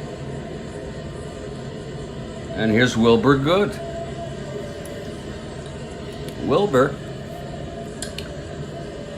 He's 0 for 4 today. This is Pete's third inning. It's not like Pete hasn't been in just a little bit of stickiness. Okay, he walked 2 his first inning, left him on. Walked 1 in the 8th, obviously left him on. Now Dolan singles. Flaherty has flown to left. Here's Wilbur Good now. Pete is 2 outs away from his first ever save in his very young career. We broadcast his first game and he lost it. Okay, here's Good now, 0 for 4 facing Pete. Pete from the stretch. That's going to be 4-4 left-handed. Catcher X. That's going to be Doan, the captain. He's a 2-9. Doan is a 2-9 indeed. That's a 3-2. And he fouls out to Doan. And that's going to be 2 away now. And it's all up to Herzog. And Pete Alexander is 1 out away from his first ever save.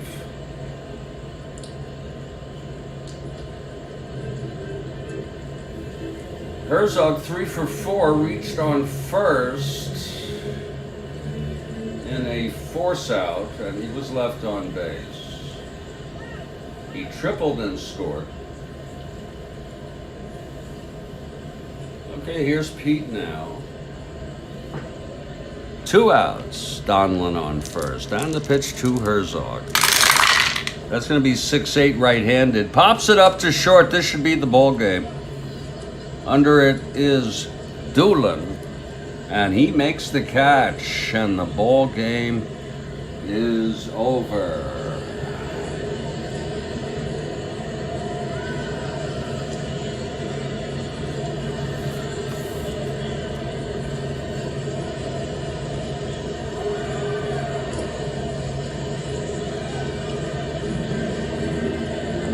So that's it from Boston tonight. The Philadelphia Phillies beat the Boston Rustlers 5-2. The win goes to Rowan. And Pete Alexander gets the save. Young Pete pitched 3 innings. Not like but it was good seeing him with runners on base. Okay, he allowed 1 hit. He walked 3. Struck out 4. And, of course, no runs is the important thing. The loss goes to Mattern. Rowan now is 1-1. We'll put that in the books.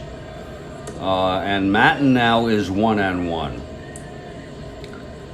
So that's where that goes. It's Phillies, 5 runs, 11 hits, no errors. Rustlers, 2 runs, 9 hits, and 1 error. They left runners on base, the Rustlers. They sure did. And Rowan and Alexander combine for a very satisfying victory in this, the 3rd game of this 5-game series. Very unusual, but that's, you go look at the schedule, that's what they have.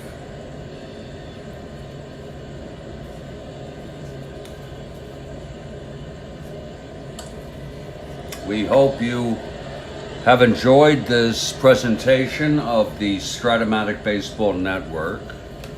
This was our 1911 replay. It still is. It's ongoing. Phillies now improved to 2-3, and the Rustlers they were 3-2. They're 3-3 now, and they're just going to get worse. I can guarantee you that. Well, I don't know about guarantee, no, but I bet on it.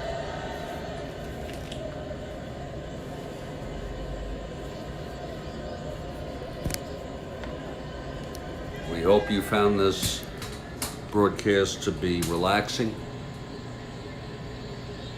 and or whatever else you want it to be.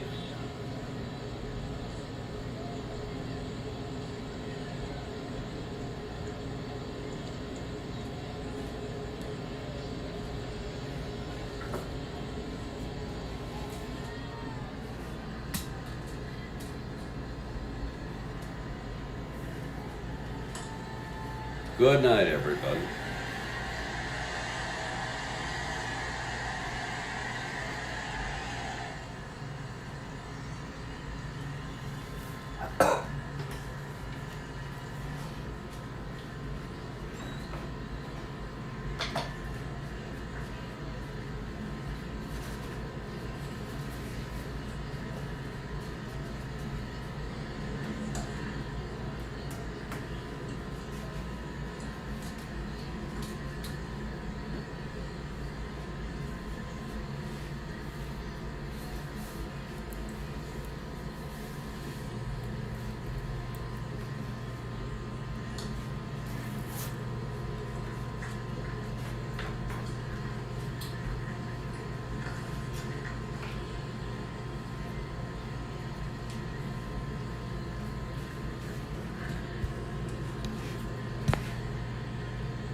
Can you believe that it's 7:16 p.m. and it's still freaking light as day out?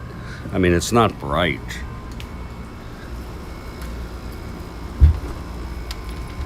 The reception may become degraded.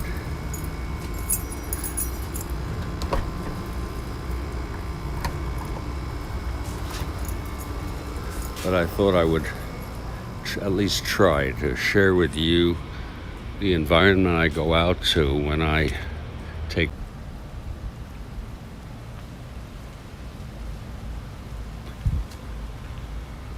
just a very, very light rain coming down. People walk their dogs.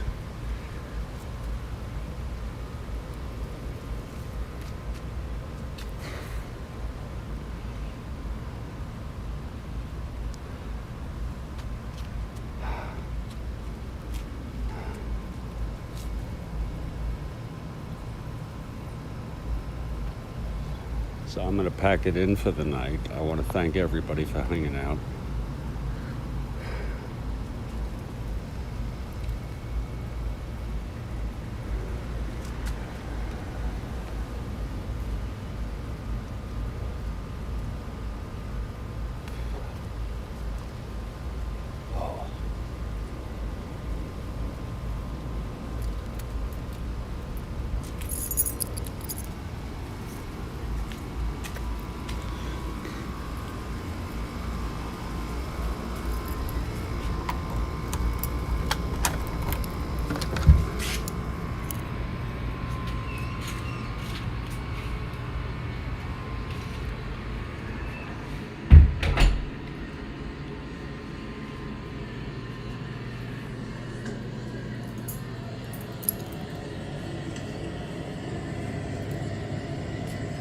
And Kathy Harden, I hadn't seen the text until now. You have a very nice evening yourself.